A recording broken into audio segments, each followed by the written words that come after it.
Chapter 1. A contract that changed everything. 80 floors. That's how far I am above the real world right now. Up here, in the penthouse office of Vance International, the air doesn't even feel the same. It's thinner, colder. It tastes like expensive filtered oxygen and the lingering, masculine scent of cedarwood and silver. I stand by the floor-to-ceiling windows, watching the rain smear the lights of Manhattan.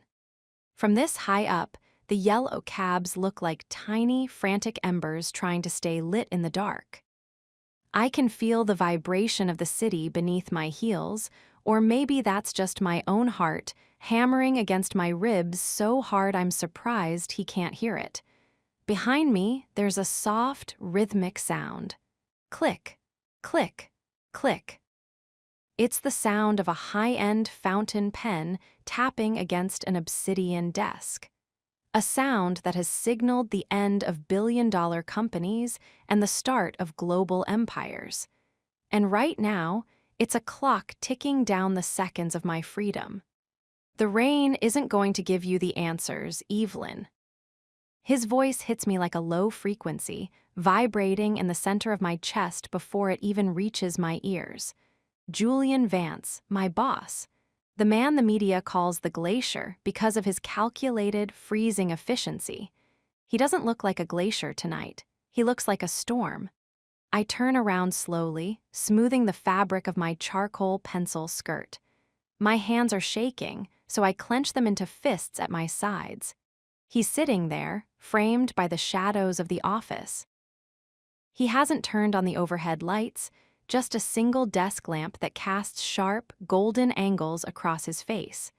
His dark hair is slightly messy, a contrast to the perfect silk of his tie which he's finally loosened.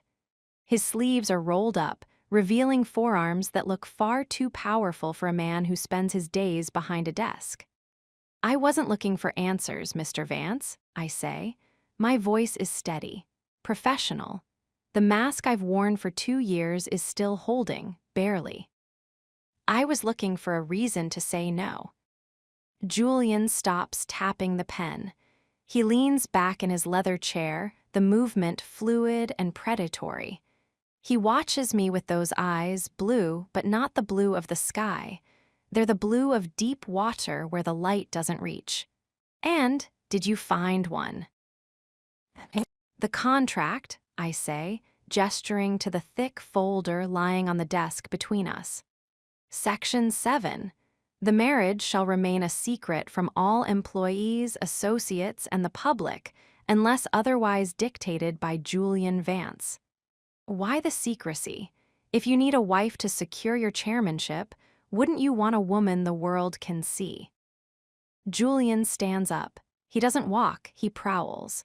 He moves around the desk with a grace that makes my breath hitch. He stops just a few feet away, and the sheer heat radiating from him makes the air feel heavy. I don't want a woman the world can see, Evelyn. I want a woman I can trust. In this building, everyone has a price. Everyone is looking for a way to climb higher. But you've spent 2 years protecting my back. You've seen me at my worst, and you've never blinked.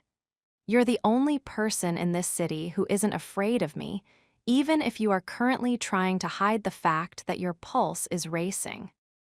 I instinctively reach for my throat, my fingers brushing the spot where my pulse is indeed thrumming wildly. He notices. A ghost of a smirk touches his lips, not a kind look, but a dark, satisfied one. 3 years, I whisper. 3 years of pretending I'm not your assistant when we're behind closed doors. 3 years of living in your house. And then what? And then, Julian says, stepping closer until I have to look up at him, my neck arching, you walk away with $3 million. Your mother's medical debt. Gone. That specialist in Switzerland you've been emailing. Paid for. You won't just be free, Evelyn. You'll be untouchable. I look away, unable to hold his gaze. The mention of my mother is a low blow, even for him. He knows she's the only thing that matters to me. He knows I've been working 20-hour shifts and skipping meals just to keep her in that care facility. It's a business deal, I say, more to myself than to him. The best ones always are, he murmurs. Suddenly, I feel his hand. It's not on my arm or my shoulder. He reaches out and brushes a stray lock of hair behind my ear. His fingers are warm, the skin of his thumb grazing my temple for a second longer than necessary. The touch sends a jolt through me that feels like a physical shock. My skin tingles where he touched me, a trail of fire in the cold office. Look at me, Evelyn. I know I shouldn't, but I do. His eyes are dark now, the blue almost swallowed by his pupils. There's a hunger there that isn't about business. It's raw, it's intense. It's the look of a man who has finally decided to take something he's been eyeing for a long time. I'm not asking you to love me, he says, his voice dropping to a gravelly silk. I'm asking you to play a role, but I expect a perfect performance. When we are in public, you will be the woman who can't keep her hands off me. When we are alone in that penthouse, you will be the woman who bears my name. And in exchange, I will give you everything you've ever dreamed of. Everything, I ask breathlessly, everything. He steps back, the sudden absence of his heat making me shiver. He picks up the fountain pen and offers it to me hilt first. It's an invitation, a command, a trap. I walk to the desk. The paper looks so white under the lamp. Evelyn Rossi, that's who I am, a girl from Queens who worked her way up. If I sign this, I become a shadow, I become his, I take the pen. It's heavy. It's still warm from his hand. I'm doing this for Mom, I tell myself. It's just a signature, it's just a contract. It doesn't mean anything. But as I press the nib to the paper and watch the dark ink form the letters of my name, I know I'm lying.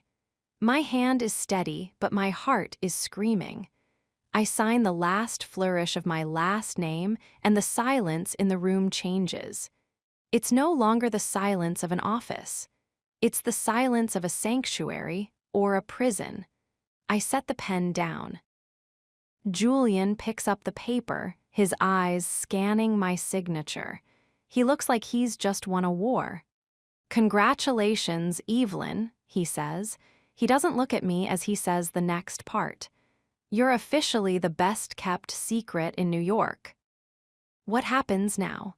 I ask, my voice sounding small even to my own ears. Julian looks up, and for a second, the mask of the CEO is gone. There's something predatory and ancient in his expression. Now you go home and pack. Arthur is waiting in the garage.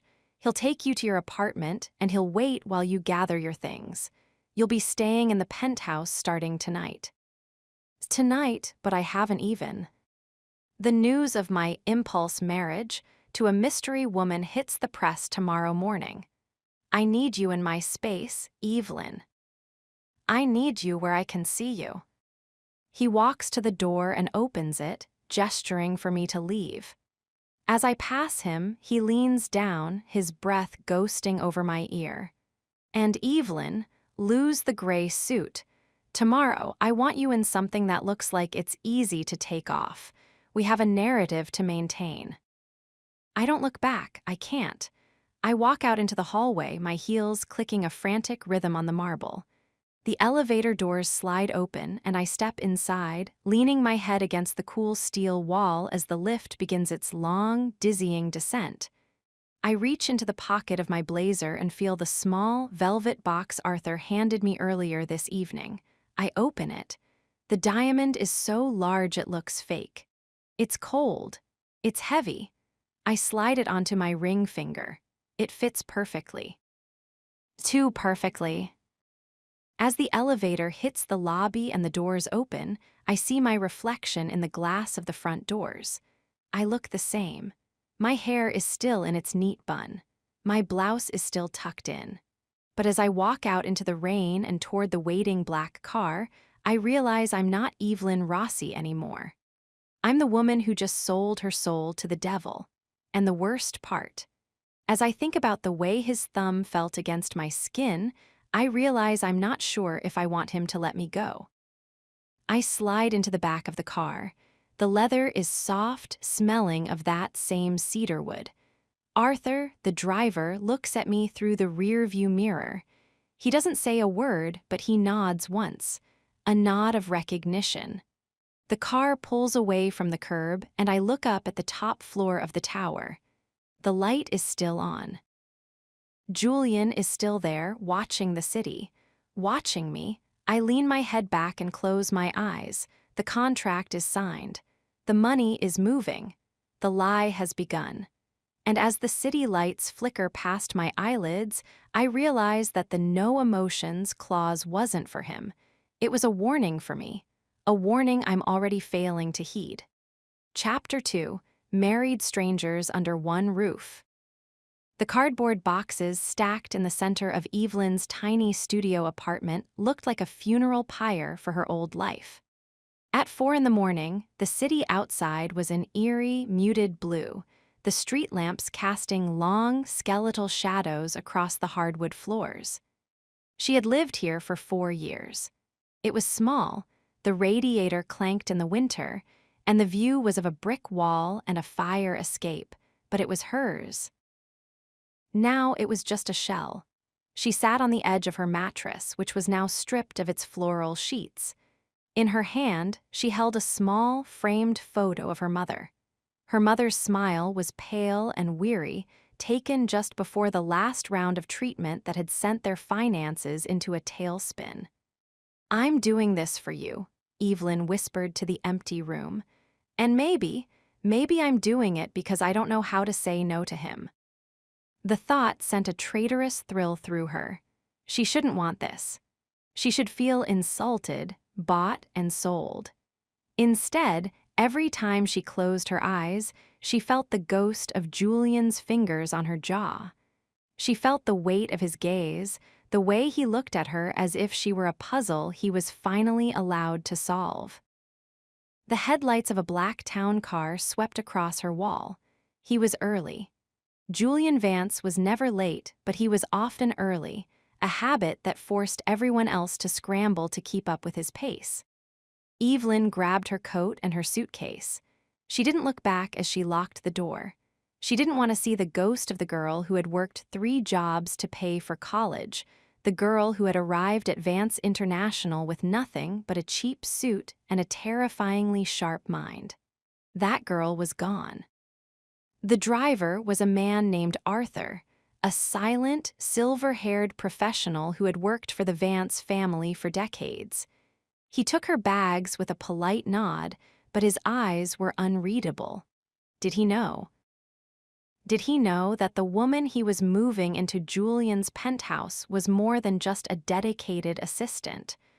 "Good morning, Ms. Rossi," Arthur said, his voice as smooth as the car's leather interior. "Good morning, Arthur." She hesitated. "And it's Mrs. Vance now, I suppose." The words felt like stones in her mouth.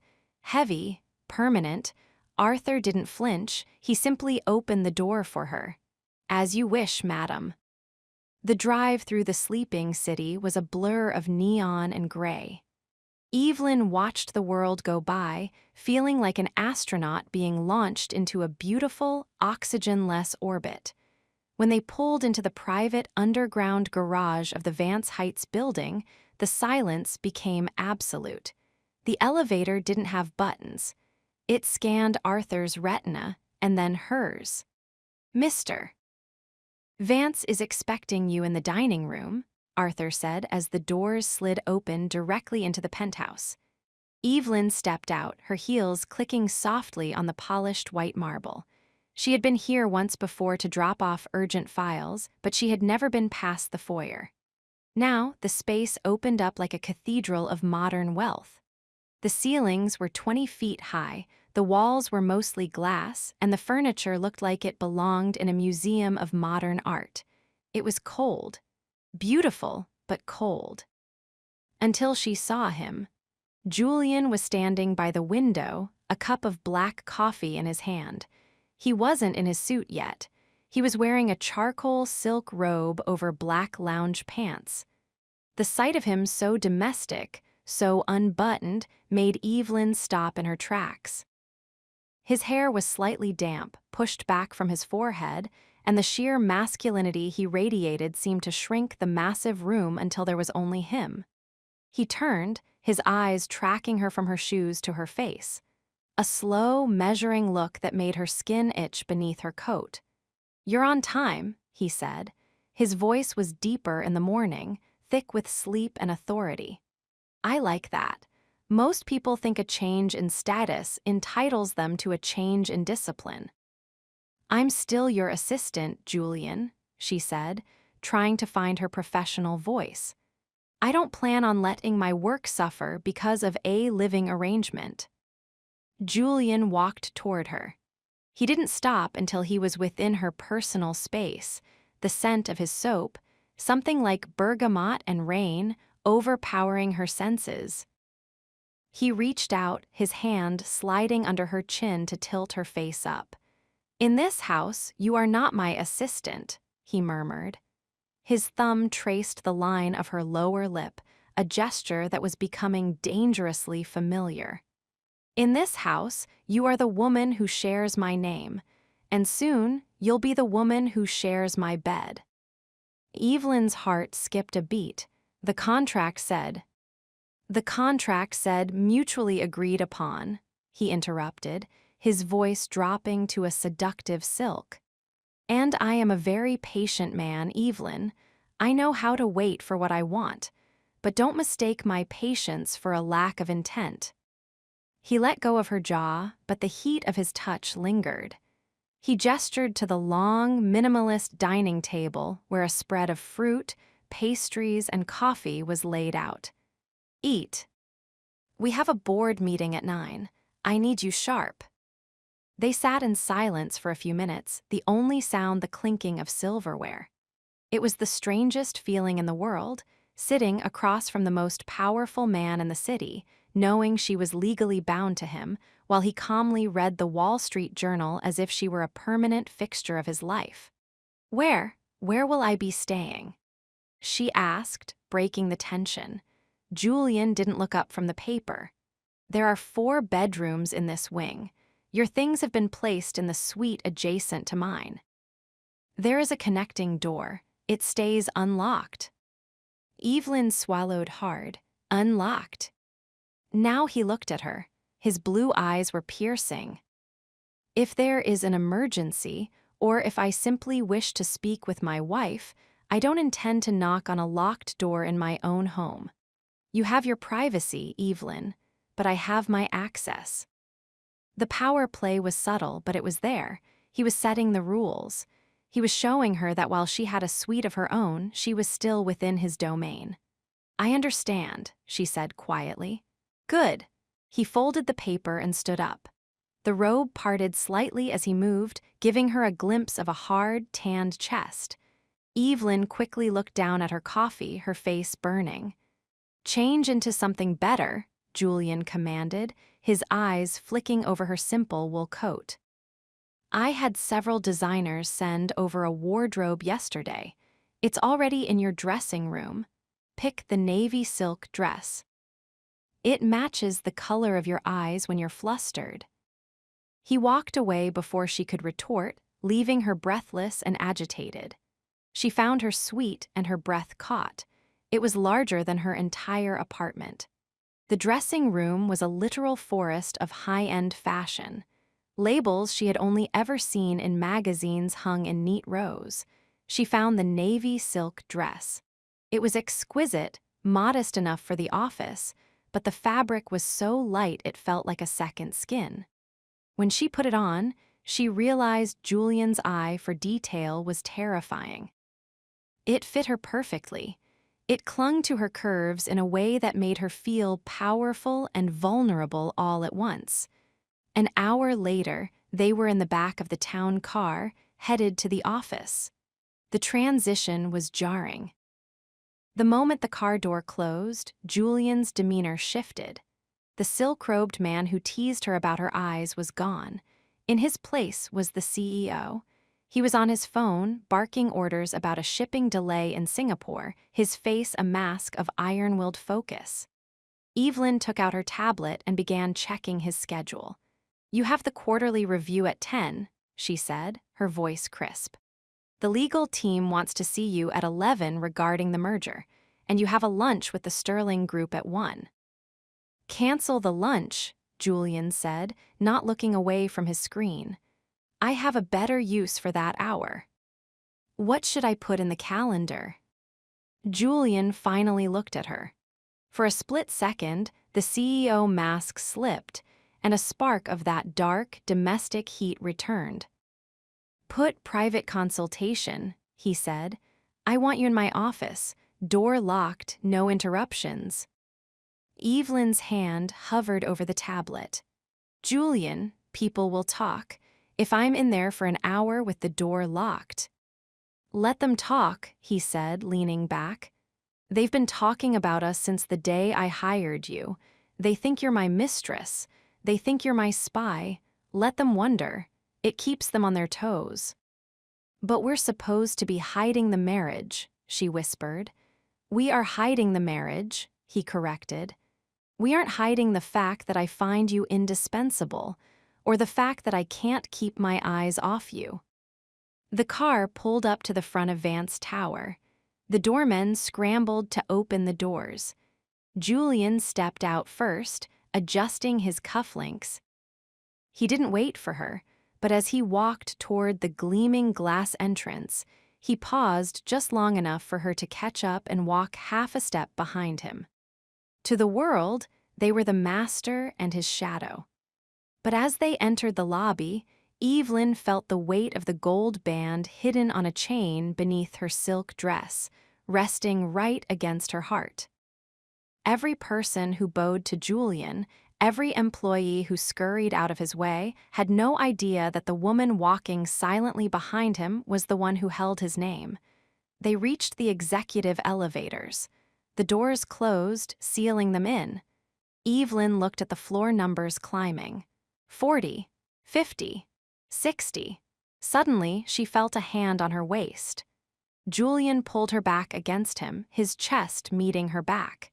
He didn't say a word. He just held her there as the elevator sped upward, his grip firm and possessive.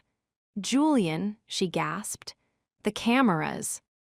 "I own the security company, Evelyn," he murmured into her hair. "I see what I want to see, and right now, I want to see how long you can pretend that you don't like this." He let her go just as the chime sounded for the 80th floor. The doors opened and he stepped out, his face perfectly neutral, his stride confident. Evelyn stayed in the elevator for a second longer, her heart racing, her legs shaking. She smoothed her navy dress, took a deep breath, and followed him. The workday had begun. But the strangers living under one roof were already starting to bleed into the professionals in the office, and Evelyn knew that before the day was over, the lines would be blurred beyond recognition. She sat at her desk, the one right outside his massive double doors. She could see him through the glass, already deep in conversation with a VP. He looked ruthless. He looked cold. But she knew the taste of his coffee. She knew the scent of his skin in the morning.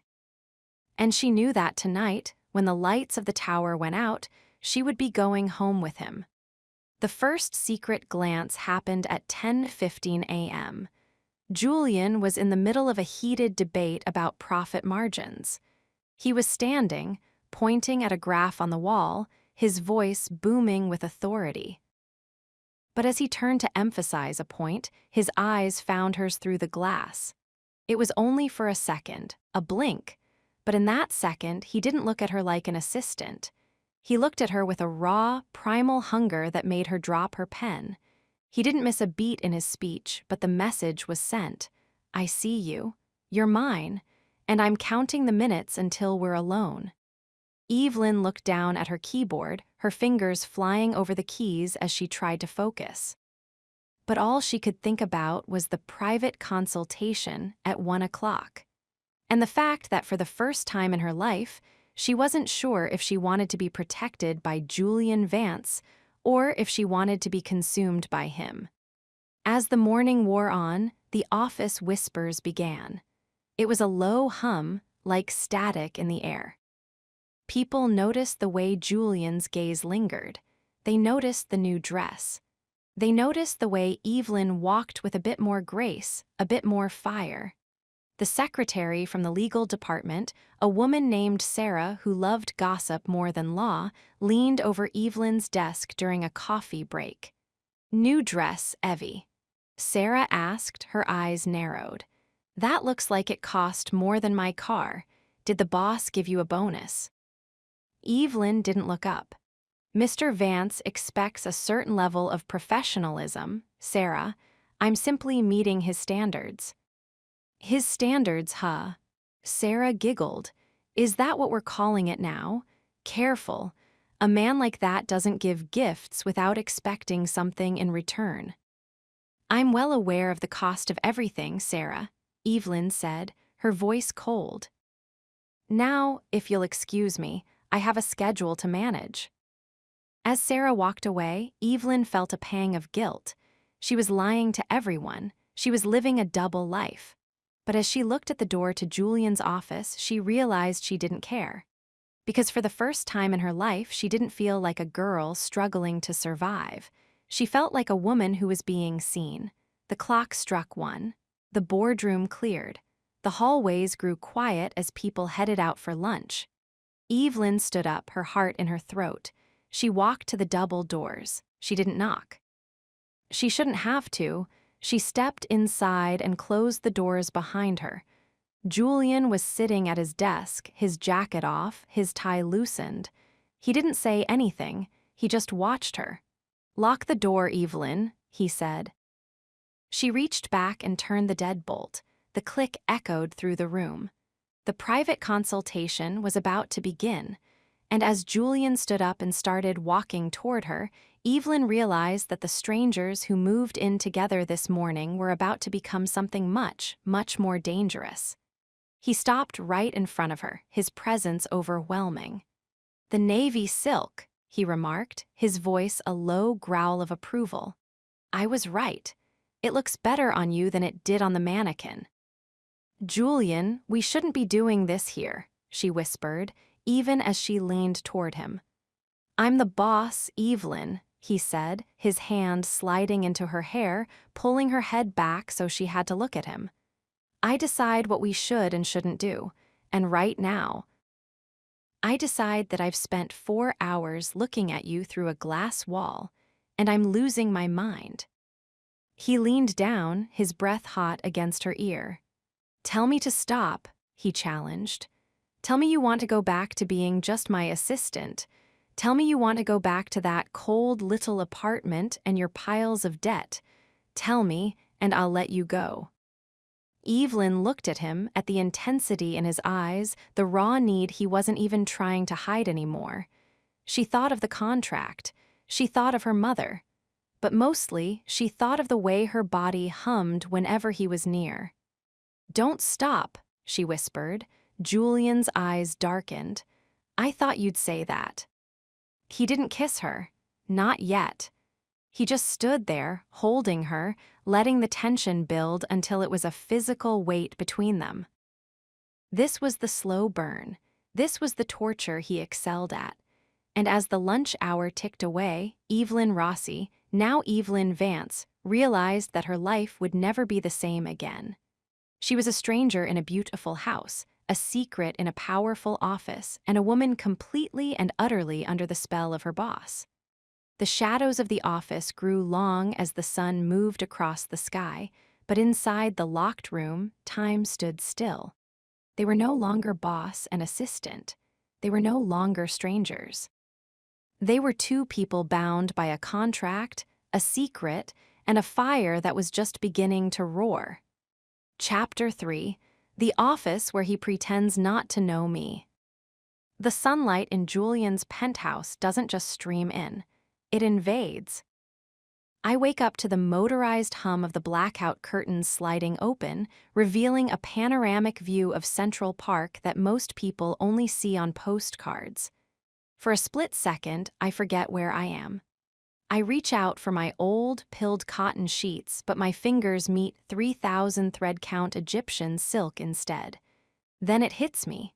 The contract, the ring on the nightstand, the man in the other room. I sit up, pulling the duvet to my chest.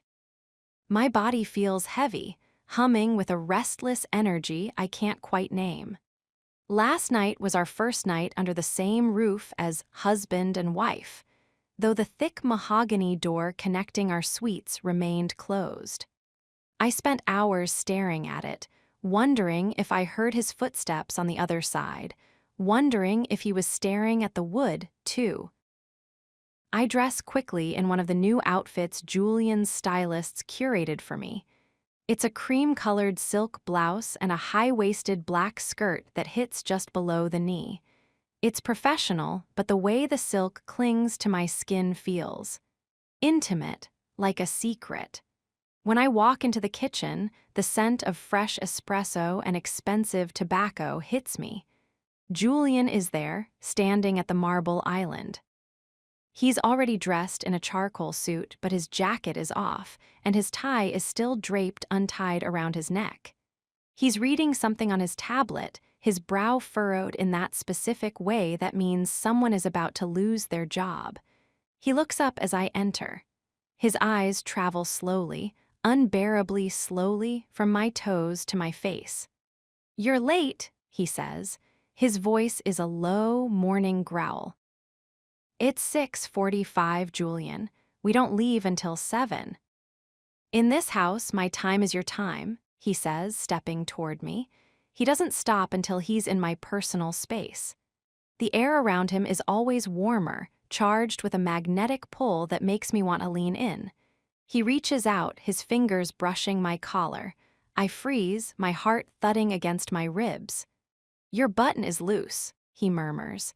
His thumb grazes the skin of my throat as he fumbles with the tiny pearl button. His touch is lingering, dangerously attentive. He's not looking at the button, he's looking at my mouth. I can see the dark ring around his pupils expanding.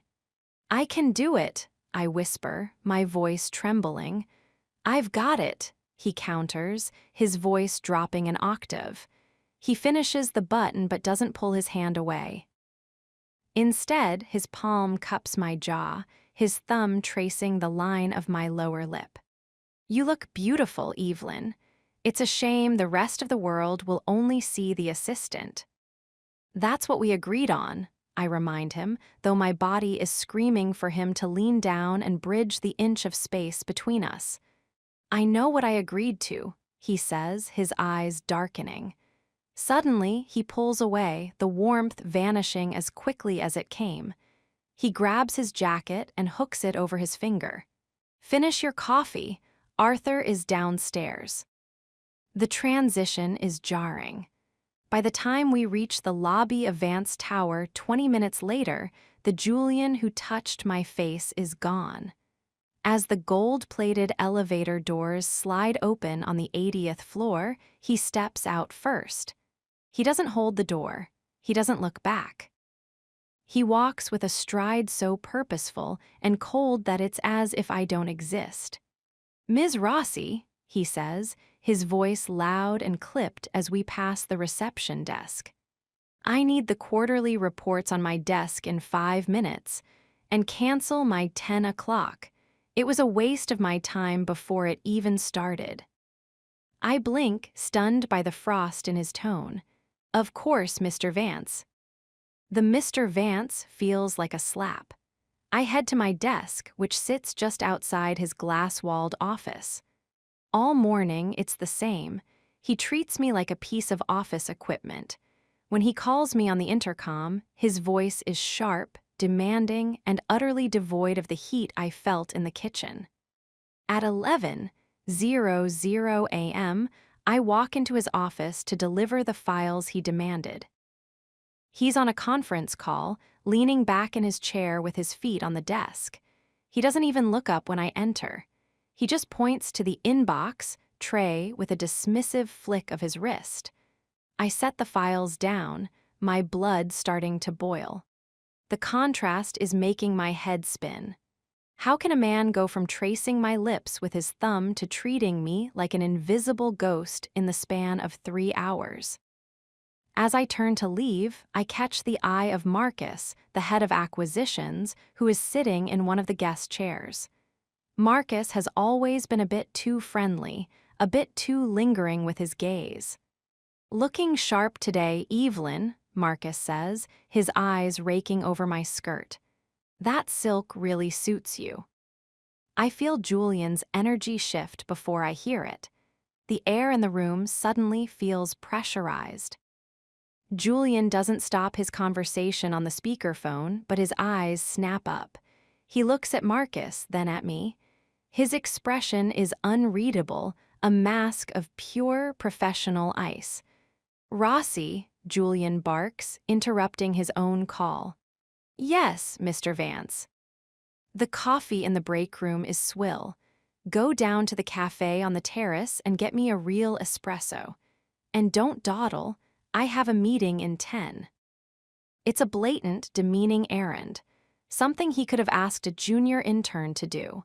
I feel a flush of embarrassment creep up my neck. Marcus gives me a sympathetic, slightly condescending smile. "Right away," I say, my teeth clenched. I turn and walk out, feeling Julian's gaze burning into the back of my neck. I spend the next 15 minutes in the elevator and the cafe, fuming. I'm his wife. I'm the woman who shares his home, his name, and his secrets. And he just dismissed me like a servant in front of a man who was leering at me. When I return, the office is empty. Marcus is gone. The glass doors are closed. I walk in without knocking, slamming the espresso down on his desk. A bit of the dark liquid splashes onto his blotter. "Your coffee, Mr. Vance," I spit out. Julian doesn't look at the coffee. He stands up slowly, like a predator who has been waiting for the cage to open. He walks over to the door and hits the button that frosts the glass, turning the transparent walls into an opaque white shield. Then he turns to me. The ice is gone. In its place is a terrifying, scorched earth fire. "What was that?"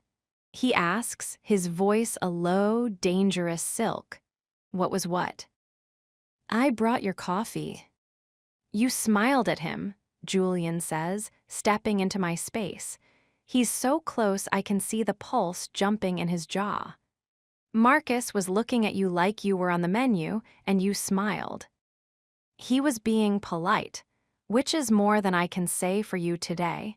You've been a complete jerk since we stepped into this building. "I am your boss in this building, Evelyn. That is the arrangement." "And what about the arrangement where you don't treat me like garbage in front of the staff? You sent me on a coffee run just to get me out of the room." "I sent you out because if I had stayed in this room with Marcus looking at you for one more second, I would have broken his jaw," Julian growls. He reaches out, grabbing my waist and pulling me flush against him.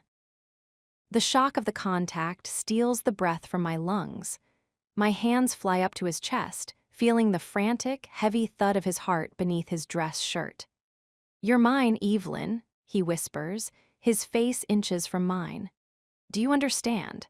Behind those doors, I have to pretend I don't want to press you against this desk and see exactly how that silk feels under my hands.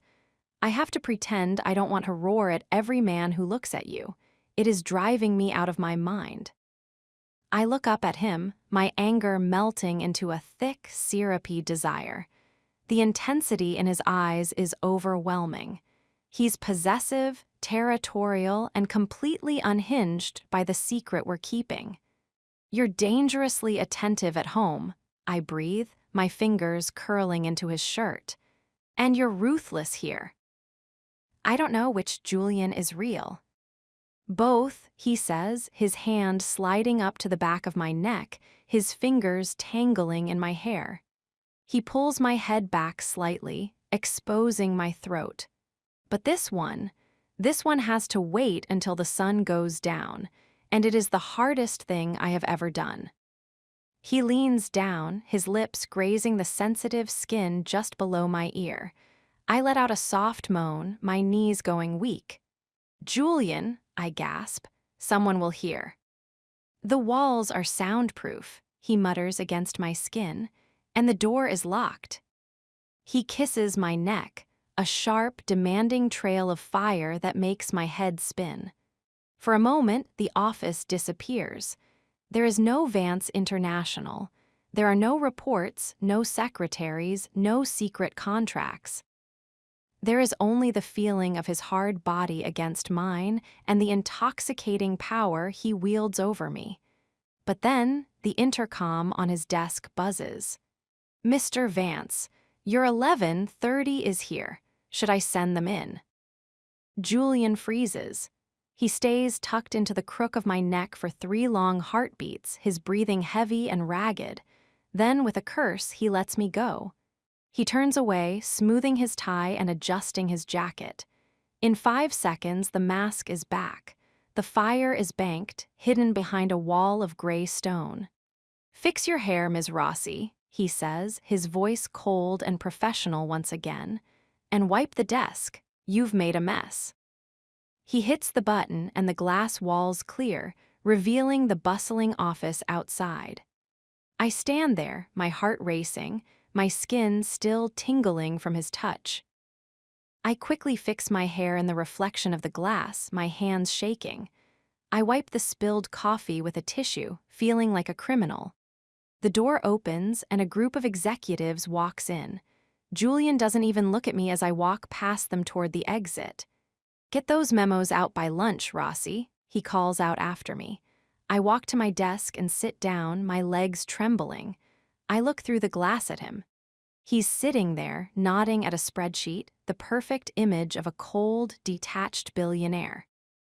He's a liar, a brilliant, terrifying liar. And as I look down at my hands, I realize I'm becoming one, too.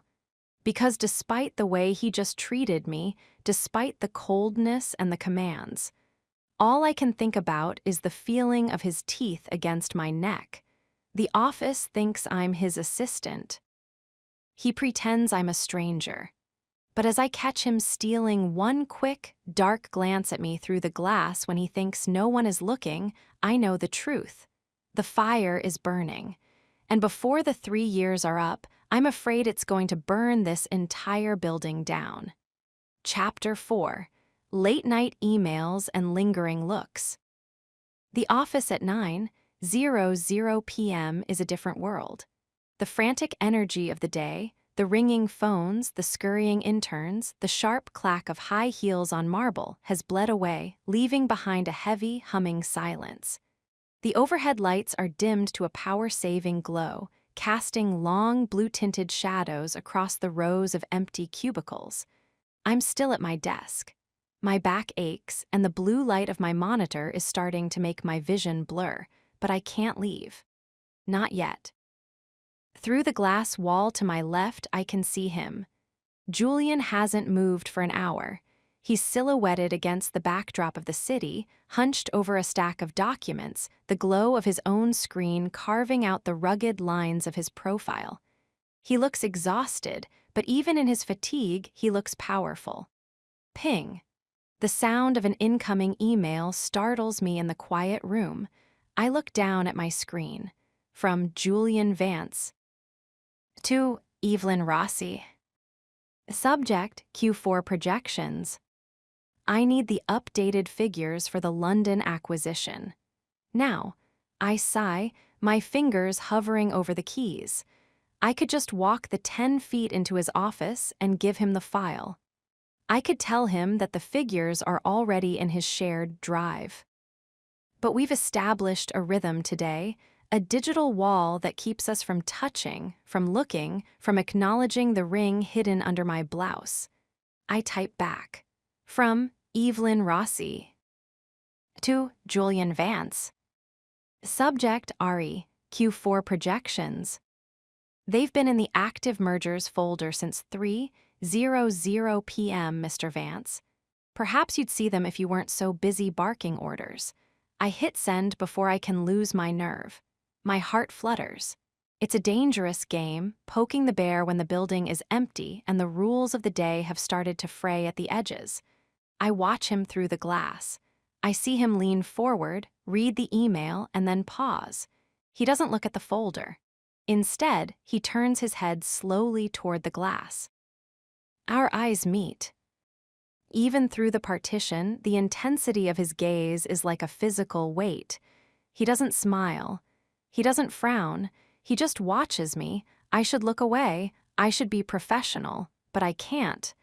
I find myself leaning into the look, my breath hitching as he holds me captive from 10 feet away.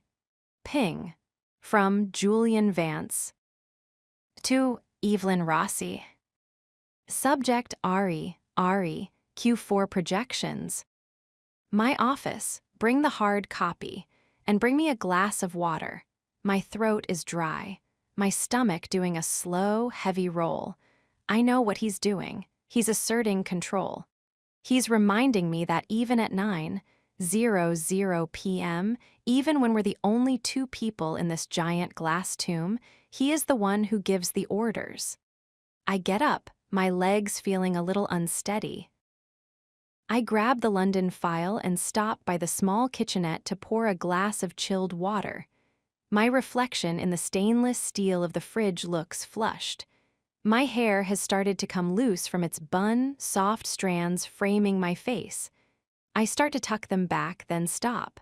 Let him see me a little unraveled. He's the one who kept me here. I walk to his door and knock, a soft, rhythmic sound. Enter. The word is a command, vibrating with that low, gravelly timbre that always makes my skin prickle. I step inside. The office is dark, lit only by the city lights and his desk lamp. Julian is leaning back in his chair, his hands laced behind his head. His jacket is long gone, his white shirt unbuttoned halfway down his chest, the sleeves pushed up to his elbows. He looks like a man who has been through a war and won. I walk over and set the file on his desk. Then I place the water next to it. The projections, Mr. Vance, and your water. He doesn't touch either. He just keeps his hands behind his head, watching me. The silence stretches, becoming thick and suffocating. I can hear the hum of the ventilation and the distant sound of a siren on the street below. You're still wearing it, he says suddenly. Wearing what? The ring. I instinctively touch my chest, where the diamond hangs on a gold chain beneath my silk blouse. You told me to. I told you to wear it so the staff wouldn't see you without it. The staff is gone, Evelyn. Why is it still against your skin? I feel a heat crawl up my neck. I didn't want to lose it. It's expensive. It's not about the money, he growls, finally dropping his hands and leaning forward. He reaches across the desk, his fingers brushing the silk of my blouse right over my heart. I gasp, the touch sending a jolt of electricity straight to my core. He doesn't pull away. He hooks his finger into the neckline of my blouse and gently pulls the chain out, revealing the massive diamond. It catches the dim light, sparkling mockingly between us. It's about what it represents, he whispers. It represents the fact that you belong to me, even when you're being a brat in your emails. I wasn't being a brat, I breathe, my voice failing me. I was being efficient. You were being provocative. He lets go of the chain, but his hand moves to my wrist, his thumb pressing against my pulse. Your heart is racing, Evelyn. Why is that? Are you afraid of your boss? I'm not afraid of you, Julian. No, he stands up, never letting go of my wrist. He moves around the desk, forcing me to take a step back until the backs of my legs hit the edge of the guest chair. He pins me there, his body inches from mine. Then, why are you trembling? Because you're too close. I'm your husband, he says, the words sounding dark and foreign in the professional setting of the office. I'm allowed to be close. I'm allowed to do a lot more than just stand near you. He reaches out with his free hand and finally tucks that loose strand of hair behind my ear. His touch is light, but the look in his eyes is heavy, full of a raw, unfiltered want that makes my knees go weak. This is the lingering look, the one that says he stopped thinking about spreadsheets and started thinking about the silk of my skin. "Do you know how hard it was today?" he asks, his voice dropping to a seductive whisper. "Watching you walk across the office, seeing you talk to Marcus, knowing that under that professional little skirt, you're wearing the lingerie I picked out for you." "You didn't pick it out," I manage to say, though my head is spinning. "The stylist did." "I approved every piece," he counters, his gaze dropping to my lips. "I knew exactly how that cream lace would look against your hips. I've been thinking about it since the 10:00 a.m. meeting." The sheer boldness of the confession leaves me speechless. I've spent 2 years thinking he was an unfeeling machine, and all this time he was. This possessive, observant man who noticed everything. "We have to go," I say, though I don't move. "Arthur is waiting." "Arthur can wait," Julian says. He leans in, his nose brushing against mine. I can smell the scotch, the mint, and the pure man of him. "The world thinks we're working late, Evelyn. Let's give them a reason to believe it." He doesn't kiss me. He just lingers there, his breath hot against my mouth, his thumb still tracing the frantic beat of my pulse. It's a torture more exquisite than any touch. He's waiting for me to break. He's waiting for me to bridge that final, tiny gap. I look up into his eyes, searching for the glacier, but all I find is fire. "Julian," I whisper, a plea for something I don't even know what. He lets out a low, ragged exhale and finally pulls back just an inch. He lets go of my wrist and reaches for the water I brought him. He drinks the whole glass in one go, his Adam's apple bobbing in a way that is far more attractive than it has any right to be. "Go to the car," he says, his voice thick. "I'll be down in 5 minutes. But go, Evelyn, before I forget that we're in an office with glass walls." I don't argue. I grab my bag and practically flee the room. My heart is pounding so hard I can hear it in my ears. I don't stop until I'm inside the elevator, the doors sealing me away from him. I lean against the wall, my hand over the diamond on my chest. Late-night emails, lingering looks, the lines aren't just blurring anymore. They're disappearing. We're only 3 days into this marriage, and I'm already realizing that the contract was just a piece of paper. The real agreement, the one written in the way he looks at me and the way my body responds to him, is something much more dangerous. As the elevator reaches the garage, I catch a glimpse of myself in the mirror. My eyes are bright, my lips are flushed, and I look like a woman who is falling into something she can't escape. I get into the back of the car, and a few minutes later, Julian joins me. He doesn't say a word. He doesn't touch me. He just stares out the window at the passing lights of the city. But the silence in the car isn't empty. It's charged, heavy with the weight of what just happened in that office. We're going home, to the penthouse, to the shared hallways and the unlocked doors. And as the car glides through the night, I realize that the most dangerous part of my day isn't the office. It's what happens when the work is finally done. Chapter 5. One elevator, no escape. The lobby of Vance Tower is a cathedral of glass and steel, a place where the air always feels slightly over-oxygenated to keep the employees sharp. It's 8:30 a.m., the peak of the morning rush. I'm walking 3 paces behind Julian, my tablet clutched to my chest like a shield. To the hundreds of people streaming past us, we are a tableau of corporate hierarchy. He is the sun, and I am the moon, reflecting his light but never daring to outshine him. He's wearing a navy pinstripe suit today, tailored so perfectly it should be a crime. Every woman in the lobby, and more than a few of the men, stalls for a fraction of a second as he passes. Julian doesn't notice. He never does. He moves with the effortless confidence of a man who knows the world was built for him. We reach the executive bank. These elevators are reserved for the top 5 floors. They are faster, quieter, and most importantly, private. The doors slide open with a hushed hiss. Julian steps in. I follow. Usually, Arthur or a security detail is with us, but today, Julian sent them ahead to the garage for a site visit. It's just us. The doors seal shut, and the world disappears. The elevator is lined in polished obsidian and gold leaf. It's a tiny, opulent box, and suddenly it feels much too small. Julian doesn't press the button. The system already knows his retina scan. It begins the ascent, a silent, stomach-flipping surge of gravity. I stare at the digital floor counter 10, 12, 15. Julian is standing in the center, his back to me. I can see the slight tension in his shoulders, the way the fabric of his jacket strains as he adjusts his cufflinks.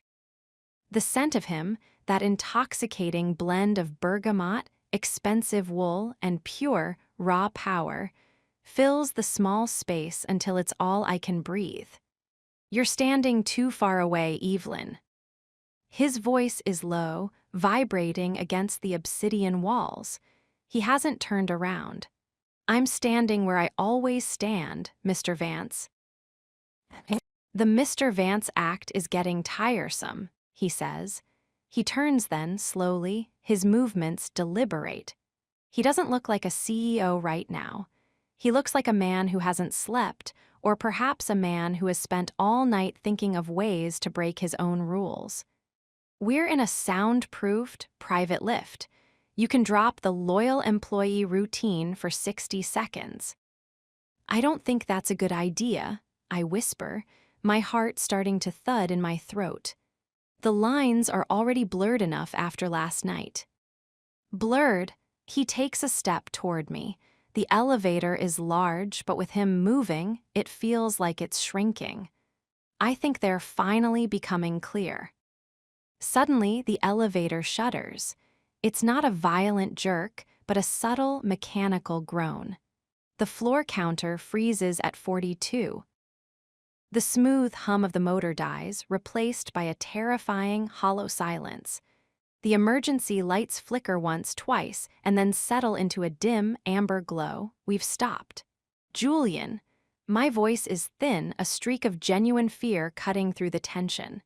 Don't panic, he says, his voice instantly dropping into that commanding, steady tone that makes people follow him into fire. He moves to the control panel, pressing the emergency call button. Silence. No dial tone. No crackle of a technician's voice.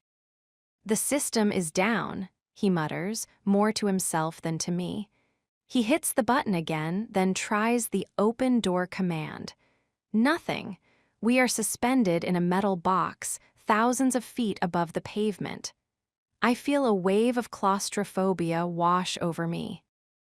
I've never liked small spaces, but being trapped in one with him, with the man who is legally my husband but practically my master, is a different kind of suffocating. I find myself leaning against the back wall, my breathing coming in short, shallow bursts. Evelyn, look at me. He's right there. He moved so fast I didn't even see him cross the space. He puts his hands on either side of my head, his palms flat against the obsidian. He isn't touching me, but I am effectively pinned between his body and the wall. Deep breaths, he commands. I'm not going to let anything happen to you. The secondary brakes are mechanical, they can't fail.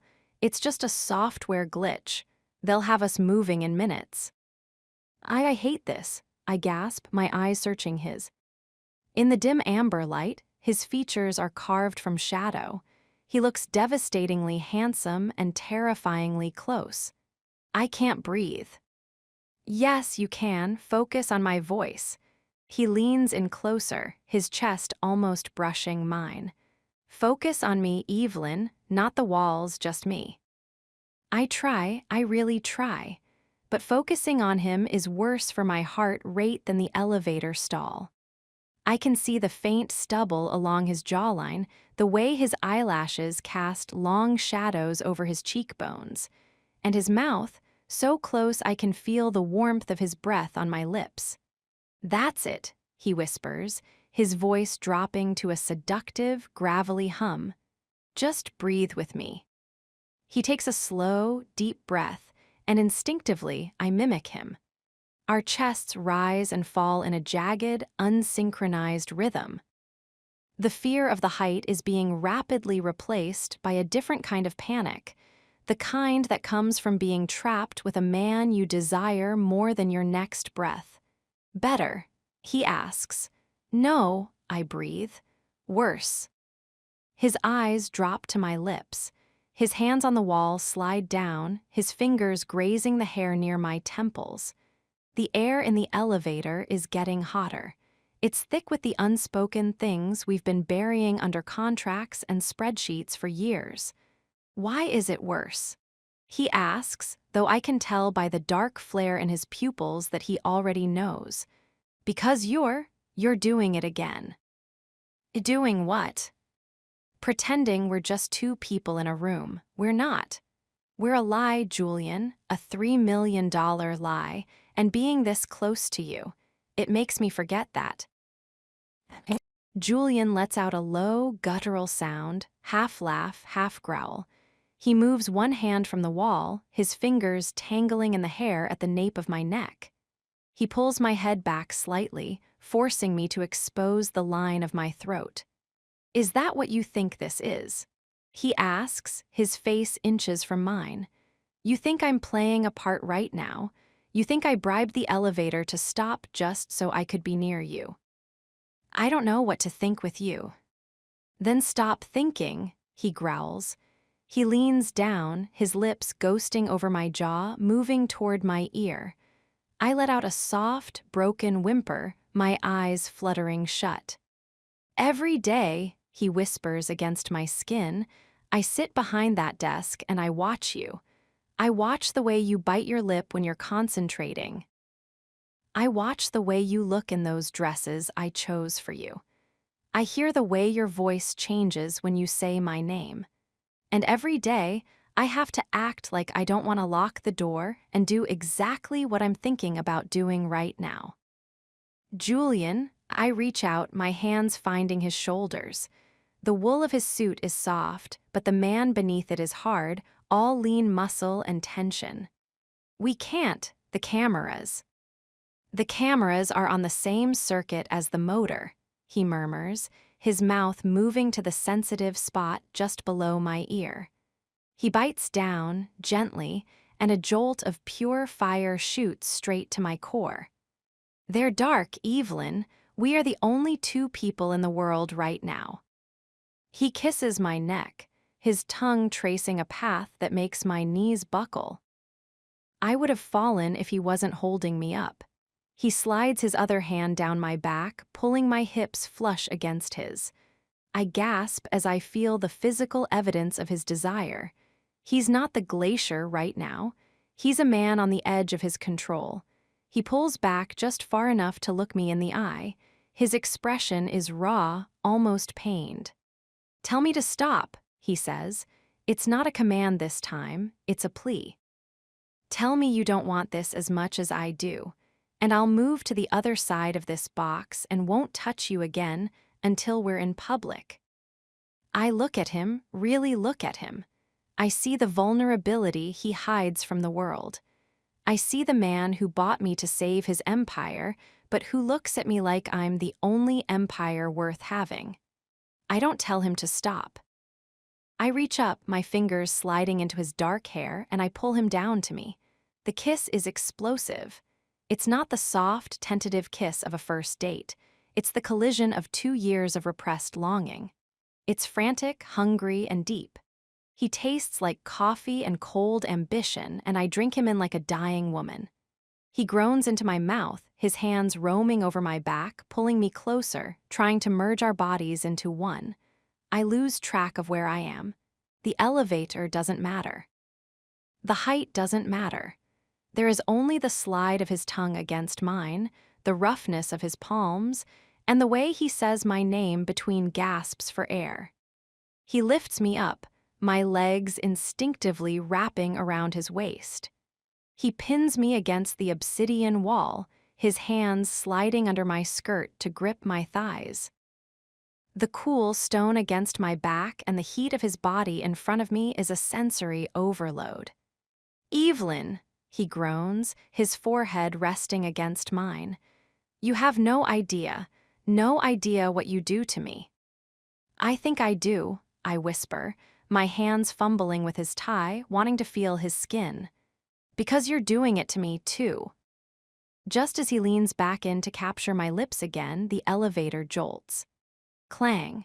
The amber lights vanish, replaced by the harsh, white glare of the overhead LEDs. The motor hums back to life. The floor counter begins to climb. 43, 44, 45. We freeze. In a heartbeat, the spell is shattered. Julian lets me down, his hands lingering on my waist for a second too long before he steps back. He looks disheveled, his tie is crooked, his hair is mussed, and his eyes are wild. I'm no better. My blouse is untucked, my skirt is twisted, and my heart is beating so loud it's a wonder the technicians downstairs can't hear it. "Fix yourself," Julian says, his voice sounding like it's been dragged over gravel. He turns back to the control panel, his back to me, his hands gripping the brass rail so hard his knuckles are white. I frantically tuck in my blouse and smooth my hair, my hands shaking so much I can barely function. I feel dizzy, my body still humming with the ghost of his touch. The elevator chimes, level 80, the doors slide open. The lobby of the executive floor is bustling. His second in command, a woman named Sarah, is standing there with a stack of papers, looking worried. "Mr. Vance." We were so concerned, the power surge. She stops, her eyes flicking between Julian and me. Julian steps out. His mask is back. It's perfect. It's terrifying.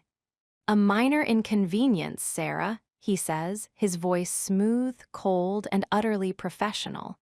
Ms. Rossi handled the situation with her usual composure. "Get the IT team on the phone. I want a full diagnostic of this lift by noon." "Of course, sir." He doesn't look back at me. He walks toward his office, his stride long and confident, leaving me to step out of the elevator on trembling legs. I walk to my desk, my skin still burning where his hands were. I can feel the eyes of the other assistants on me. I can feel the weight of the secret we just shared in that dark metal box. I sit down and look at my computer screen, but the numbers mean nothing. All I can see is the amber light. All I can feel is his mouth on mine. One elevator, no escape. We got out, but as I catch Julian's eye through the glass partition, a split second where his cold mask cracks just for me, I realize that the real trap isn't the elevator. It's the fact that I don't want to be rescued. Chapter 6. His hand, my wrist, too long. My skin is still humming. It's been 3 hours since the elevator doors opened, and we stepped out into the artificial light of the 80th floor. But my body hasn't forgotten the way the obsidian walls felt against my back. I'm sitting at my desk, staring at a spreadsheet that might as well be written in ancient Greek for all the sense it's making. Through the glass, I can see him. He's on his third meeting of the morning. He looks entirely unbothered. He hasn't looked at me once, not since he told me to fix my hair in that voice that sounded like crushed velvet and ice. He's currently shredding the head of marketing, his expression flat, his movements clinical. How does he do it? How does he switch it off? I look down at my hands. They're still shaking. Every time I take a breath, I taste him. It's as if he's branded the inside of my lungs.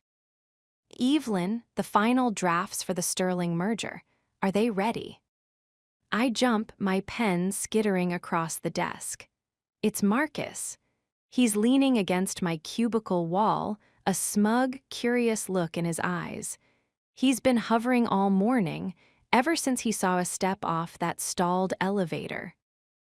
Almost, Marcus, I say, forcing my voice to be professional. I'm just doing a final proofread. You look distracted, he says, his voice dropping. He leans in closer, invading my space. Rough morning in the lift. I heard the power surge was quite a shock. It was just a mechanical glitch, I say, not looking at him. Right, a glitch. He reaches out, his hand sliding toward mine on the desk. You know, if you're feeling stressed, I'm heading to that new Italian place for lunch. You look like you could use a glass of wine or a distraction. Before his fingers can touch mine, the intercom on my desk buzzes. It's a sharp, aggressive sound. Rossi, my office now. Julian's voice is like a whip. I don't wait. I grab the Sterling file and stand up, ignoring Marcus's annoyed expression. Duty calls, I murmur. I walk into Julian's office. The marketing head is scurrying out, looking like he's just seen a ghost. Julian is standing by the window, his back to the room. The sunlight catches the silver in his watch as he grips his hands behind his back. Close the door, he says. I do. The click of the lock feels like a heavy heartbeat. The Sterling files, sir, I say, stepping toward the desk.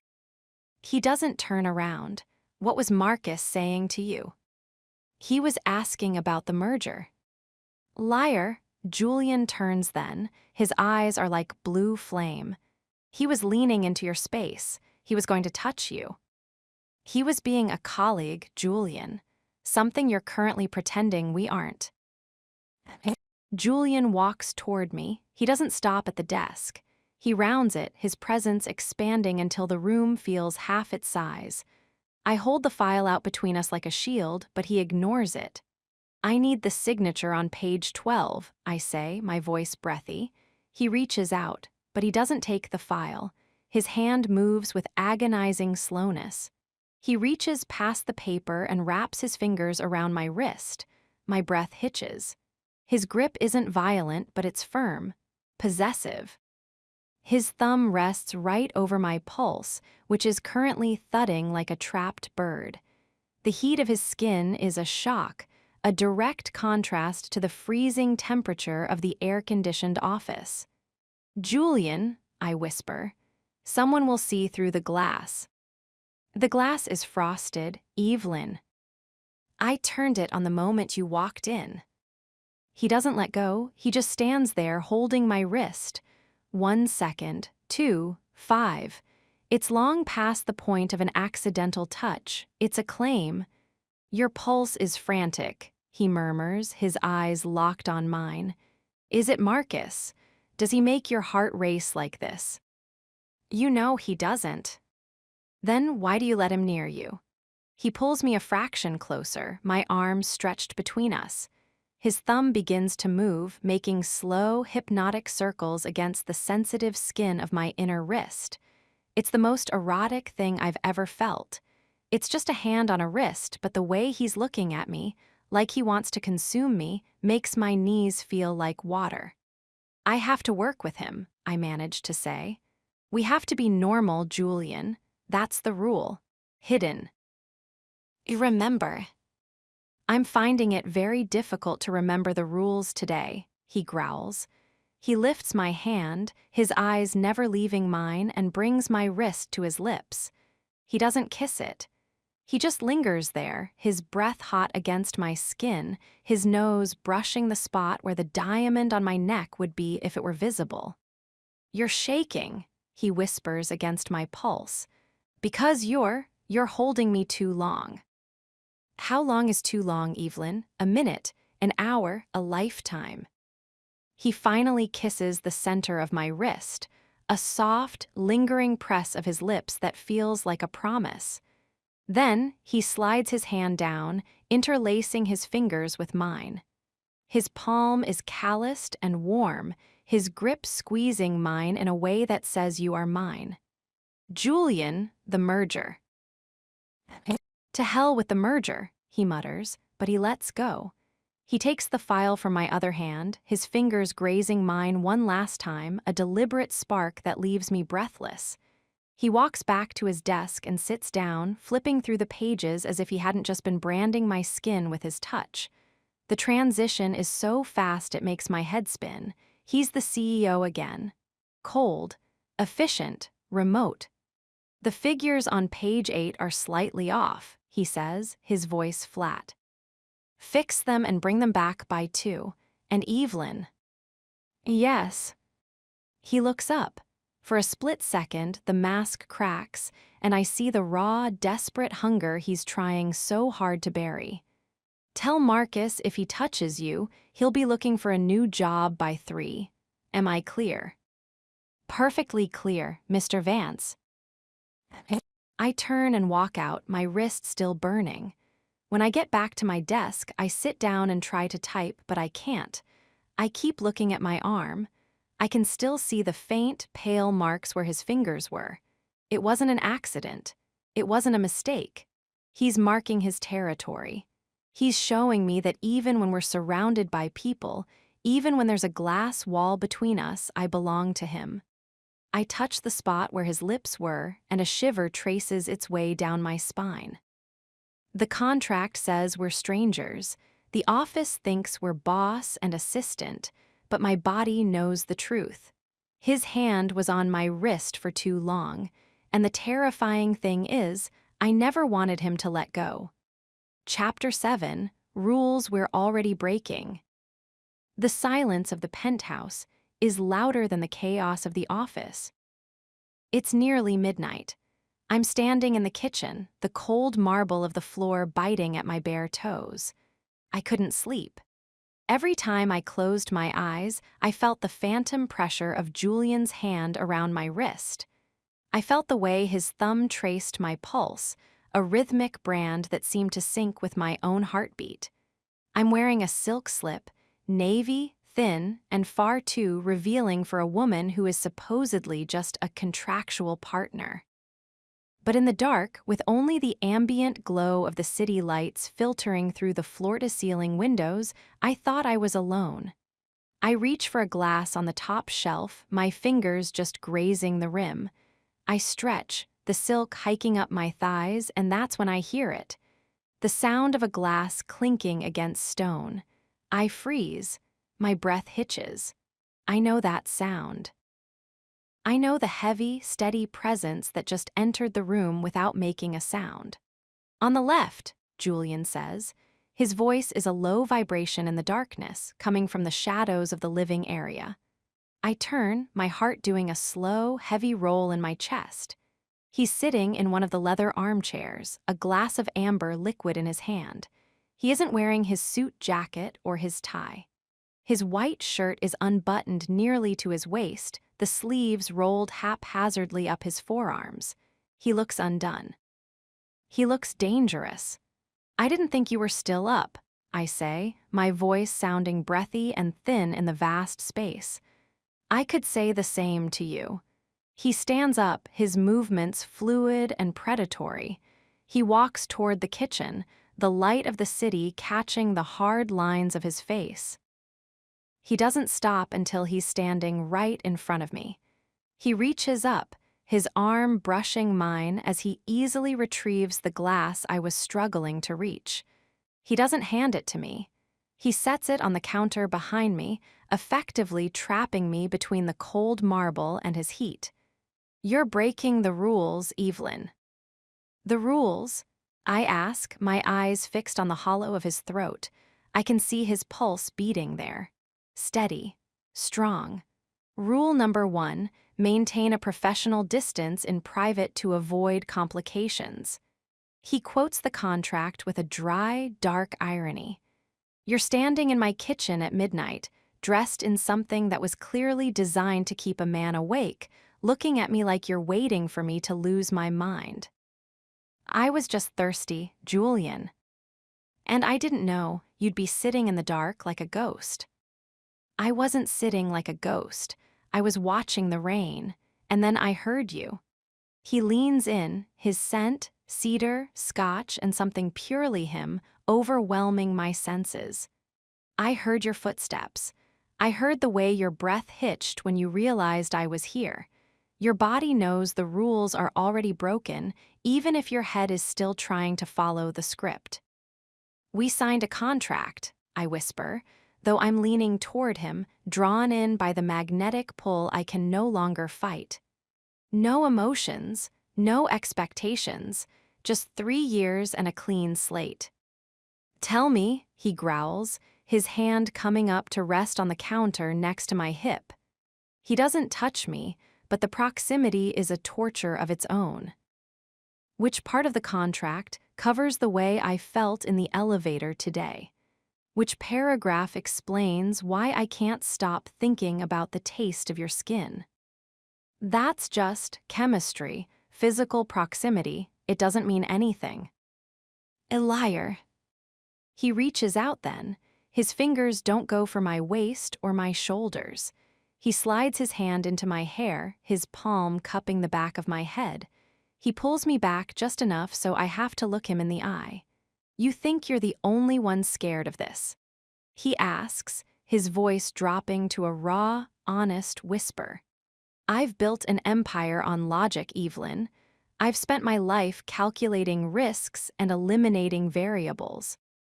And then you walked into my office 2 years ago, and suddenly, I'm making decisions based on the way you look at me across a boardroom table. Julian, we're breaking the most important rule, Evelyn, the one that was supposed to protect us both. Which one? The one where we don't feel a damn thing. He leans down, his forehead resting against mine. Our breaths mingle in the small space between us. I can feel the heat of his body radiating through my thin slip. I should push him away. I should remind him of Section 4, Clause B. I should be the professional assistant he hired. Instead, I reach up. My fingers find the open edges of his shirt, my palms pressing against the warm, hard skin of his chest. His heart is racing. For the first time, I realize that the glacier isn't just cold, he's burning from the inside out. I think I broke that rule a long time ago, I confess, the words barely audible. Julian lets out a low, ragged sound. He doesn't wait for another word. He captures my lips in a kiss that is anything but professional. It's a collision of all the things we've been hiding.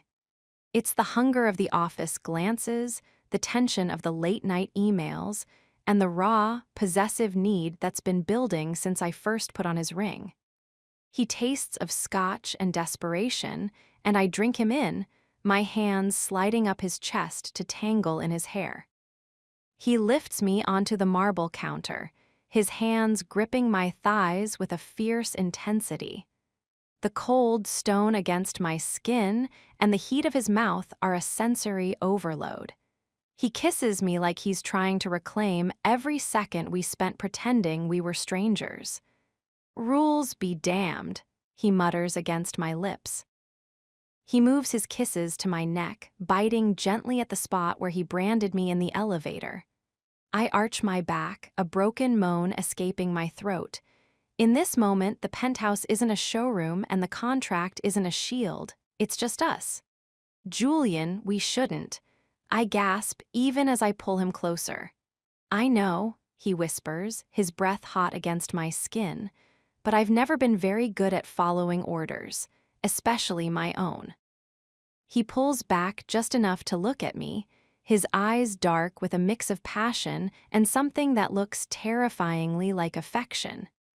He traces the line of my collarbone with his thumb, his touch lingering, heavy with the weight of everything we aren't supposed to say. We've broken the rules. We've crossed the line into a territory where the contract can't follow us. And as Julian leans back in to claim my mouth again, I realize that the clean slate I was promised at the end of 3 years is already gone. Because no matter how this ends, I'm never going to be the same woman who walked into his office this morning. I'm his wife, not just on paper, not just in a secret, but in every ragged breath and every broken rule. Chapter 8. The First Jealous Glance. The morning after breaking the rules feels like walking through a minefield of my own making.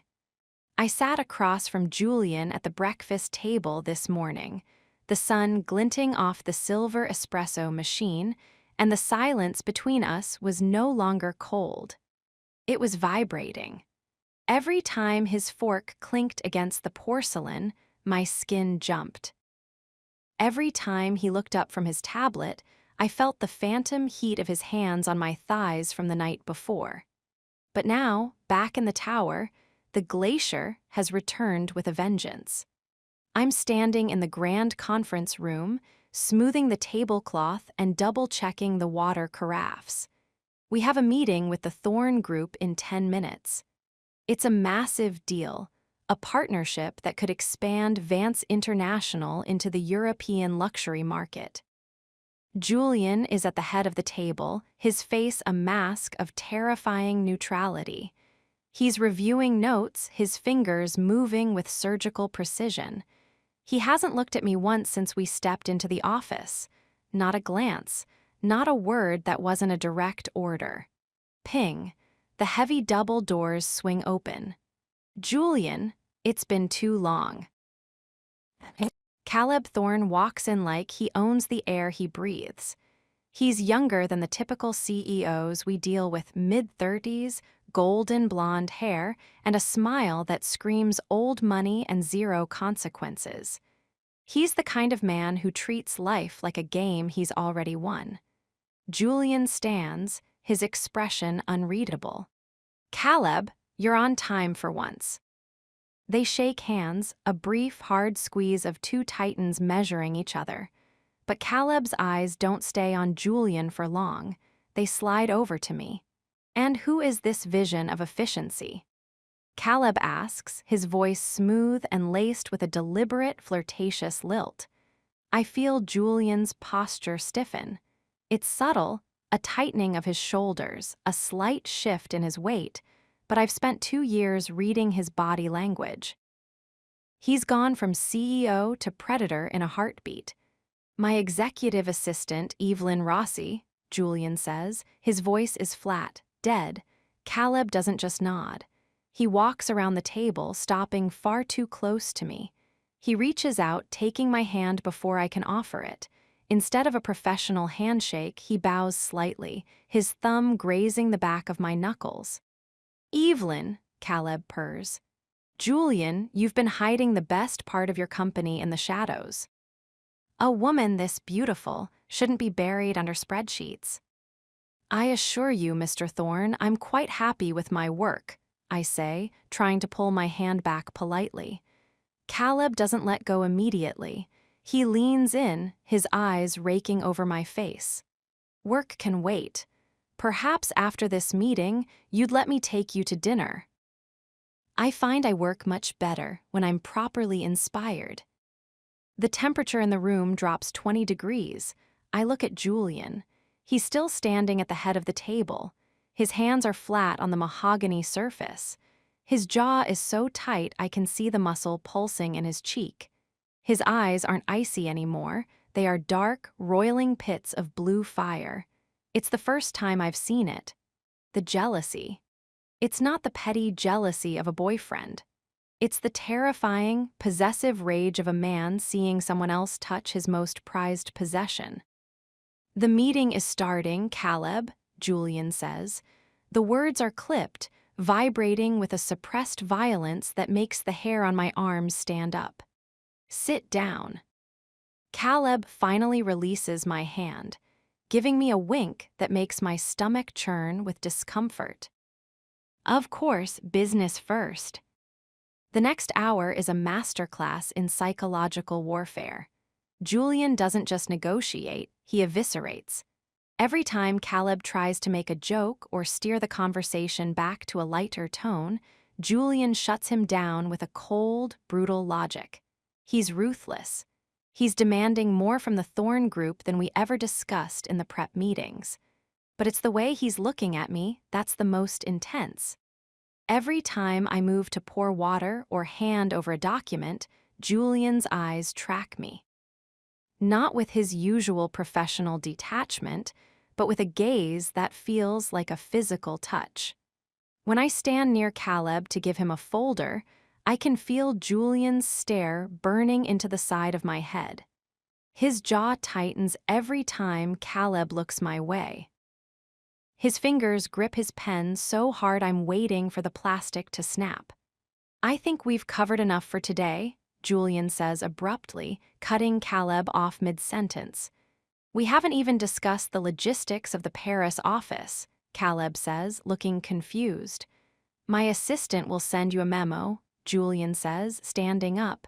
"The meeting is over. There is no room for argument. Evelyn, see Mr. Thorne to the elevators." I nod, sensing the ticking time bomb in the room. "This way, Mr. Thorne." Caleb stands, lingering for a second. He reaches into his pocket and slides a business card across the table toward me. "My private number, Evelyn, in case you decide you want to work for someone who appreciates your talents more." I don't touch the card. I can feel Julian's gaze on it like a laser. "Goodbye, Mr. Thorne," I say firmly. I lead Caleb to the elevators. He tries to chat on the way, but I give him one-word answers. The moment the gold doors shut on his smug face, I lean against the wall and exhale. My heart is racing. I walk back to the conference room to clean up. I expect Julian to be gone, back in his office, brooding, but he's still there. He's standing at the head of the table, staring at the spot where Caleb was sitting. He's holding Caleb's business card in his hand. As I enter, he doesn't look up. He slowly, deliberately rips the card into a dozen tiny pieces and lets them flutter to the floor. "Julian," I whisper. He looks at me then. The mask is completely gone. His eyes are wild, his hair slightly mussed where he's run his hands through it. He looks like a man who has been holding his breath for an hour. "Did you like the attention?" he asks. His voice is a low, dangerous growl. "What? No, he was being incredibly inappropriate." "He was looking at you like he wanted to take you home," Julian says, walking toward me. He doesn't stop until I'm backed against the heavy mahogany table. He places his hands on either side of me, trapping me. "He was touching your hand. I watched his thumb on your skin. I wanted to take a knife to him." "Julian, you're being irrational. It was a business meeting." "It stopped being a business meeting the second he looked at you," he growls. He leans in, his forehead dropping to mine. I can feel the heat coming off him in waves. "You're mine, Evelyn, on paper, in that penthouse. And in this office, do you understand? So I'm not an object, Julian. You don't own me." "Don't I?" He reaches out, his hand sliding into my hair, pulling my head back so I have to look at him. "The ring on your neck says I do. The contract you signed says I do. And the way you're looking at me right now, it says you want to belong to me." He's right. That's the terrifying part. Seeing him like this, raw, jealous, and completely unhinged by the thought of another man makes my blood turn to liquid fire. The slow burn has just reached a flashpoint. "He meant nothing," I breathe, my hands finding his waist, pulling him closer. "He meant enough to make me want to burn this whole building down just to keep you away from him," Julian mutters. He doesn't kiss me. Not yet. He just stands there, his jaw tight, his eyes devouring mine. It's the first jealous glance, but I know it won't be the last. He's a man who has never had to share anything, and now that he's found the one thing he actually wants to keep, he's realizing he doesn't know how to be anything but possessive. "I have work to do," I whisper, though I don't move. Let it wait, he says. He leans down, his lips grazing my ear. Tonight, we're having dinner at home, just us. No guests. No Caleb. And if I see you look at another man like that again, Evelyn, the no emotions clause won't be the only thing I break. He pulls away, leaving me trembling against the table. He walks out of the room without looking back, leaving the shredded remains of the business card on the floor. I stay there for a long time, my heart thudding in my ears. He was jealous. My cold, untouchable boss was jealous.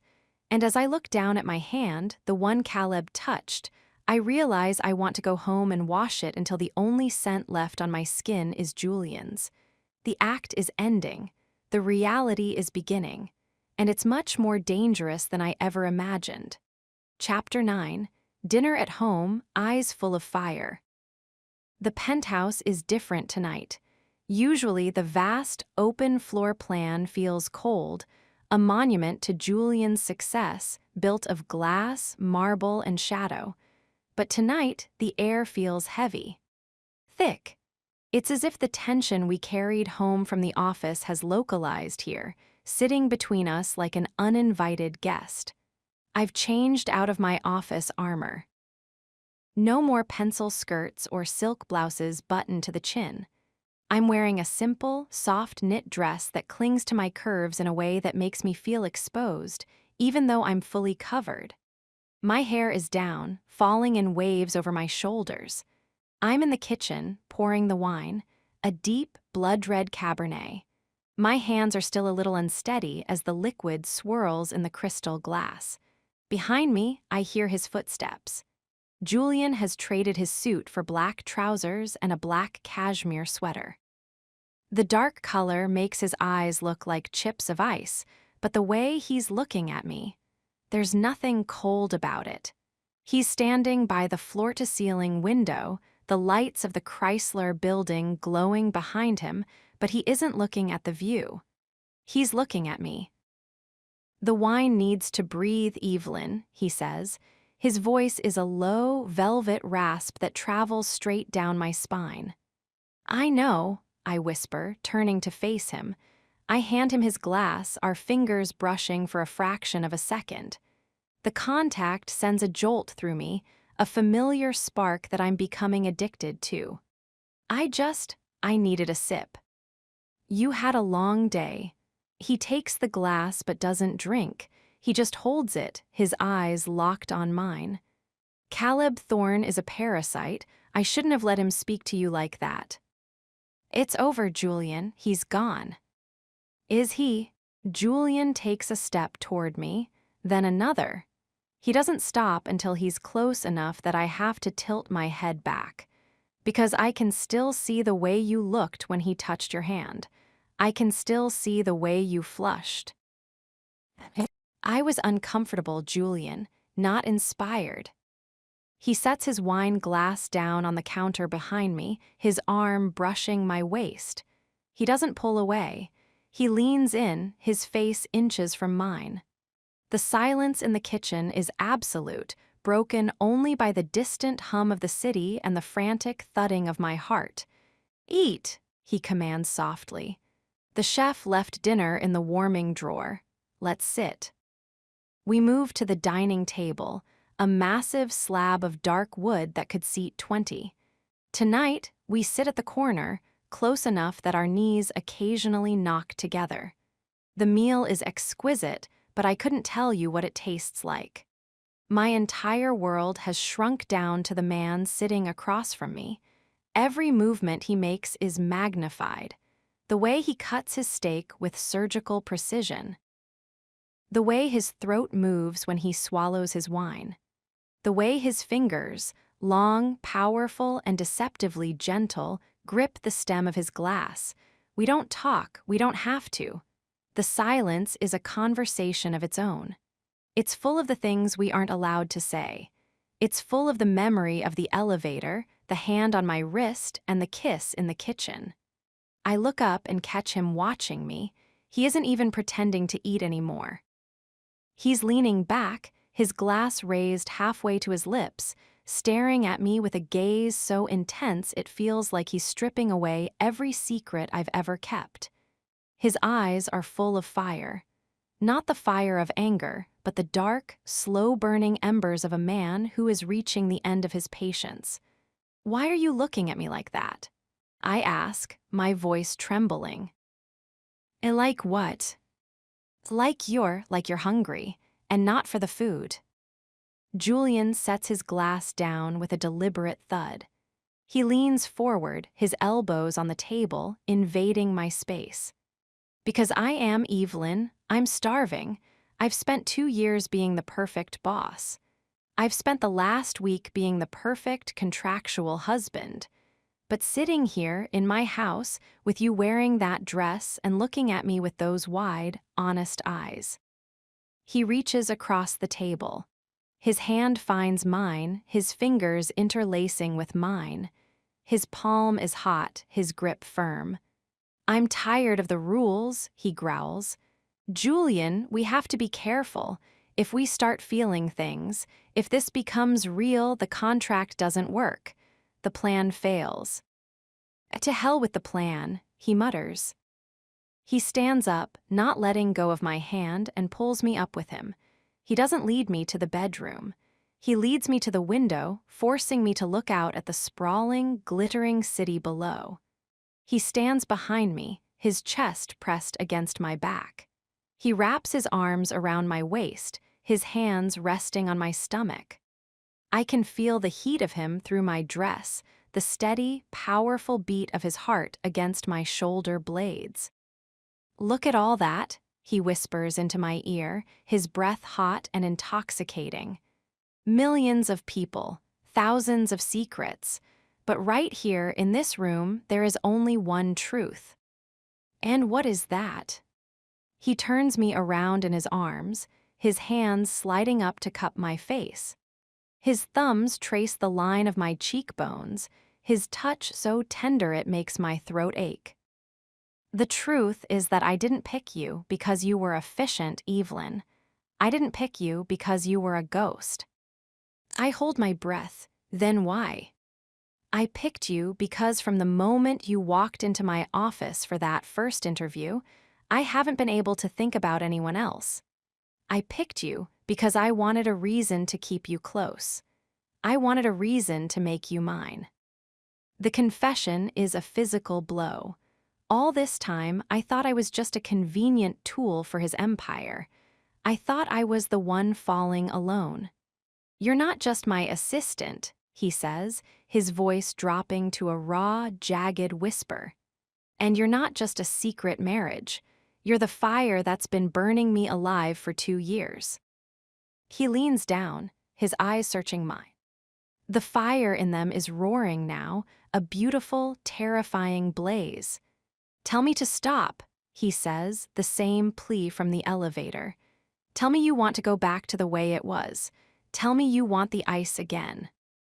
I look at him, at the man who owns half the skyline, the man who is ruthless to the world but who is currently trembling as he holds my face. "I don't want the ice, Julian," I breathe. "I never did." He lets out a sound that is half groan, half sob, and crushes his lips to mine. This kiss is different. It's not frantic like the elevator or jealous like the office. It's deep. It's emotional. It's the sound of a wall finally crumbling to dust. He tastes like the red wine and the dark, sweet promise of a night that will change everything. He pulls me closer, his hands roaming over my back, pulling me into his heat. I feel his desire, hard and demanding, pressing against me. I feel the way he breathes my name into my mouth, a prayer and a command all at once. We are standing in a palace of glass, exposed to the world, but in this moment we are invisible. We are just 2 people who have spent too long pretending they don't need each other. Julian pulls back just an inch, his eyes still burning. "The dinner is cold," he mutters against my lips. "I don't care," I whisper. "Good, neither do I."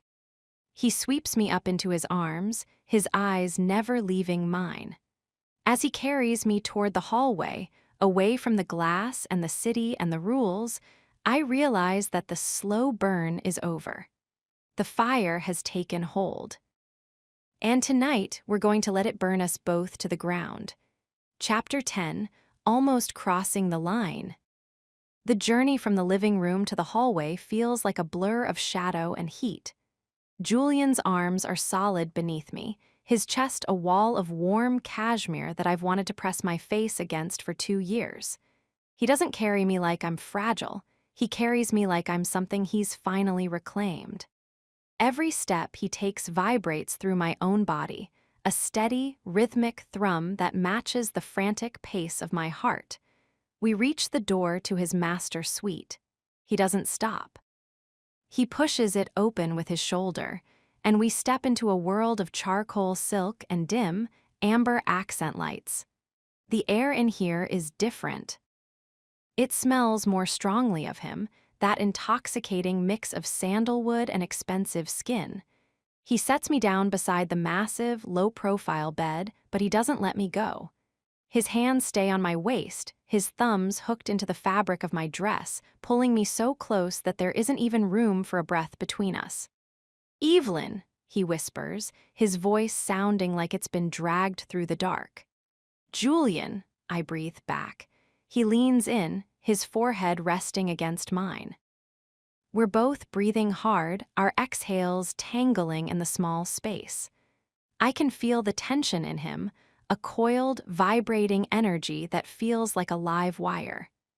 "If we do this," he murmurs, his lips grazing my nose, "there is no going back to Mr. Vance and Ms. Rossi." There is no pretending the contract is the only thing binding us together. Do you understand what you're doing? "I think I'm finally stopping the pretense," I say, my hands reaching up to find the hem of his sweater. I want to feel him. Not the cashmere, not the suit, but the man.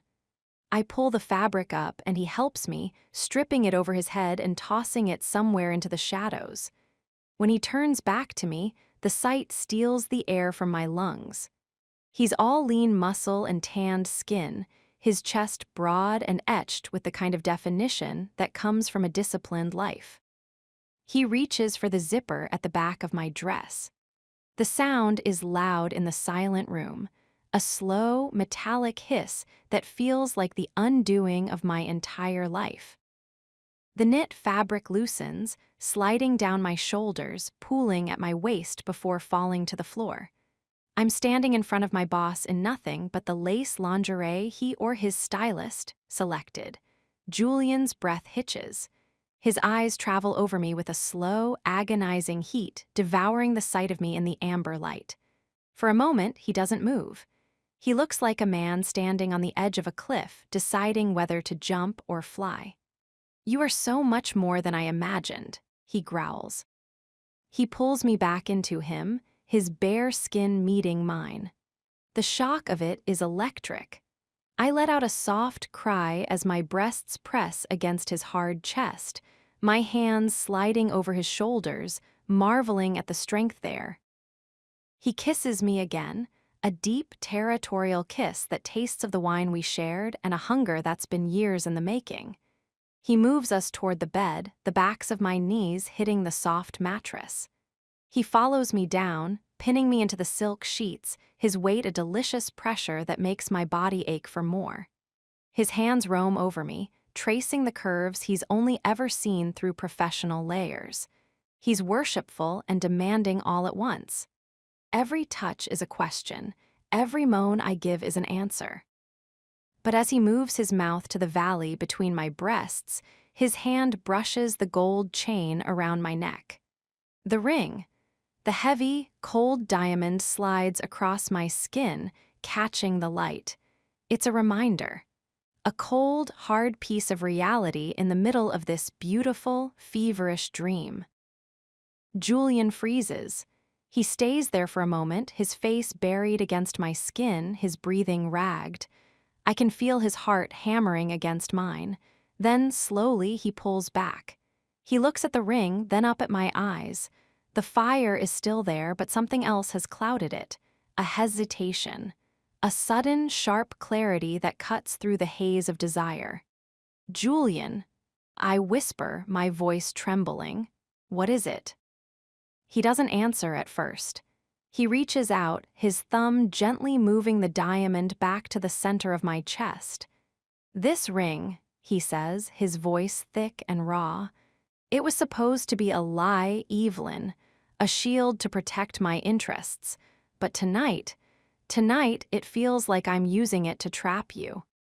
"You aren't trapping me. I want this, I'm here." "Are you?"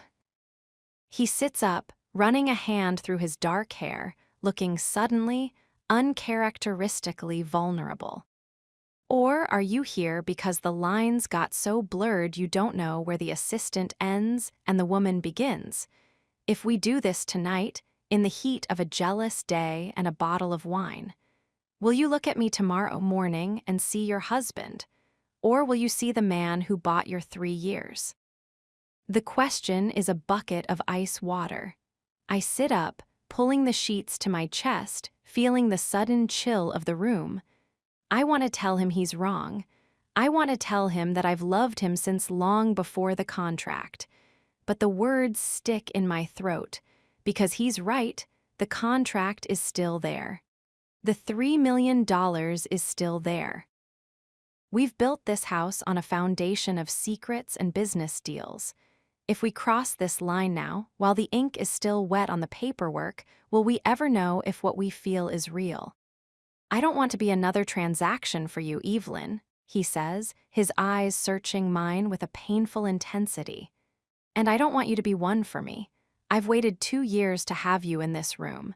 I can wait a little longer to make sure that when it happens, it's because you choose me. Not the deal, me." The silence that follows is heavy with the weight of what almost happened. It's the most intimate thing he's ever done, stopping, choosing my heart over his own hunger. "Julian," I reach out, my hand grazing his arm. He catches my hand, kissing my knuckles before gently letting go. "Go to your room, Evelyn, before I lose my resolve. Because right now, every cell in my body is screaming at me to ignore everything I just said." I look at him, truly look at him. This is the man behind the glacier, a man who wants to be loved, not just obeyed. I pick up my dress from the floor, clutching it to my chest. I walk to the door, stopping just before I leave. I turn back to see him sitting on the edge of the bed, his head in his hands, his back a map of tension and restraint. "Julian." "Yes," he doesn't look up. "It's not the deal," I whisper. "It's you, it's always been you." I don't wait for him to respond. I slip through the connecting door and lock it behind me. I lean against the wood, my heart still racing, my body still humming with the ghost of his touch. I look down at the ring on my chest. We stopped. We didn't cross the line. But as I lie down in my own bed, staring at the ceiling, I realize that the almost is almost worse than the everything. The tension hasn't been broken, it's been sharpened. Act 1 is over. The secret is out, not to the world, but to each other. We aren't strangers anymore. We aren't just boss and assistant. We are 2 people standing on the edge of a fire, and we just realized that neither of us wants to be saved. Chapter 11. Business Trip 1 Hotel Room. The hum of the private jet's engines is the only thing keeping me grounded. For the last 3 hours, I've been trapped in a cabin the size of a living room with the man who almost dismantled my soul 48 hours ago. Since that night in the penthouse, since I told him it was always him, Julian has been a ghost of himself. He's been polite. He's been efficient. He's been perfectly, agonizingly professional. He hasn't touched my wrist. He hasn't looked at my mouth. He's treated me like the executive assistant I'm supposed to be, and it's hurting more than his coldness ever did. We're flying to Chicago for an emergency meeting with the board of a tech giant we're trying to absorb. It's high stakes, high pressure, and for me, a high-wire act of trying not to fall apart every time he shifts in his leather seat. "The briefing on the Kendrick acquisition," Julian says, his voice cutting through the white noise of the jet. He doesn't look up from his laptop. "You've highlighted the discrepancies in their offshore accounts, but I don't see your personal recommendation." I take a breath, trying to ignore the way the sunlight from the cabin window catches the sharp line of his jaw. "I think they're hiding a liability in their German subsidiary. I'd recommend a deeper audit before we sign." "Agreed." He finally looks up. His eyes are guarded, the blue depths unreadable. "Good work, Evelyn." Thank you, Mr. Vance." The title feels like a wall of bricks between us. He flinches, just a tiny twitch of his eyelid, but he doesn't correct me. He goes back to his screen.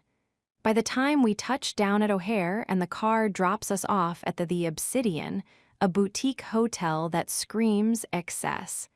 The sun has dipped below the skyline. I'm exhausted, my brain is fried from spreadsheets, and all I want is a bath and a door I can lock. I stand by the luggage as Julian approaches the check-in desk. The lobby is a cavern of dark marble and gold leaf, buzzing with the elite of Chicago. I see Julian's back stiffen as he talks to the concierge. There's a frantic clicking of keys, a hushed conversation, and then Julian's shoulders drop an inch. He turns back to me, his expression unreadable. "There's a problem," he says as he walks over. "And the luggage." The rooms. Apparently, there was a system error. A burst pipe flooded the entire 42nd floor this morning. They've had to relocate dozens of guests. A cold pit forms in my stomach, and because of the Global Tech Summit, every five-star hotel in the city is at capacity. They have one room left for us, Evelyn, the presidential suite. I blink. One room, but we can find another hotel, a 4-star, anything.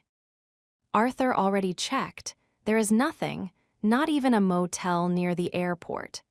Julian looks at me, and for the first time today, the glacier mask cracks. I see the flicker of the fire from the penthouse. "It's a 2-bedroom suite, Evelyn. It shouldn't be an issue." The concierge approaches us, looking mortified. "Mr. Vance, I am so sorry. We have the suite ready. It has a private entrance, a panoramic view, and... oh." He stops, looking at his screen again. "What is it?"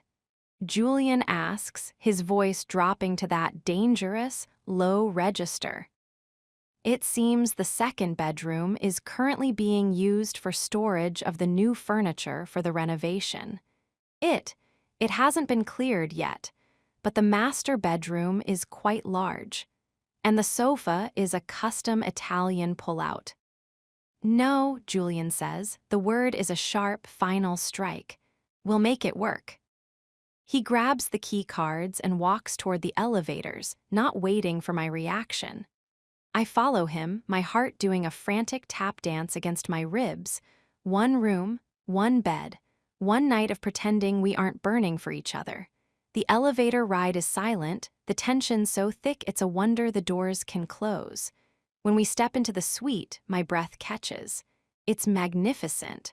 Walls of glass overlook the shimmering lights of Lake Michigan. A fireplace is already crackling in the center of the room. And in the master bedroom, visible through the open double doors, is a bed that looks large enough to get lost in. One bed. Julian sets his briefcase down on the marble dining table. He doesn't look at the bed. He doesn't look at me. "I'll take the sofa," he says, his back to me. "Julian, you have a 12-hour negotiation tomorrow. You can't sleep on a sofa." "I've slept on worse." "No, it's your room, your company. I'll take the sofa." He turns then.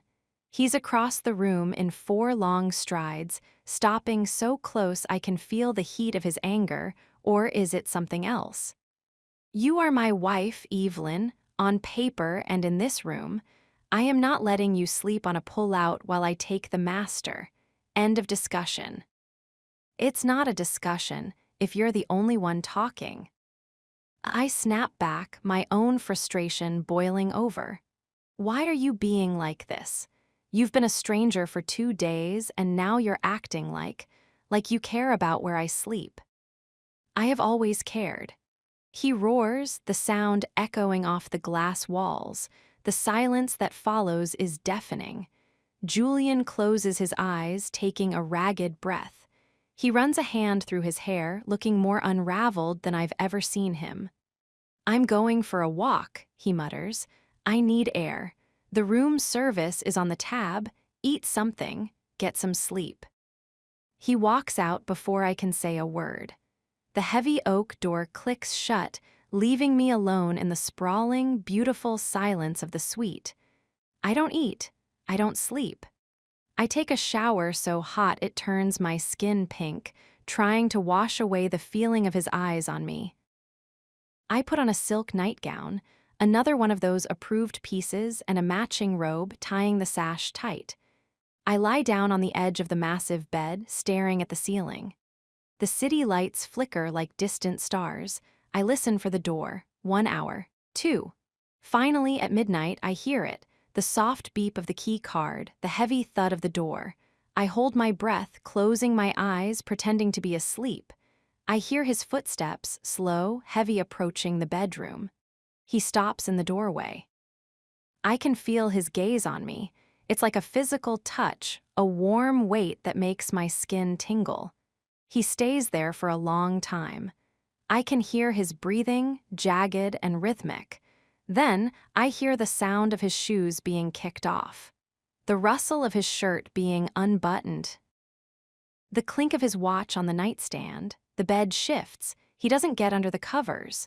He lies on top of them on the far side of the mattress. There is at least 3 feet of space between us, but it feels like we're tethered by a live wire.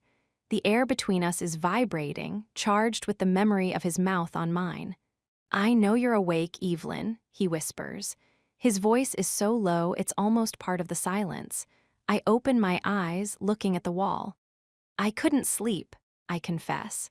Neither could I. He sighs, a sound of pure, unadulterated exhaustion. The sofa was too short. My feet hit the lamp. I can't help it. A small, shaky laugh escapes my throat.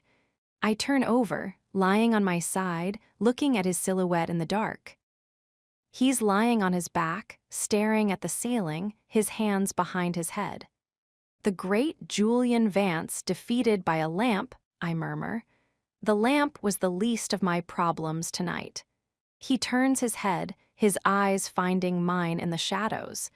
Being in the same city as you is a problem. Being in the same room is a catastrophe. Why? Because I lied to you in the penthouse. I told you I could wait. I told you I wanted you to choose me. He reaches across the space between us, his fingers grazing my hand. He doesn't grab it, he just touches the tips of my fingers. But being here, with the door locked and the world away, I don't want to be a gentleman, Evelyn. I want to be the man who signed that contract. The man who owns the rights to your time, your space, and your heart. You already have my heart, Julian, I whisper. I told you that. Why are you fighting it? Because if I let myself have you, I'll never be able to let you go.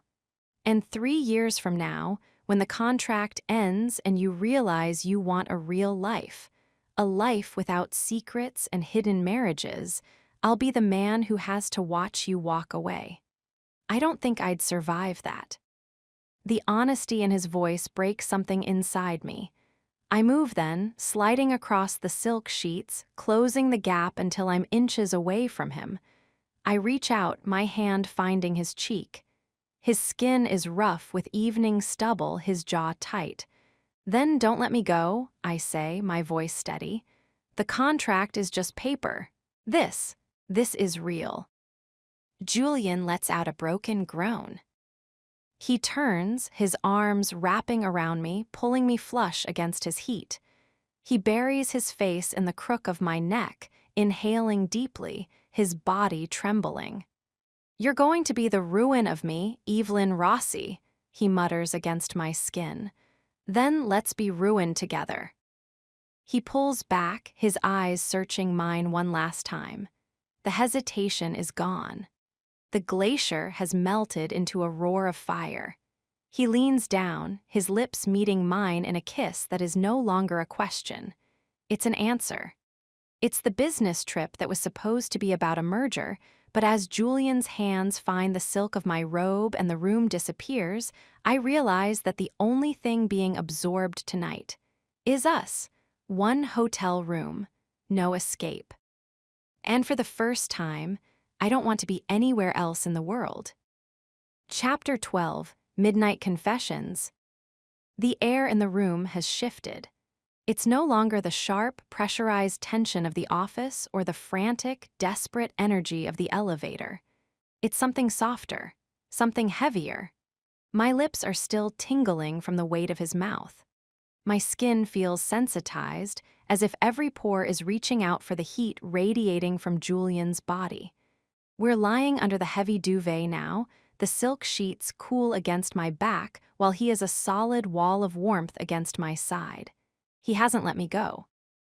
His arm is draped over my waist, pulling me back against his chest so that we fit together like two jagged pieces of a broken whole. I can feel the steady, rhythmic thrum of his heart against my shoulder blades. It's slower now, but still strong, the heartbeat of a man who controls empires, yet right now, he's holding onto me like I'm the only thing keeping him from drifting away. "Evelyn." His voice is a low vibration, muffled by the hair at the nape of my neck. "Yes." "Don't move, just stay right here." "I'm not going anywhere, Julian." I reach back, my hand finding his arm. His muscles are corded and tense, even in sleep. I trace the line of a faint scar on his forearm, something I'd never noticed in the office, hidden under his tailored French cuffs. "Tell me something," he murmurs. "Something the files don't know, something the HR background check didn't catch." I let out a soft breath, watching the way the shadows of the Chicago skyline dance across the ceiling. In the dark, without the suits and the glass walls, the hierarchy feels like a dream. Here, we're just two people with too many secrets. "I used to want to be a pianist," I whisper. I feel him shift, his chin resting on my shoulder. "A pianist." "My grandmother taught me. We didn't have much, but she had this upright piano that was missing the middle C. She used to say it made the music more honest, because you had to work around the gaps. I practiced until my fingers bled. I wanted to go to Juilliard." "Why didn't you?" "Life happened. Mom got sick. The piano was the first thing we had to sell to pay for the first round of tests. I realized pretty quickly that music doesn't pay for chemotherapy. Ambition is a luxury for people who aren't drowning, Julian." He pulls me tighter, his grip almost painful for a second before he relaxes. "I didn't know." "Of course you didn't, I made sure of it. I traded the music for spreadsheets. I traded the piano for a desk outside your office, and I was fine with it. I told myself it was just a job until you handed me that contract." I turn around in his arms, facing him. The dim light from the street lamp outside catches the moisture in his eyes. He looks haunted. "You think I'm a monster for offering it, don't you?" he asks. "A man who buys a wife because his grandfather's will demands it." "I think you're a man who is used to solving every problem with a checkbook. But you didn't just buy my time, Julian. You bought the one thing I promised myself I'd never lose." "And what's that?" "My pride. Every time I see the deposit in my account, I feel like a stranger to myself. But then you look at me. The way you looked at me in the elevator. And I realize I'd sign that paper 1,000 times over just to have you look at me like that for one more second. Julian reaches out, his thumb catching a stray tear I didn't even know had fallen. His touch is so gentle it breaks my heart. "My turn," I say, trying to steady my voice. "Tell me why you're so afraid of people seeing us. It's not just the board, is it? You've faced down hostile takeovers without blinking. Why is a secret marriage the only thing that makes the glacier tremble?" Julian is silent for a long time. I almost think he's fallen asleep, but then he speaks, his voice sounding raw and jagged. "My mother was the assistant once," he confesses. I freeze. I've never heard him mention his mother. The public record says she died when he was young, but there are no details. "My father, he was like me, powerful, driven. He married a woman from a good family, but he spent all his time with his secretary. She was brilliant, kind, and completely disposable to him. When the scandal broke, when the board found out, he didn't protect her. He crushed her. He fired her, blacklisted her, and went back to his perfect wife to save the stock price. She died broke and alone in a hospital ward while he was at a gala." Julian. I watched it happen, Evelyn. I watched the world treat her like she was a stain on his reputation. I promised myself I would never be that man. I would never let the woman I cared for, be a target for the vultures in this city. He looks at me, his gaze intense and full of a deep-seated pain. "I'm not hiding you because I'm ashamed of you. I'm hiding you because as long as you're just Ms. Rossi, they can't use you to destroy me, and they can't destroy you to get to me. The secret is the only wall I have left." The irony is staggering. He's built a cage of gold and silence to protect me, not realizing that the cage is what's been suffocating us both. "But you're hurting me anyway," I whisper, leaning my forehead against his. "The silence hurts more than the scandal ever could. Being your secret feels like being your mistake." "You are the only thing in my life that isn't a mistake," he growls. He moves then, his mouth finding mine with a slow, devastating tenderness. This isn't the hunger from before, it's a confession. It's the sound of a man begging for forgiveness without saying a word. He tastes of the night and the truth. As his hands slide down my back, pulling me into the hollow of his body, I realize that the midnight confessions have changed the game. We aren't just playing our roles anymore. We've seen the scars beneath the suits. We've heard the music behind the silence. "Stay with me," he mutters against my lips. "Not because of the contract, not because of the money, just stay." "I'm here," I breathe. "I've always been here." Outside, the city of Chicago continues to roar, indifferent to the two people in the presidential suite who have finally stopped lying to themselves. But inside the room, the world is silent. There is no Vance International. There are no medical bills. There is only the heat of his skin, the weight of his secrets, and the terrifying realization that I'm no longer just his assistant or his secret wife. I'm his weakness, and he is mine. As we drift into a fitful, shared sleep, I know that tomorrow the sun will rise and the glacier will have to return. We will put on our masks and walk into the boardroom, and he will pretend not to know the taste of my tears. But for tonight, in the dark, the truth is enough. Chapter 13. His voice changes when he says my name. Stops. A few minutes later, the steam billows out of the bathroom as the door opens. Julian walks out, a white towel wrapped low around his hips. Droplets of water still cling to the dark hair on his chest, trailing down the center of his stomach. He looks like a god carved from granite and shadow. He doesn't see me watching him at first. He's focused on the cufflinks laid out on the dresser. Then he turns. Our eyes meet, and the air in the room instantly feels too thick to breathe. The glacier isn't back yet. His hair is damp and messy, his expression raw. He looks at me, and for the first time, I don't see the CEO. I see the man who belongs to me. "Good morning," I whisper, my voice thick with sleep. He doesn't answer immediately. He walks over to the bed, sitting on the edge.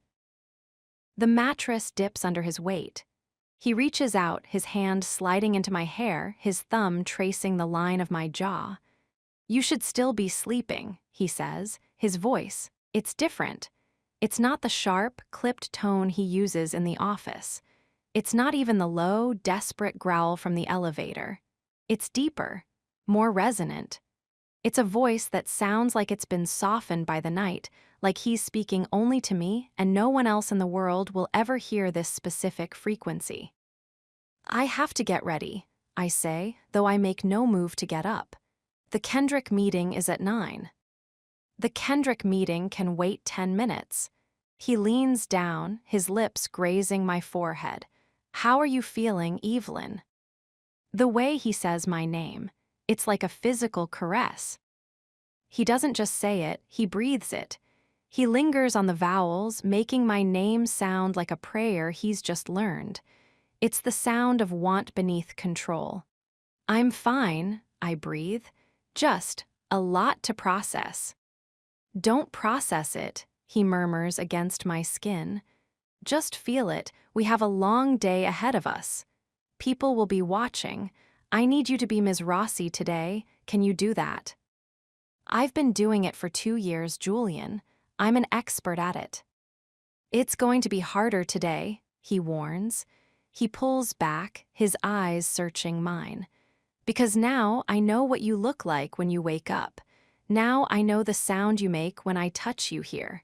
He runs his thumb over the pulse point in my neck. "I don't know if I can go back to pretending you're just an employee." "You have to," I say, sitting up and pulling the duvet to my chest. "For both our sakes." He nods, his expression hardening. The mask is coming back. He stands up, dropping the towel and reaching for his charcoal suit. I turn my head, my face heating up, but the image of his powerful, lean body is already burned into my mind. An hour later, we are in the lobby, heading for the car. The transition is flawless. By the time we reach the Kendrick headquarters, Julian is the epitome of the ruthless billionaire. He walks with a stride that demands everyone move out of his way. He doesn't look at me, he doesn't touch me, but when we get into the boardroom and the 10 executives from Kendrick are staring us down, the shift happens. "Mr. Vance," the CEO of Kendrick says, standing up. "We've reviewed your proposal. We find the terms aggressive." "Business is aggressive, Bill," Julian says, taking his seat at the head of the table.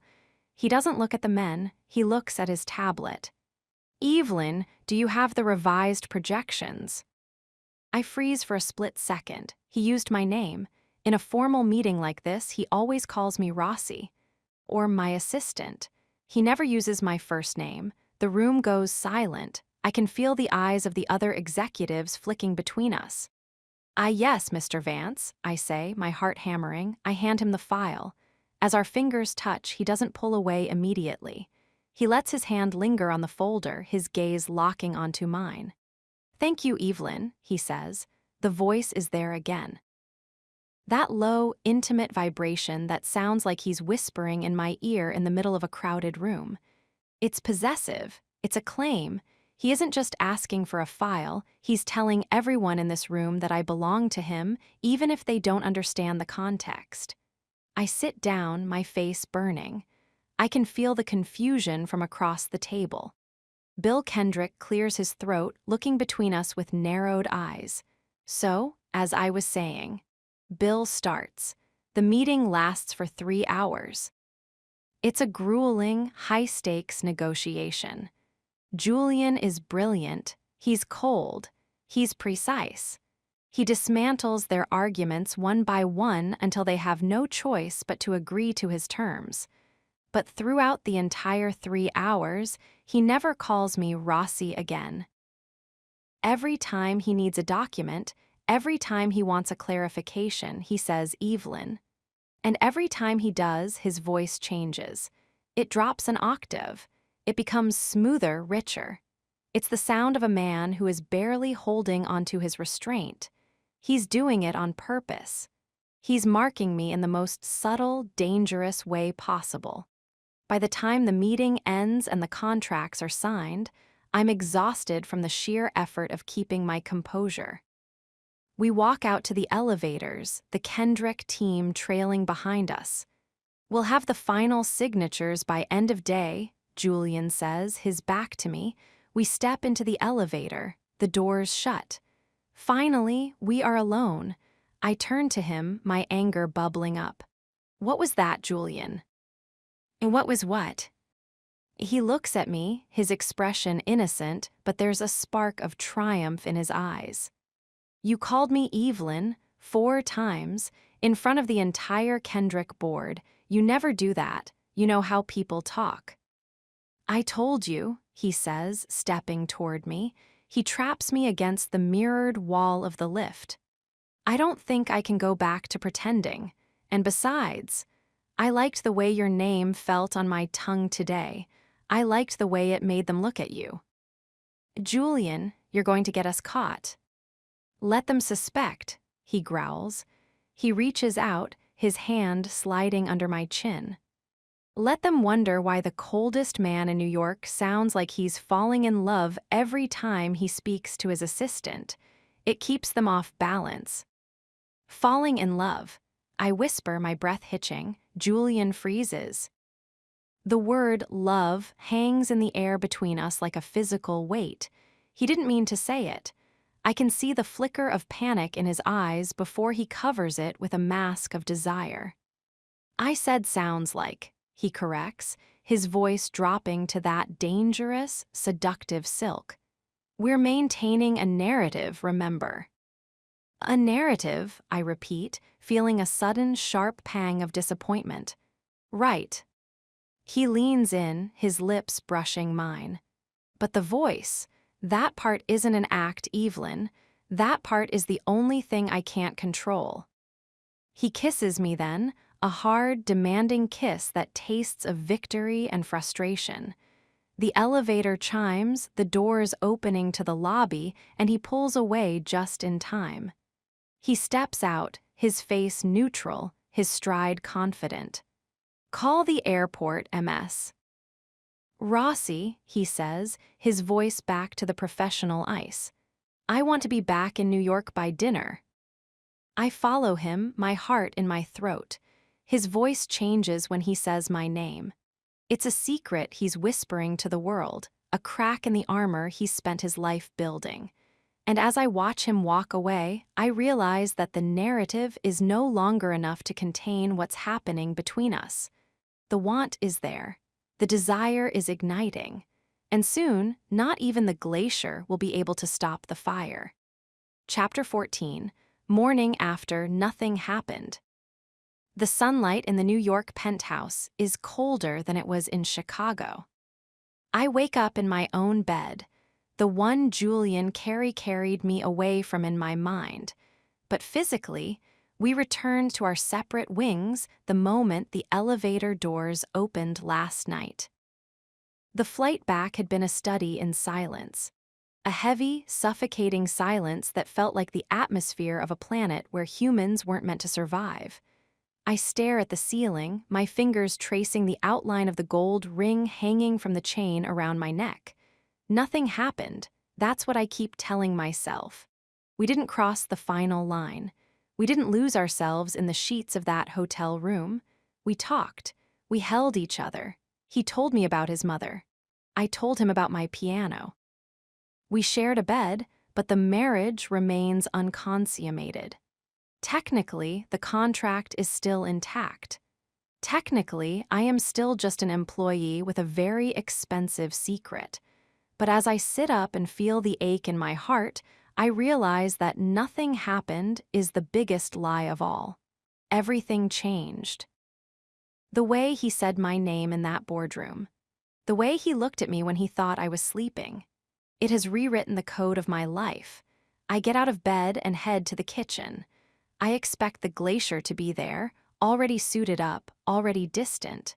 Instead, I find Julian standing at the floor-to-ceiling window, wearing nothing but black lounge pants. No shirt. No shoes. Just the raw, powerful lines of his back and the golden morning light catching the ridges of his spine. He's holding a mug of coffee, staring out at the park as if he's trying to find the answers to questions he hasn't asked yet. "You're late," he says. He doesn't turn around, but I can hear it in his voice, the morning rasp, the Chicago frequency. It hasn't quite faded yet. "I didn't sleep well," I say, leaning against the marble island. "Neither did I," he turns then, and the sight of him, unfiltered, shirtless, and looking entirely too human makes my breath catch. He looks tired. There are dark circles under his blue eyes, and his hair is a chaotic mess. The bed here feels empty. The honesty of the statement is a physical blow. I want to go to him. I want to wrap my arms around his bare waist and tell him that my bed felt like an icebox. "Julian, about Chicago." "Nothing happened in Chicago, Evelyn." He says it with a sharp, final edge that makes me flinch. He sets his coffee down and walks toward me, his expression hardening with every step. The mask is sliding back into place. I can see the glacier reforming, layer by layer, until the man from the hotel room is buried deep beneath the ice. "We had a successful negotiation," he continues, stopping inches away from me. "We secured the Kendrick deal. That is the only thing that matters." Is that the only thing? It has to be.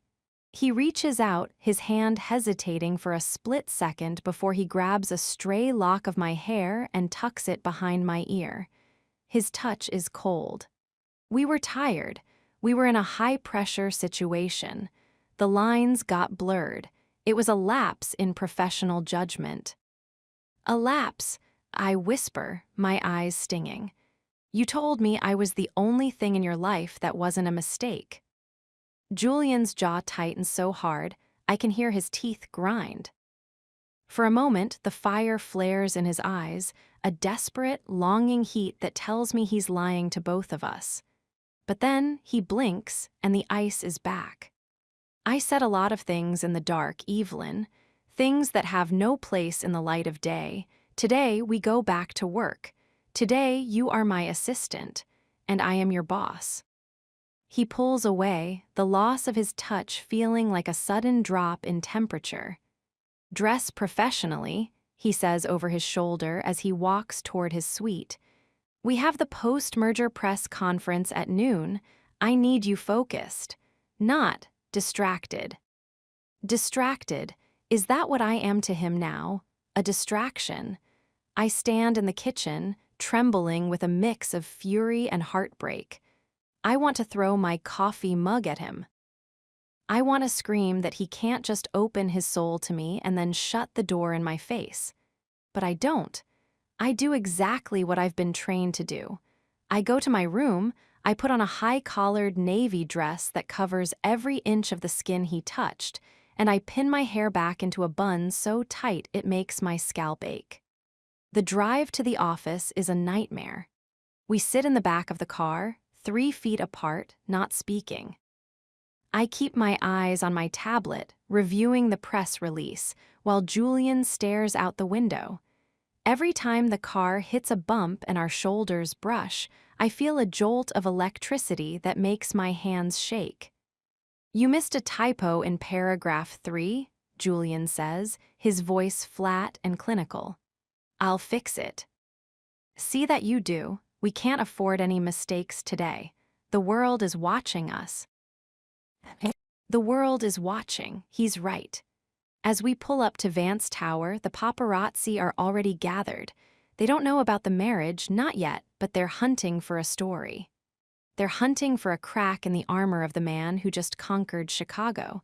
We step out of the car. Julian doesn't look at me.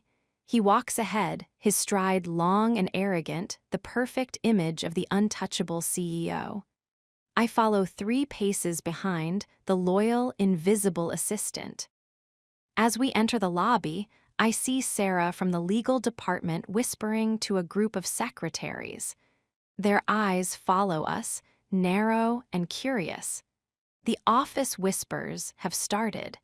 They notice the way he said my name in the boardroom meeting over the video link. They noticed the way we arrived together this morning. I reach my desk and sit down, burying myself in work. I don't look at the glass wall. I don't look at him. But then, an hour before the press conference, my phone buzzes. From Julian Vance to Evelyn Rossi. Subject, urgent. My office, now my heart sinks. I stand up, smoothing my dress, and walk into his office. The door closes behind me with a heavy thud. Julian is standing behind his desk. He's wearing his suit jacket now, looking every bit the king of the world. But his eyes, they're fixed on the screen of his phone. Did you see this? He asks. He turns the phone around. It's a gossip blog, The New York Insider. Headline, Is the Glacier Melting? Julian Vance spotted in Chicago with mystery woman in hotel suite. There's a photo. It's grainy, taken from a distance, but it's clearly us. We're standing on the balcony of the presidential suite, silhouetted against the city lights. He has his arm around my waist. My head is on his shoulder. My breath hitches. Julian, I didn't see anyone. It doesn't matter if you saw them, he growls. He walks around the desk, his presence filling the room like a physical weight. The rumors are starting. The board is already calling. They want to know who the woman is. What are you going to tell them? I'm going to tell them it was an old friend, a consultant. I'm going to lie, Evelyn, because that's what we do. He stops in front of me, his eyes searching mine. For a moment, the glacier cracks again. He reaches out, his hand hovering near my cheek, but he doesn't touch me. Nothing happened, he whispers, his voice thick with a mix of regret and desire. But the world thinks everything did. Does it matter what the world thinks if it's not true? I ask, my voice trembling. Julian looks at me, and for a split second, I see the man who held me in the dark. It matters because the lie is what protects you, he says, and right now, the lie is the only thing I have left to give you. He pulls away, his face turning back to stone. Go to the press conference, he commands. Stand where you always stand. Don't look at me. Don't smile. Be the assistant, Evelyn. If you want to survive this, you have to be the best actress in New York. I turn and walk out, my heart in pieces. Morning after, nothing happened. We're back in the office, back in the shadows, pretending the fire didn't happen.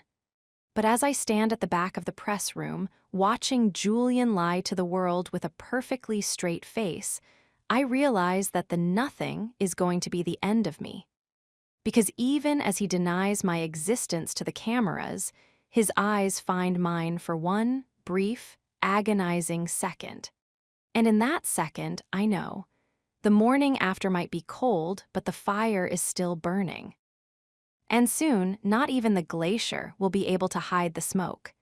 Chapter 15, Office Whispers and Dangerous Rumors.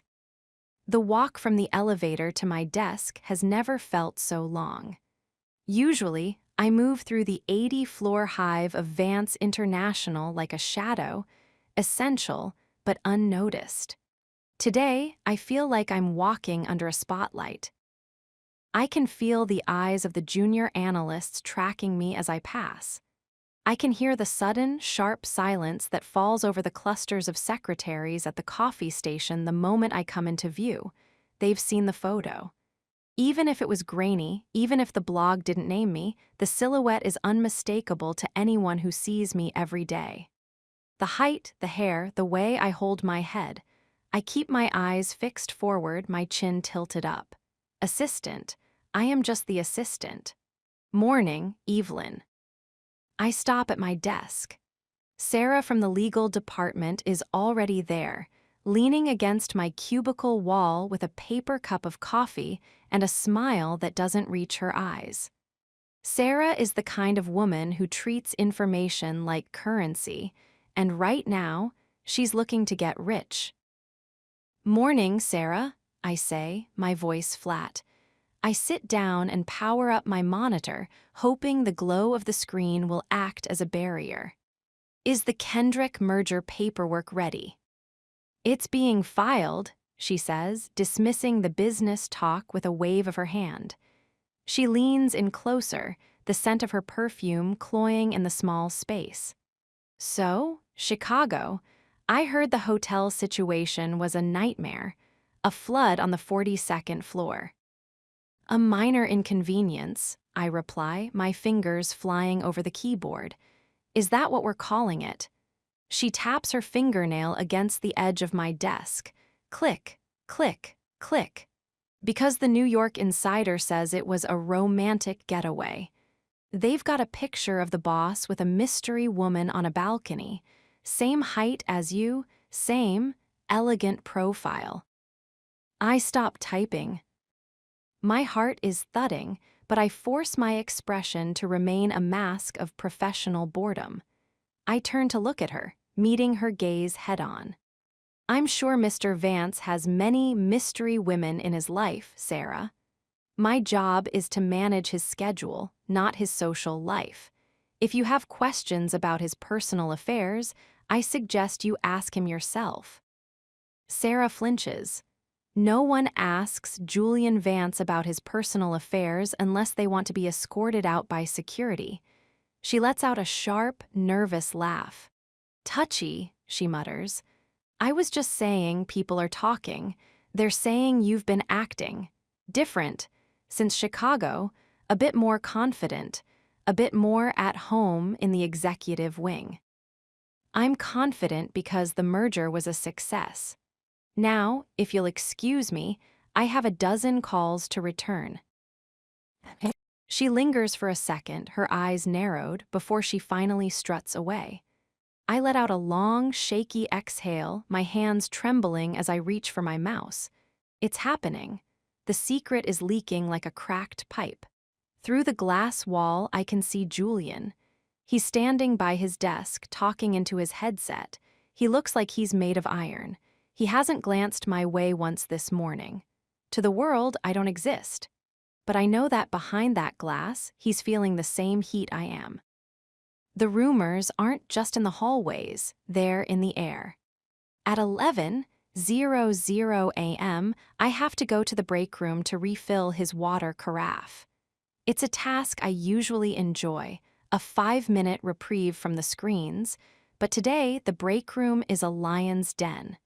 I hear them before I see them. 2 of the interns, girls barely out of college, are whispering by the industrial fridge. Definitely her, one says, her voice a sharp hiss. Did you see the shoes she wore yesterday? Those are $4,000 Laubautins, on an assistant's salary. Please. She's probably his travel companion, the other one giggles. I mean, look at him. He's a god. If I had to trade a few favors for a penthouse and a designer wardrobe, I'd sign up tomorrow. It's disgusting, the first one snaps. She acts so professional, so above it all, but she's just sleeping her way to the top. The words hit me like a physical blow. A cold, sharp pain blooms in my chest. I want to burst in there and scream that I'm his wife. I want to show them the ring and the contract and the $3 million that I'm earning with every piece of my soul. But I can't. I have to stay invisible. I take a breath, steadying my hands, and walk into the room. The girls jump, their faces going pale as they see me. Ms. Rossi, one of them squeaks. We were just talking about the lunch order. I don't look at them. I walk to the filtered water tap, the silence in the room heavy and suffocating. I fill the carafe, the sound of the water echoing in the stillness. The lunch order is handled by the junior admin, I say, my voice cold and hollow.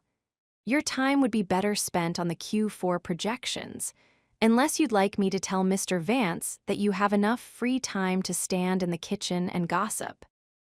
No, Ms. Rossi. Sorry, Ms. Rossi. They scramble out of the room, leaving me alone with the hum of the refrigerator. I lean against the counter, my eyes burning. I'm the other woman in my own marriage. I'm the mistress to my own husband. The irony is a bitter pill to swallow. I've spent my life working for respect, for a seat at the table, and in 1 week I've become a punchline for the office. I head back to the executive wing, my heart heavy. As I pass Julian's office, the door swings open. In here. Now. His voice is a low, dangerous growl. I step inside and he slams the door shut, hitting the button to frost the glass. Julian is pacing. His jacket is off, his tie is pulled loose, and he looks like a man on the edge of a breakdown. The board just left, he says, his eyes finding mine. They're demanding a statement. They've seen the blog. They've heard the rumors. They think I'm having an affair with a staff member. They're half right, aren't they? I ask, my voice trembling. Except it's not an affair, it's a marriage. They can't know that. Julian roars, stepping into my space. If they know it's you, they'll call it a conflict of interest. They'll say I used company funds to secure a personal arrangement. They'll tear you apart, Evelyn. They're already tearing me apart, Julian. I just heard the interns in the break room. They think I'm a high-priced mistress. They think I'm sleeping my way to the top. Julian freezes. His expression shifts from anger to a raw, agonizing guilt. He reaches out, his hand grazing my shoulder, but I pull away. I can't do this, I whisper, tears finally spilling over. I can't be the woman they whisper about. I can't be the distraction you hide in the dark. It's too much. Evelyn, listen to me. He grabs my waist, pulling me into him. His grip is firm, possessive, and full of a desperate heat. The rumors will fade. We just have to be more careful. No more balconies, no more Evelyn in the boardroom. We go back to the ice. The ice is melting, Julian. I breathe, my face inches from his. And we're both going to drown in it. The tension in the room is explosive. We're surrounded by whispers, by rumors, by a world that wants to pull us down. But in this frosted glass cage, there is only the two of us. Julian leans down, his forehead resting against mine. Let them talk, he mutters. Let them say whatever they want, as long as they don't know the truth, as long as you're safe. I don't feel safe, I whisper. I feel like I'm losing myself. He kisses me then. It's not a kiss of passion, but a kiss of desperation. It's the sound of a man trying to hold onto a secret that's already slipping through his fingers. The office whispers are getting louder. The rumors are getting more dangerous. And as Julian pulls me closer, I realize that the hidden marriage is no longer a secret. It's a ticking time bomb, and we're both standing right on top of it. Chapter 16. The door locks behind us. The air in the executive wing is vibrating.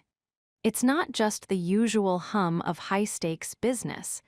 It's the static of a secret that's trying to claw its way out into the light. I'm standing at the heavy mahogany door to Julian's office, a stack of urgent contracts for the Thorn Group merger clutched in my hands. My knuckles are white. My heart is a frantic percussion against my ribs. Since the morning after in Chicago, since the photo on the gossip blog, the office has felt like a hall of mirrors. Every glance from a colleague feels distorted. Every whisper feels like an indictment. I take a breath, steadying the tremor in my fingers, and knock. Enter. The word is short, sharp, and carries the weight of a man who hasn't slept in 48 hours. I step inside. The office is bathed in the orange glow of the late afternoon sun, the skyscrapers of Midtown casting long, jagged shadows across the obsidian desk. Julian is standing by the window, his back to me. His jacket is draped over a chair, and his white dress shirt is unbuttoned at the collar, the sleeves rolled up to reveal those powerful, corded forearms. He doesn't turn around. He doesn't have to. We are so attuned to each other now that I can feel his mood before he even speaks. He's a coiled spring. He's a storm waiting for a reason to break. "The Thorn contracts, sir," I say, my voice sounding hollow in the vast room. "They need your signature before the courier arrives at 5. "Set them down, Rossi." Rossi, the name feels like a slap. It's the wall he builds between us every time the world gets too close. I walk to the desk and set the papers down, but I don't leave. I can't, not with the way the silence is screaming between us. "Julian," I whisper. He stiffens. He turns then, and the look in his eyes makes my breath hitch. They aren't icy blue anymore. They are the color of a winter sea just before a gale, dark, roiling, and dangerous. "I told you not to use my name here," he says, his voice a low, gravelly warning. "There's no one here. The glass is frosted. The secret is still safe." "Is it?" He walks toward me, his movements slow and predatory. He stops at the edge of the desk, leaning his weight onto his hands. "Because the board just called for an emergency session tomorrow. They're bringing in a reputation management team. They want to vet my personal staff. They want to vet you, Evelyn." A cold dread settles in my stomach. What are they looking for? Discrepancies, lifestyle changes. Anything that explains why my executive assistant suddenly has a wardrobe that costs more than her annual salary. Anything that explains why we were seen on a balcony together in Chicago. He stands up straight, his presence expanding until I feel small, even in my 4-inch heels. "They're going to hunt you," he growls. "They're going to dig into your bank accounts, your family, your past. They'll find the medical bills I paid. They'll find the contract." "Then we tell them the truth," I say, my voice rising. "We tell them we're married. It's legal, Julian. It's not a crime to fall in love with your assistant." "We didn't fall in love." Julian roars, the sound echoing off the glass walls. "We signed a deal. I bought your time, and you bought your mother's life." That is what the world will see. They won't see romance, Evelyn. They'll see a predator and his prey. They'll see a CEO who coerced his subordinate into a bed for a chairmanship. They will destroy me, and they will make sure you never work in this city again. The words cut through me like a serrated blade. I step back, the tears I've been holding back all day finally stinging my eyes. "Is that all this is to you?" I ask, my voice trembling. A deal, a liability, was Chicago just? Coercion. Julian's expression cracks. The glacier shatters in a heartbeat, revealing the raw, bleeding frustration beneath. He reaches out, grabbing my upper arms, his grip firm but not painful. "You know it wasn't," he mutters, his face inches from mine. "You know that every time I look at you across a room, I'm fighting the urge to tell the world to go to hell just so I can hold you. You know that being in this office with you, pretending I don't know the scent of your skin, is a torture I wouldn't wish on my worst enemy." "Then stop fighting," I breathe, my hands finding his chest, feeling the heavy, frantic thud of his heart. "Let them dig. Let them find whatever they want. I don't care about the job, Julian. I don't care about the money anymore. I just want to be your wife without feeling like a criminal." Julian looks at me, really looks at me, and for a second, the power dynamic of Vance International vanishes. We aren't boss and assistant. We aren't a billionaire and a girl from Queens. We are just two people who have been pushed to the edge of their control. He reaches behind him without looking, his hand finding the heavy brass handle of the office door. Click. The sound of the deadbolt sliding into place is the loudest thing I've ever heard. It's the sound of the world being shut out. It's the sound of the rules being burned to ashes. Julian turns back to me, his eyes dark with a primal, unadulterated hunger. "You want to stop fighting?" He asks, his voice dropping to a seductive, dangerous silk. "You want to know what it's like when I don't have to be Mr. Vance?" He doesn't wait for an answer. He sweeps the thorn contracts off the desk with one hand, the papers fluttering to the floor like dying birds. Before I can gasp, he lifts me up, sitting me on the edge of the obsidian desk. The cold stone against the back of my thighs is a sharp contrast to the heat of his body as he steps between my legs. I wrap my arms around his neck, pulling him closer, my fingers tangling in the hair at the nape of his neck.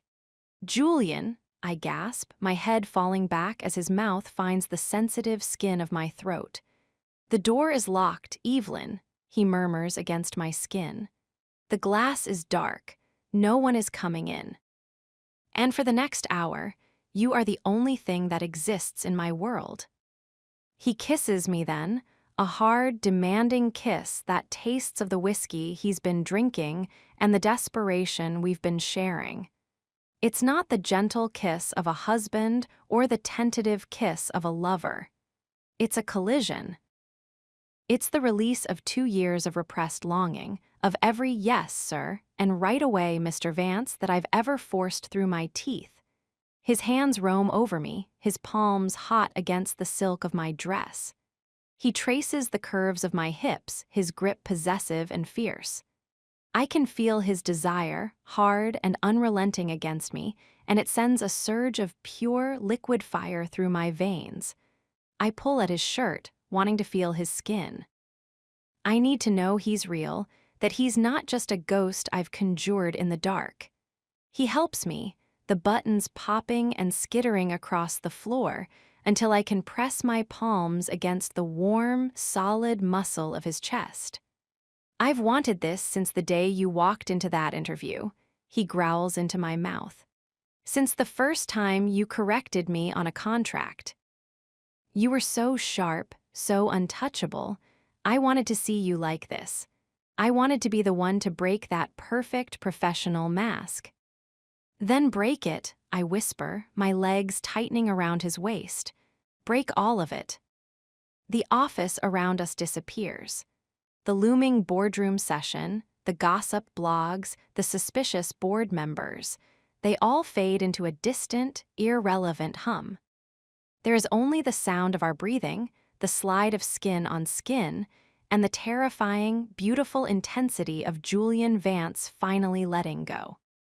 He moves with a frantic, focused energy, worshipping every inch of me as if he's trying to memorize my body before the sun goes down.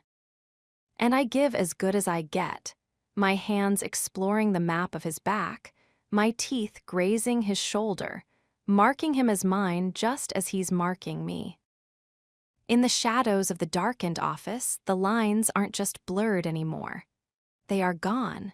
We are no longer employer and employee. We aren't even a hidden marriage. We are a fire.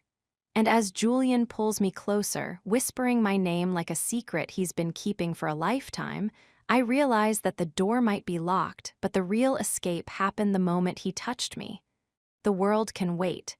The scandal can explode. But in this room, behind the frosted glass and the heavy oak, I am finally, truly, Julian Vance's wife, and I'm never letting him go back to the ice. Chapter 17. His jacket around my shoulders. The silence that follows a storm is always the loudest part. I sit on the edge of Julian's obsidian desk, my legs dangling, my breath still hitching in the rhythmic aftershock of what just happened.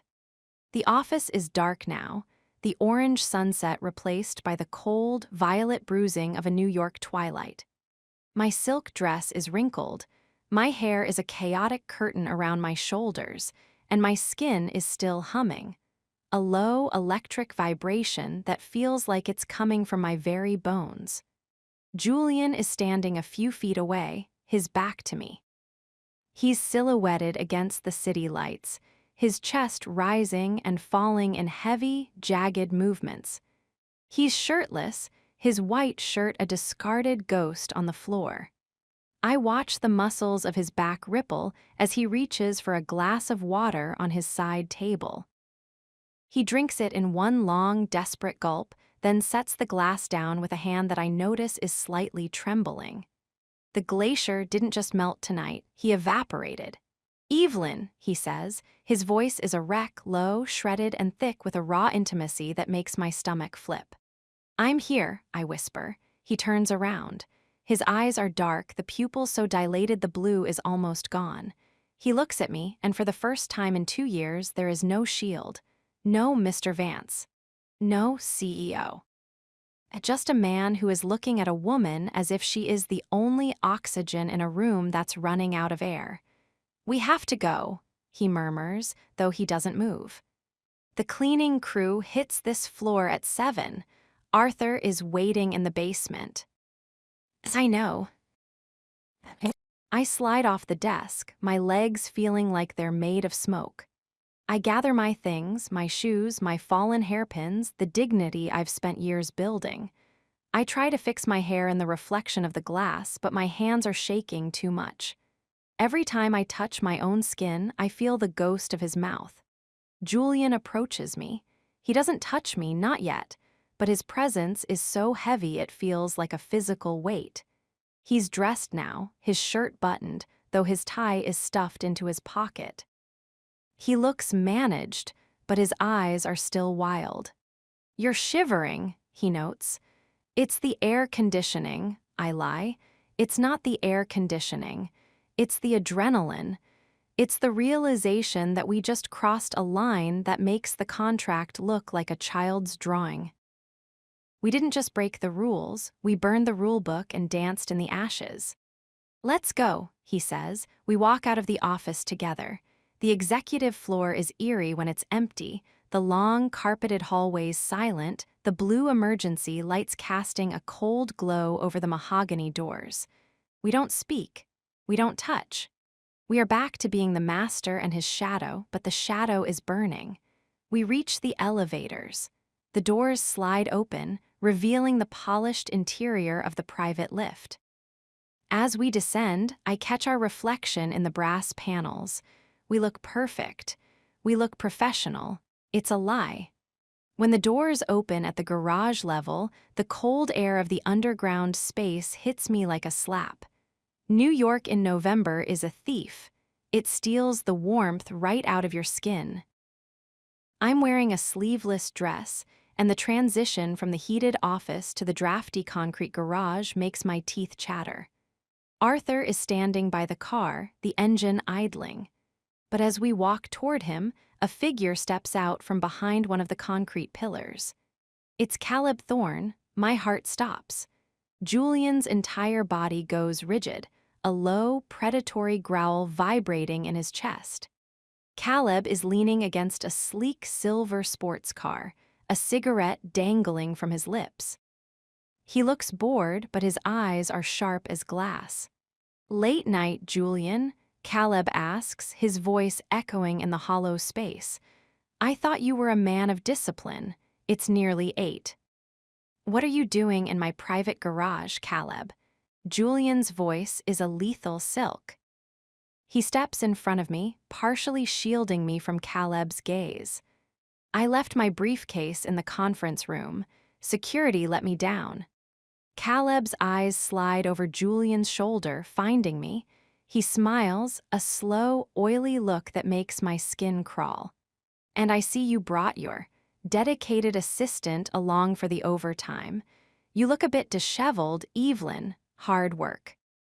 I feel the blood drain from my face.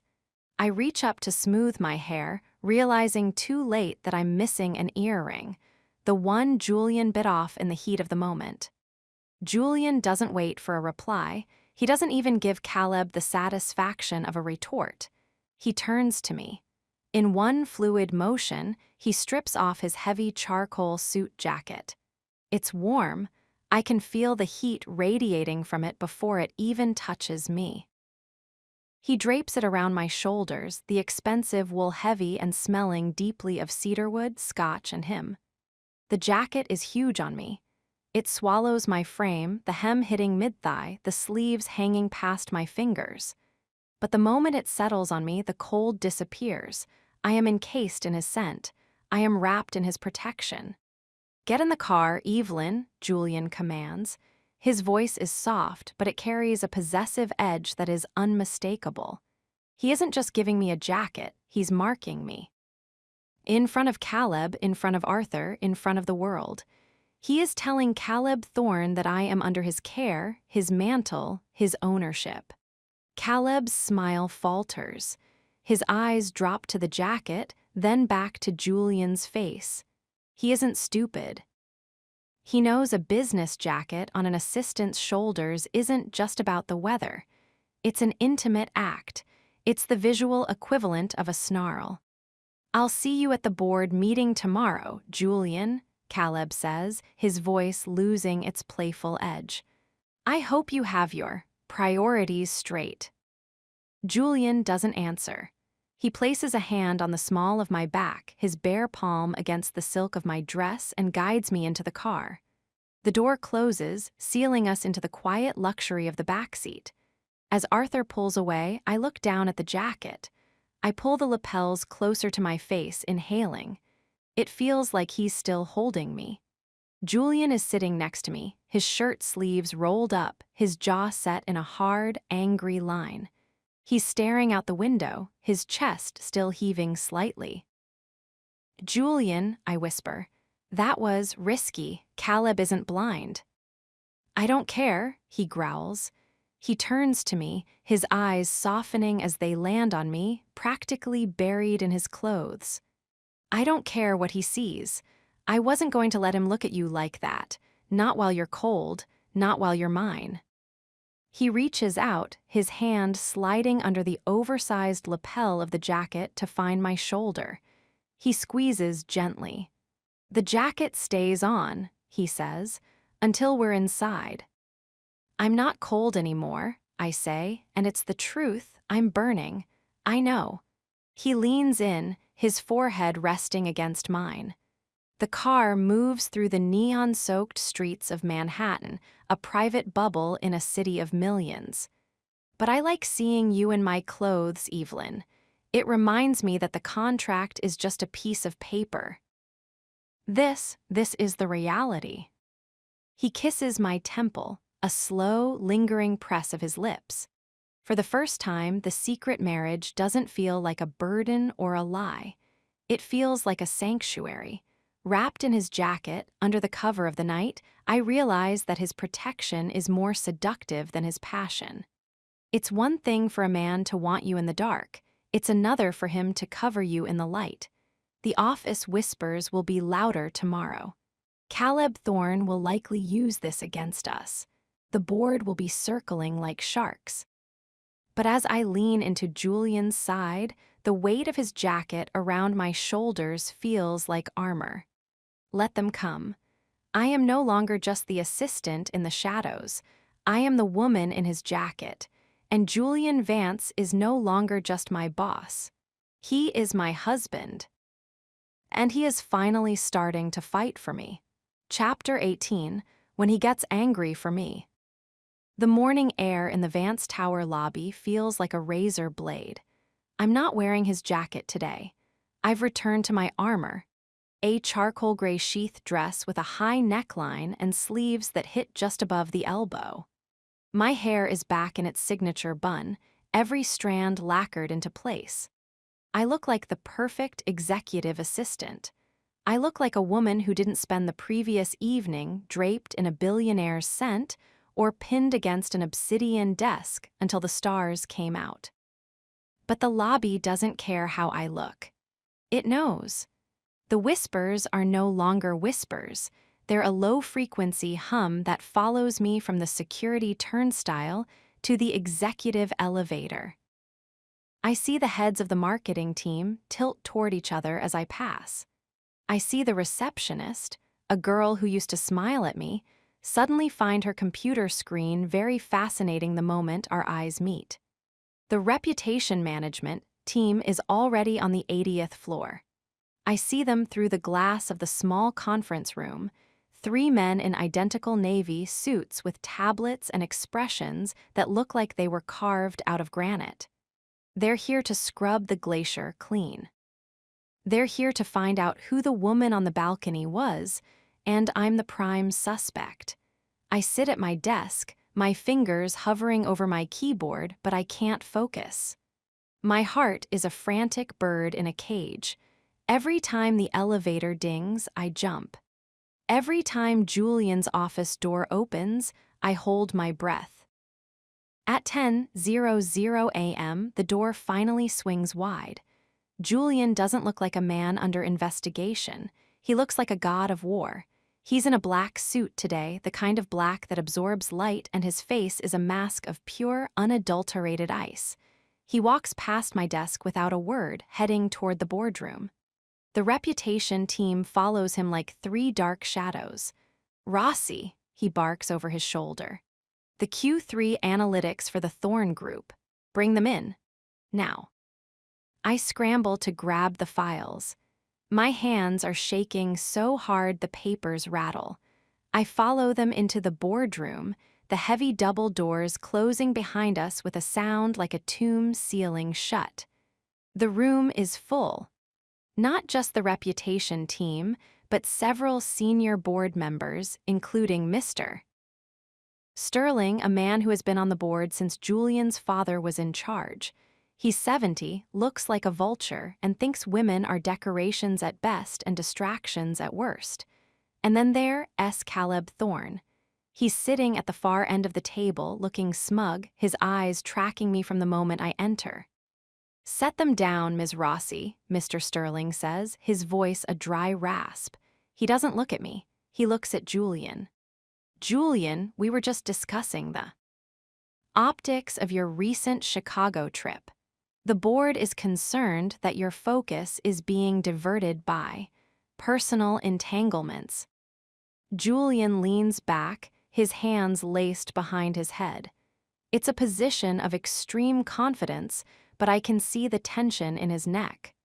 "My focus has never been sharper, Arthur. The Kendrick deal is the largest acquisition in our history.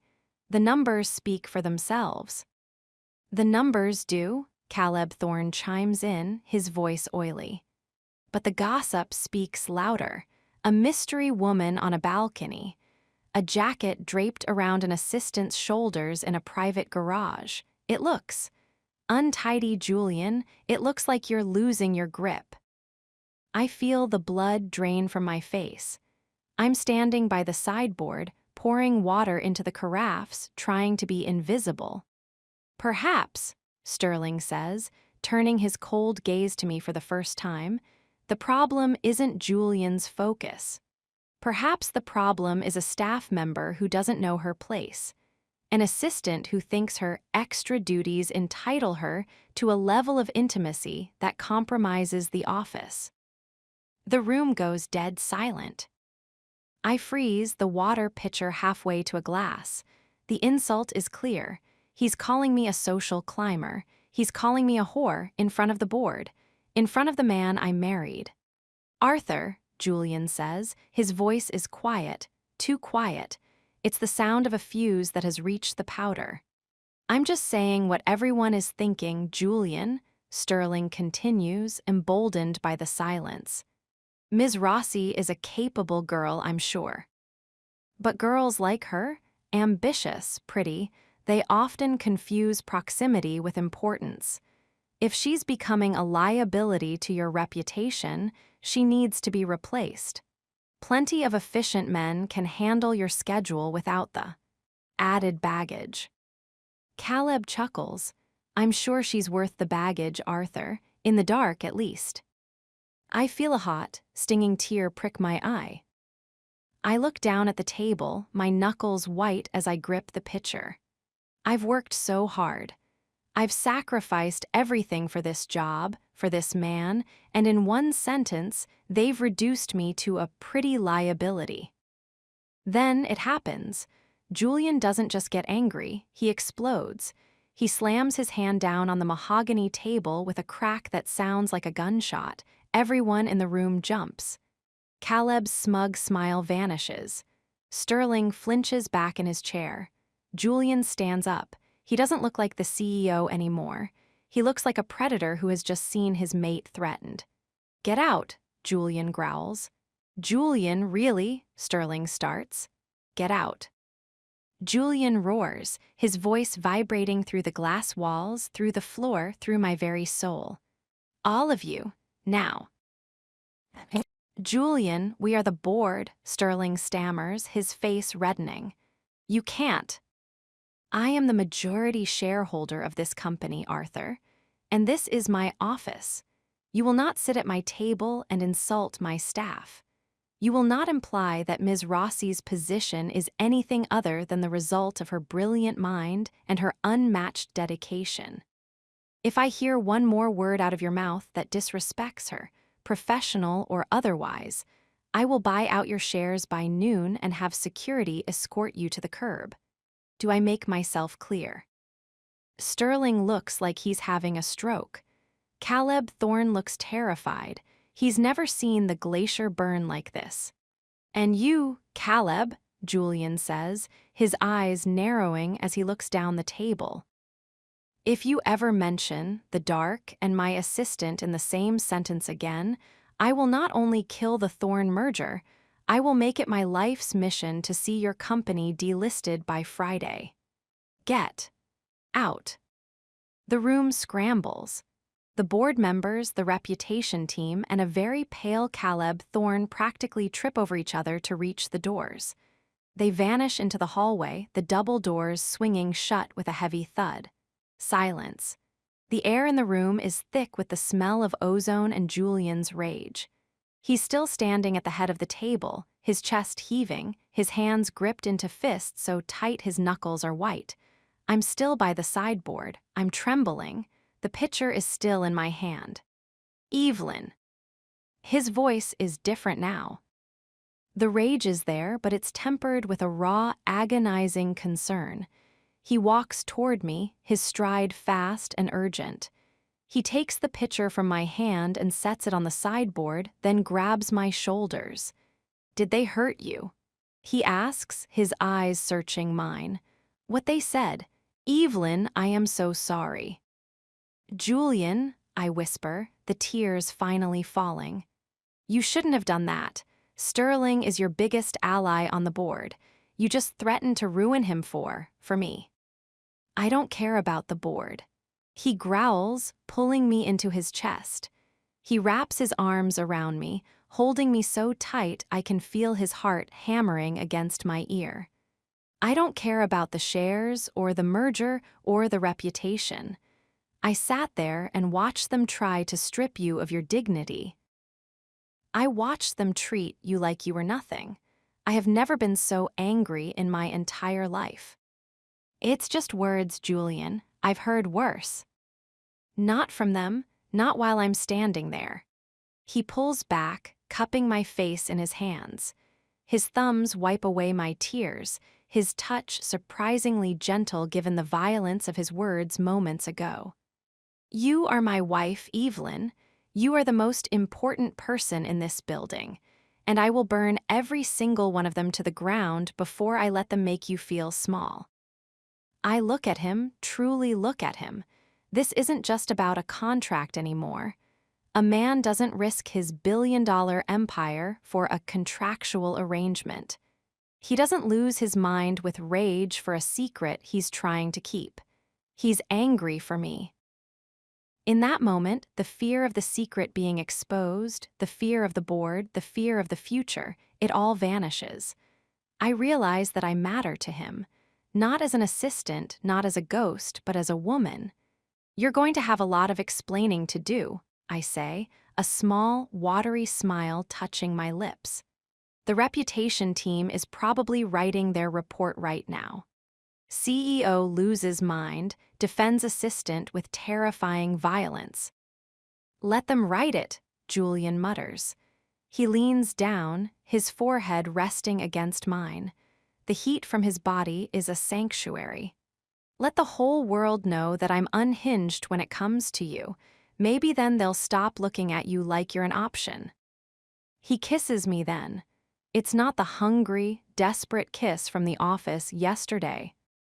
It's a slow, deep, and fiercely protective kiss. It tastes of victory and a new, dangerous kind of devotion. He's not just my boss, he's my husband. And for the first time, I feel like I'm not just hiding in his shadow. I'm standing right beside him in the middle of the fire. We should go back out there, I whisper against his lips. We have a company to run. In a minute, Julian says, his hands sliding down to my waist, pulling me flush against him. Just give me one more minute where you're just mine. No board, no secrets, just us. I close my eyes, leaning into him. The office outside is full of whispers, and the world is waiting for a scandal to explode. But here, in the quiet aftermath of his rage, I've never felt more secure. He got angry for me. And in the world of Julian Vance, that is the most romantic thing he could ever do. Chapter 19.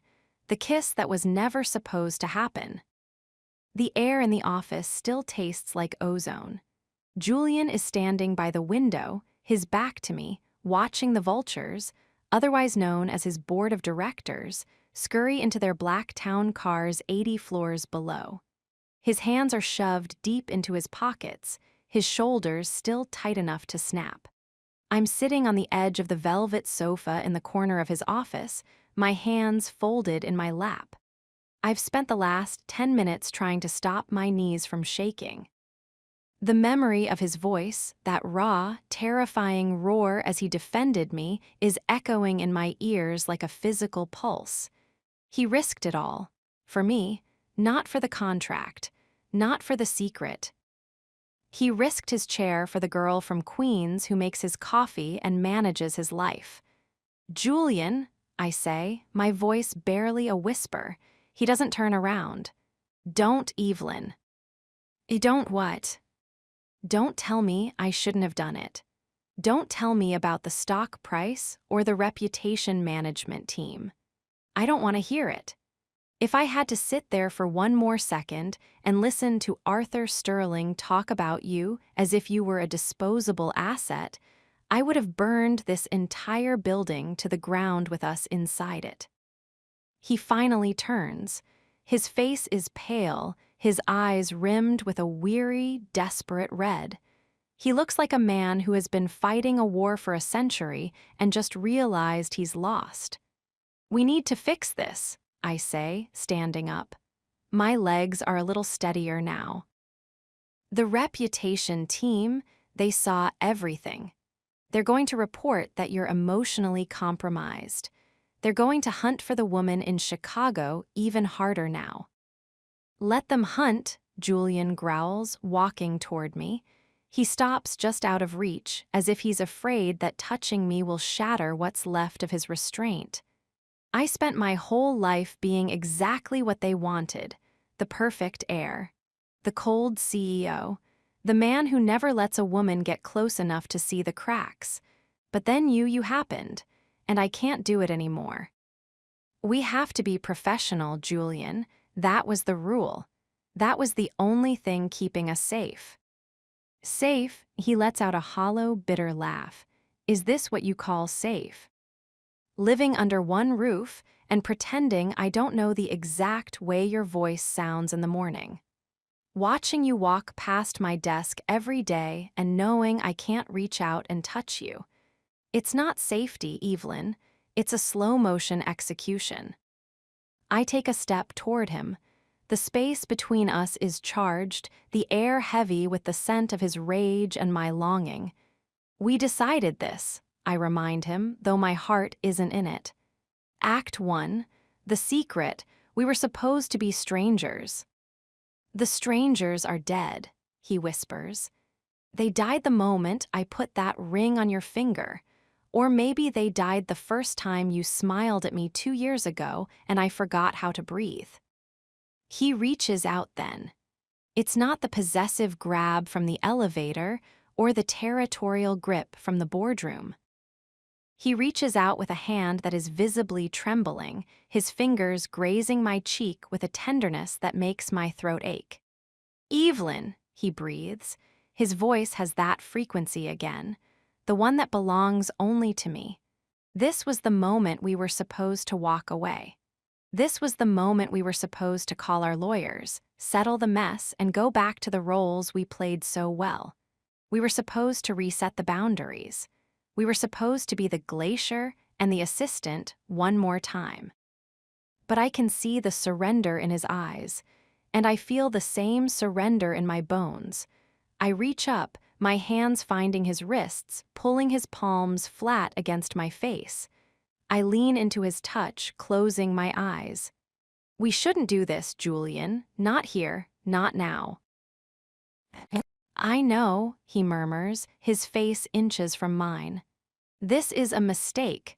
This is the worst thing we could possibly do for the contract, for the board, for everything." The kiss that was never supposed to happen, I whisper against his lips. "Never," he agrees, and then he kisses me. It's not like the others. It's not a collision of anger or a surge of lust. It's slow. It's soft. It's the kind of kiss that feels like a revelation. He tastes like the scotch he had earlier and the salt of my own tears. It's a kiss that says I'm sorry. A kiss that says I'm tired of lying. A kiss that says I'm yours, whether I want to be or not. I melt into him, my arms winding around his neck, pulling him down until there is no world left outside the circle of his embrace. The office, the glass walls, the looming scandal, they all vanish. There is only the slide of his lips against mine, the way his tongue tastes of dark secrets and hidden promises. It's a quiet surrender. He groans into my mouth, a low, broken sound that vibrates through my entire body. He pulls me closer, his hands sliding down to the small of my back, holding me as if I'm the only thing keeping him upright. I can feel the tension leaving him, the rage of the boardroom dissolving into a raw, unfiltered need for comfort. We stay like that for an eternity. The sun finishes its descent, casting the room into a deep, velvety purple. The lights of the city begin to twinkle, indifferent to the two people who have just signed their own professional death warrants with a single, unforgettable kiss. When he finally pulls back, he doesn't go far. He rests his forehead against mine, his eyes still closed. "That changed everything," I whisper. "Yes," he says, his voice a low, gravelly rasp. "There is no going back now, Evelyn, no more acting, no more Section 7 of the contract." I look up at him, at the man who is no longer a boss or a billionaire, but just a man who loves me. "What do we do?" I ask. Julian opens his eyes. The blue is back, not the ice, but the deep, calm ocean after the storm has passed. He takes my hand, interlacing our fingers, his grip firm and final.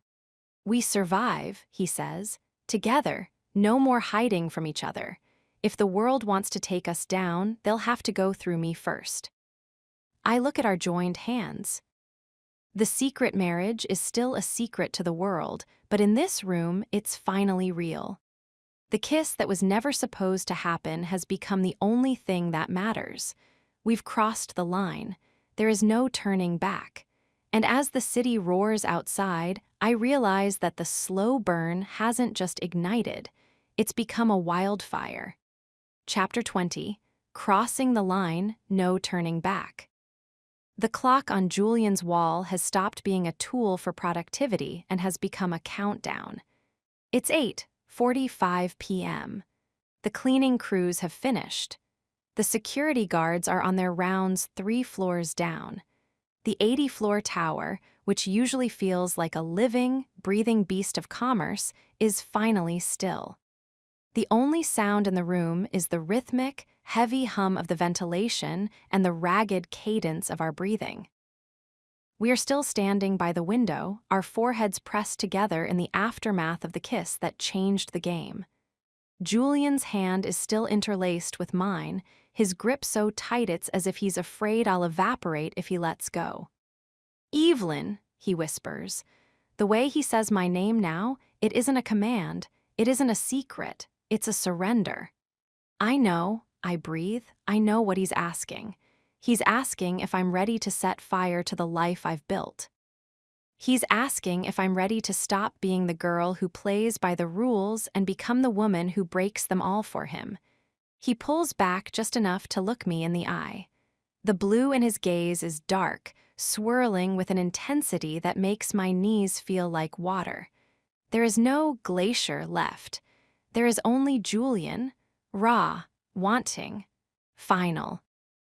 "I can't let you walk out that door tonight and go to your own room," he growls, his voice a low, shredded rasp. "I've spent every night since we signed that contract lying in the dark, listening for you through the wall. I've spent every day watching you sit 3 feet away from me, pretending you weren't the only thing I could see. I'm done, Evelyn. I'm done with the pretense." "So am I confess. The words feel like a weight lifting off my chest. I reach out, my hands finding the open collar of his shirt. I slide my palms against the warm, hard skin of his chest, feeling the frantic, powerful thud of his heart. It's racing as fast as mine. For the first time, the power dynamic is gone. He's not the billionaire boss. He's not my employer. He's just the man who owns every piece of my soul. Julian lets out a low, guttural sound and sweeps me into his arms. He doesn't take me to the sofa. He doesn't take me to the desk. He walks to the private suite hidden behind the mahogany bookshelves, a small, windowless sanctuary designed for power naps and late-night work sessions. He pushes the door open with his shoulder and carries me inside. The room is dark, lit only by a single amber lamp on the nightstand. He sets me down on the edge of the bed, but he doesn't pull away. He kneels between my legs, his hands sliding up my thighs, pulling me to the very edge of the mattress. "This isn't about the contract," he whispers, his eyes searching mine. "This isn't about the 3 years. If you want to leave tomorrow, if you want to take the money and run, I won't stop you. But tonight, I need you to be mine. Truly mine." "I've been yours since the first day, Julian," I say, my voice trembling with the weight of the truth. "The contract was just the excuse I used to stay." Julian's expression breaks. He leans in, burying his face in the crook of my neck, his body shaking with a sudden, sharp relief. He kisses the sensitive skin there, a slow, lingering trail of fire that makes my head spin. "You are going to be the end of me," he mutters against my skin. "Then let's end together." The slow burn finally reaches its flashpoint. There is nothing loud about what happens next. It is quiet. It is intense. It is the most deliberate thing I have ever done. Julian moves with a reverent, focused energy. He undresses me slowly, as if he's unwrapping a gift he never thought he'd be allowed to keep. Every inch of skin he reveals, he worships with his mouth and his hands. He traces the curves of my body as if he's memorizing a map, his touch so tender it makes my heart ache. And when it's his turn, I help him, my fingers fumbling with his buttons in my haste to feel him against me. I want the suit gone. I want the armor gone. I want the man. When he finally comes to me, bare and powerful in the amber light, the air in the room feels like it's vibrating. He pins me into the sheets, his weight a delicious, grounding pressure. He kisses me, a deep, soul-consuming kiss that tastes of victory and a new, terrifying vulnerability. Evelyn, he groans into my mouth. Tell me you want this. I want you, Julian, only you. We cross the line. It's not just physical. It's the total dismantling of every wall we've built. It's the sound of the contract tearing in half. It's the sound of the secret marriage becoming real. Every touch is a confession. Every moan is a promise. He moves with a fierce, possessive rhythm, holding my hands above my head, his eyes locked on mine. He wants me to see him. He wants me to see the man he is when the world isn't watching. And I see everything. I see the hunger. I see the devotion. I see the love he's too afraid to name. In the quiet of the office suite, the world disappears. There is no board of directors. There are no gossip blogs. There are no rumors. There is only the slide of skin on skin, the heat of our bodies merging, and the overwhelming realization that there is no turning back. We are no longer boss and assistant. We are no longer married strangers. As we reach the peak together, a shattered, breathless collision of everything we've been repressing, Julian whispers something against my lips. It's so soft I almost miss it. Mine, he breathes. Forever. Afterward, the silence is heavy and sweet. Julian pulls the duvet over us, holding me so close I can feel the cooling sweat on his chest. He doesn't move. He doesn't pull away. He just holds me, his hand stroking my hair, his breathing slowly returning to normal. I look at the shadows on the ceiling, feeling a strange, calm clarity. We've done it. We've crossed the final boundary. Tomorrow, we will have to walk back out into that office. We will have to look at each other through the glass walls. We will have to deal with the vultures and the scandals. But tonight, the glacier didn't just melt. He became the hearth. I'm no longer afraid of the secret. I'm no longer afraid of the board.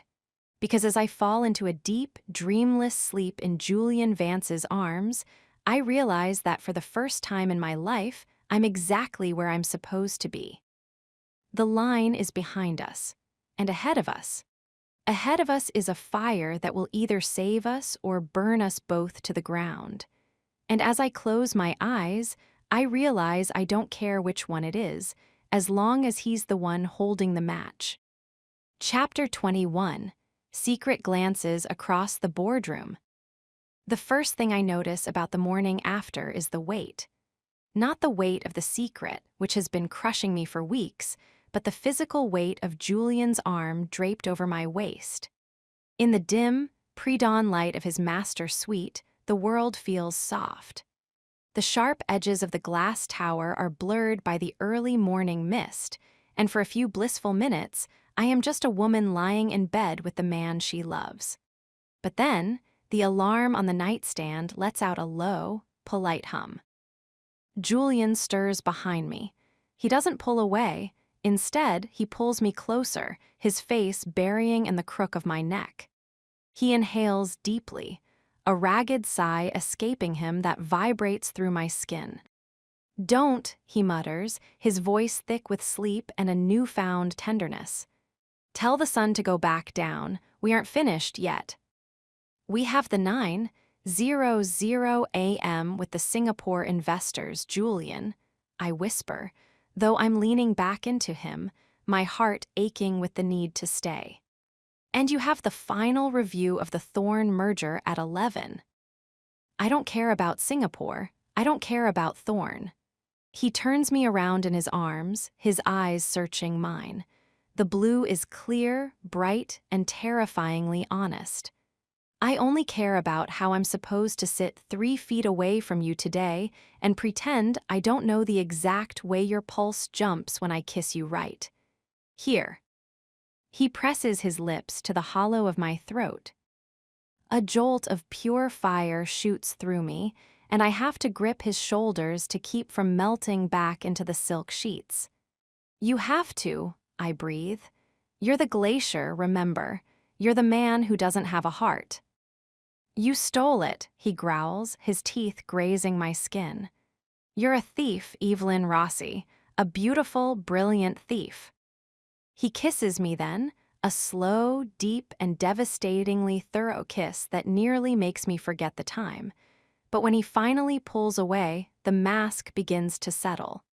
I watch it happen in real time. The softness in his jaw tightens. The warmth in his eyes recedes into a professional chill. By the time we reach the office, we are strangers again. The boardroom of Vance International is a masterpiece of intimidation. The table is a 30-foot slab of polished obsidian. The chairs are ergonomic thrones of black leather. The air is kept at a precise 68 degrees to ensure no one gets too comfortable. I'm standing at the sideboard, organizing the tablets and the bottled water. I feel different. I'm wearing a high-collared black dress that covers every inch of the skin Julian worshipped only 3 hours ago, but I feel naked. Every time I move, I feel the ghost of his hands on my hips. Every time I breathe, I smell the faint, lingering scent of his cologne on my own skin. The doors open. The investors file in, 6 men in gray suits looking sharp and hungry. And then Julian. He walks in with the grace of a king entering a conquered territory. He looks impeccable. His suit is a deep navy, his tie a silver gray that matches the coldness in his eyes. He doesn't look at me. He doesn't even acknowledge my presence as he takes his seat at the head of the table. "Gentlemen," he says, his voice a cool, level vibration. "Let's begin." For the next 2 hours, I am a ghost.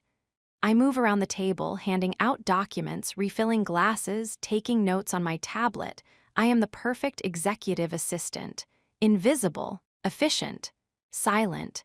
But the air in the room is electric. It starts with a glance. Julian is explaining the projected ROI for the Singapore port expansion. He's leaning forward, his hands flat on the table, his voice commanding the room. He looks like a man who has never had a moment of weakness in his life. But as he pauses to let a point sink in, his eyes flick toward me.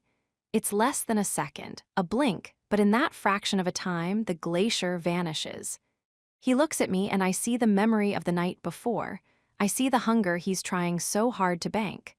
I see the possessiveness that nearly caused him to ruin a board member yesterday.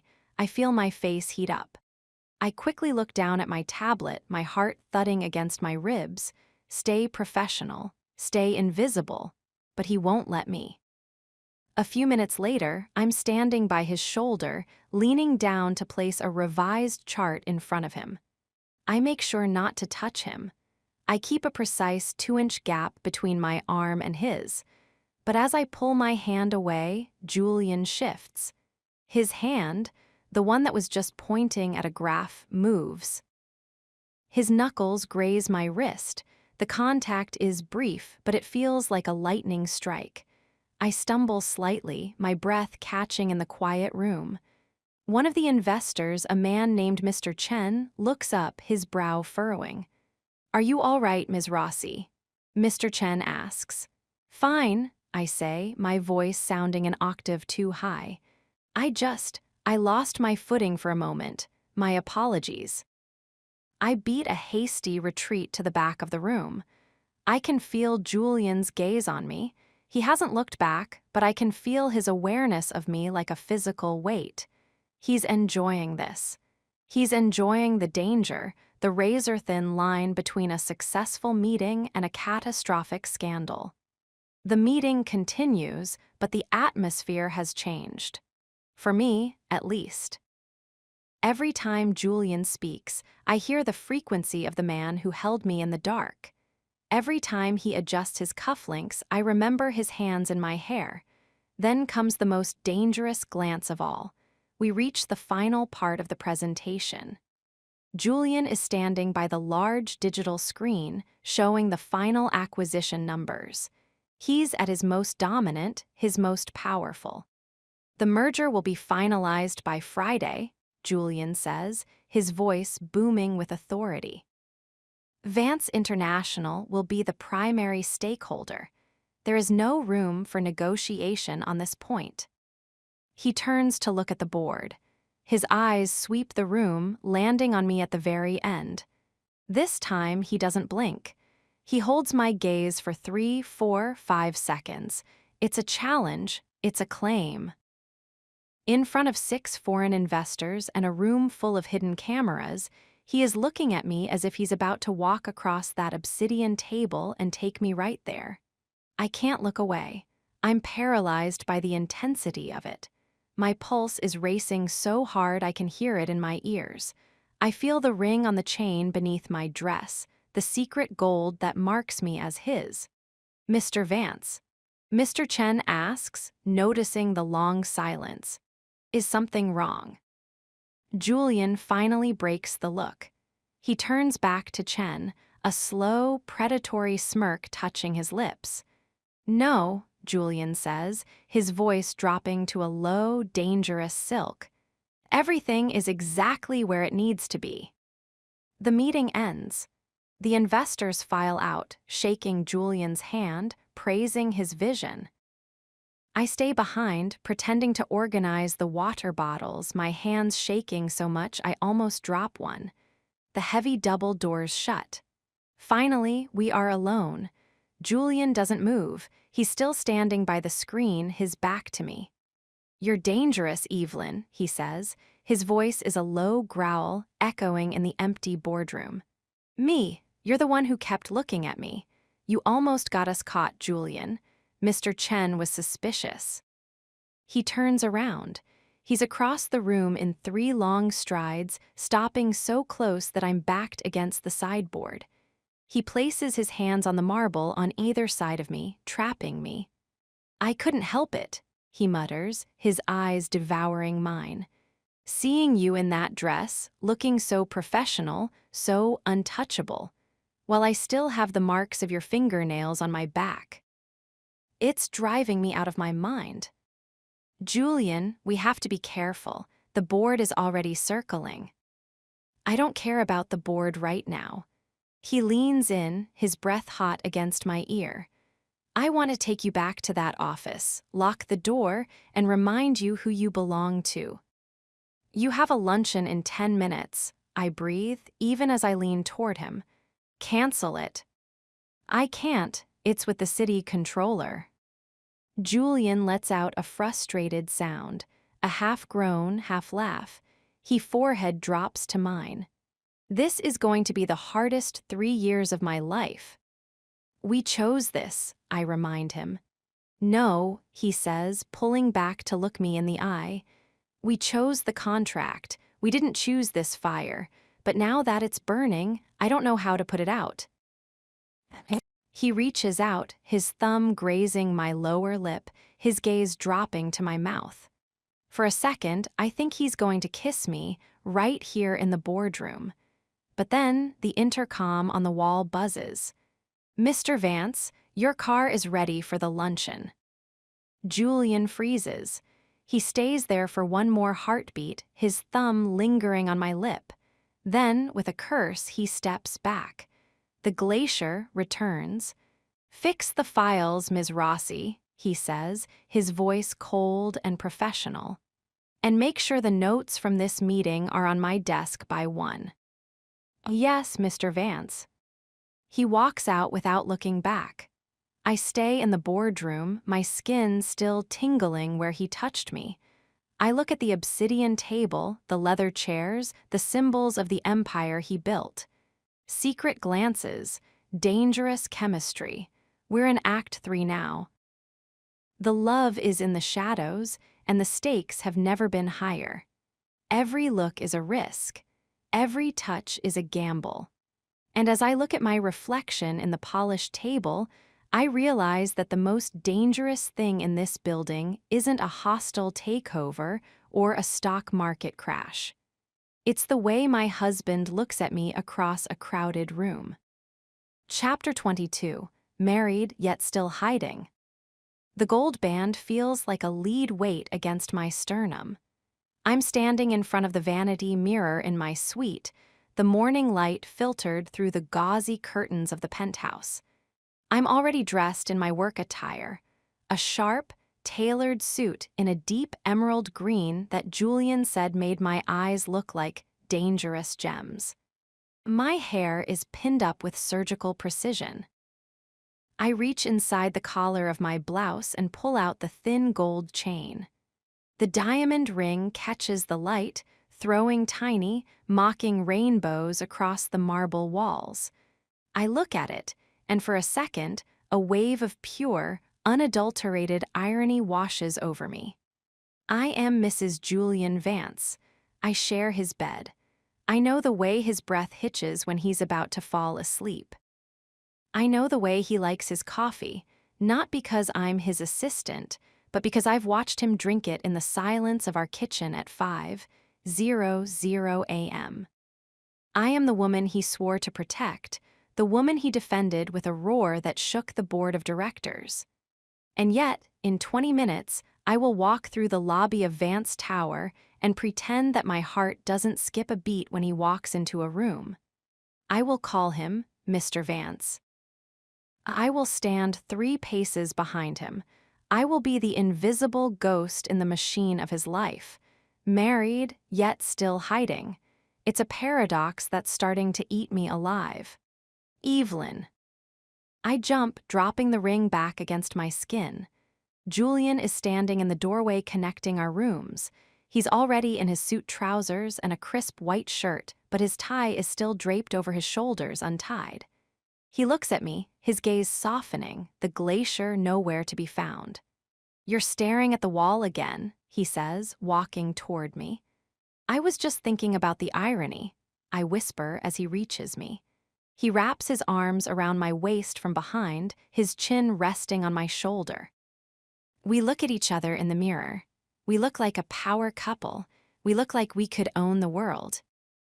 The irony of what? Of being your wife in the dark and your shadow in the light.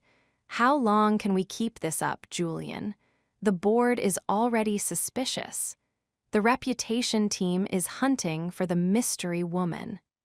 Every time we look at each other in that office, I feel like we're giving it away. Julian's grip tightens. He turns me around in his arms, his expression becoming serious. We keep it up until the chairmanship is secured, until I've neutralized Sterling and the rest of the vultures. If we come out now, Evelyn, they'll use our marriage to invalidate every deal we've made. They'll call it a sham. They'll try to strip you of your reputation to get to mine. I know, I sigh, leaning my head against his chest. I can hear the steady, rhythmic thrum of his heart. It's the only thing that feels real in this world of glass and lies. But it hurts, hearing the interns call me your travel companion. Hearing Sarah speculate about my bonuses.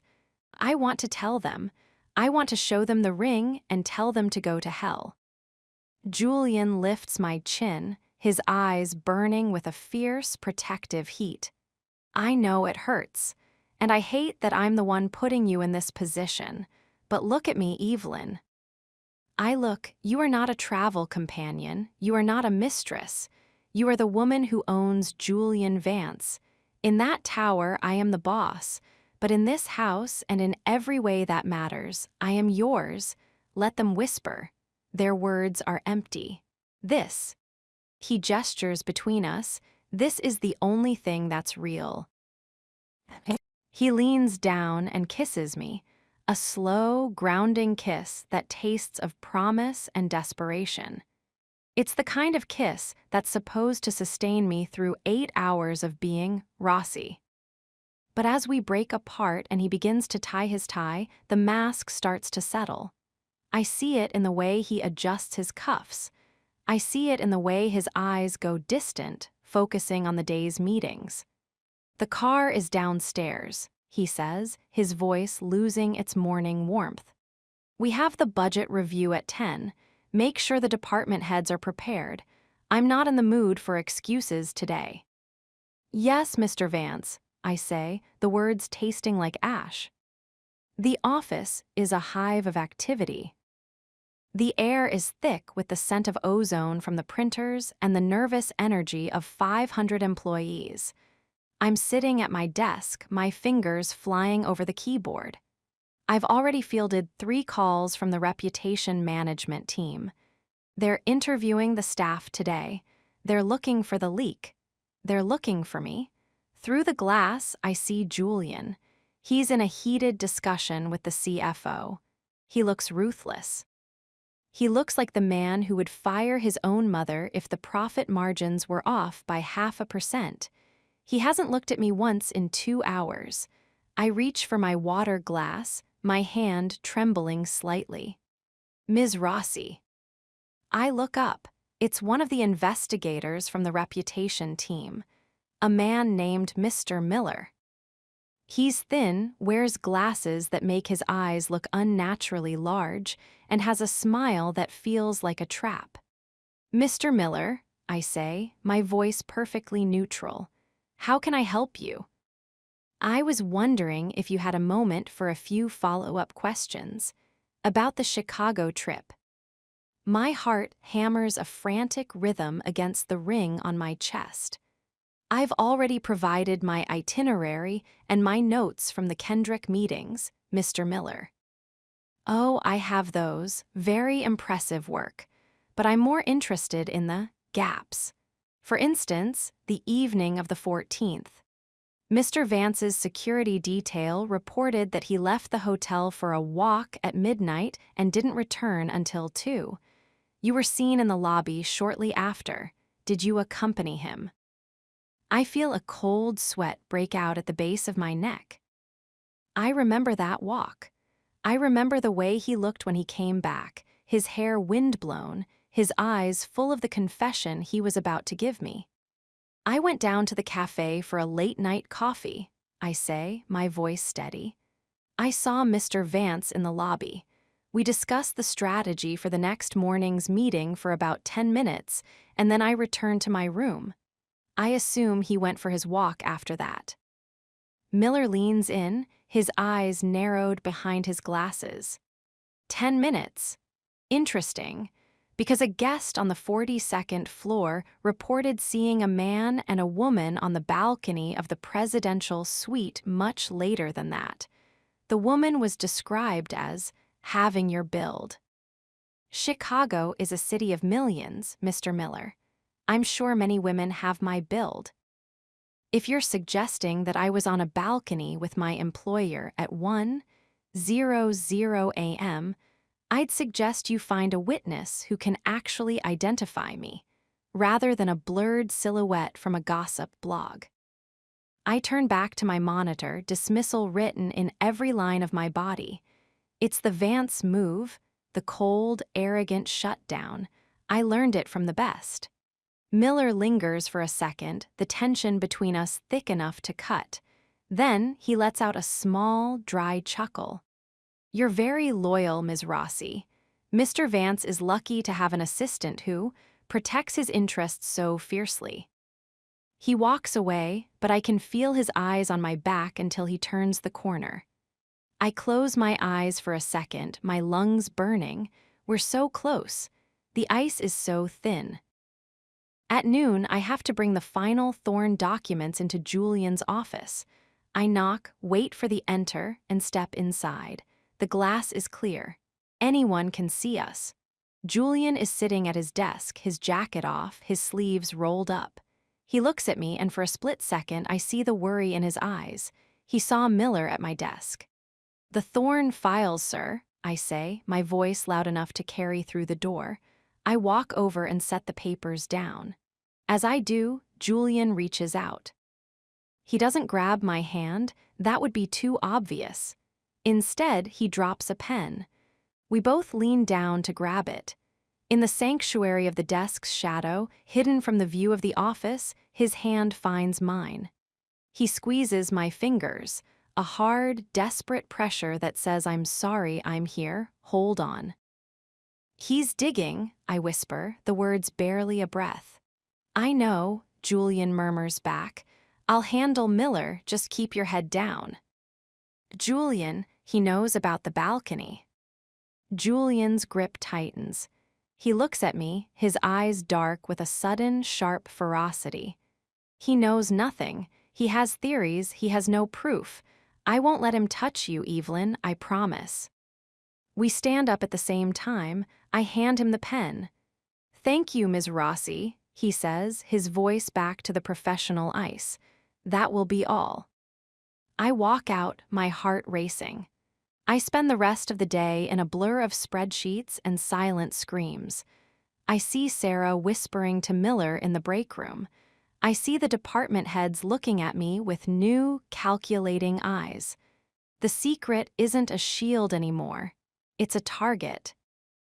By the time 7:00 p.m. rolls around, the office is starting to empty.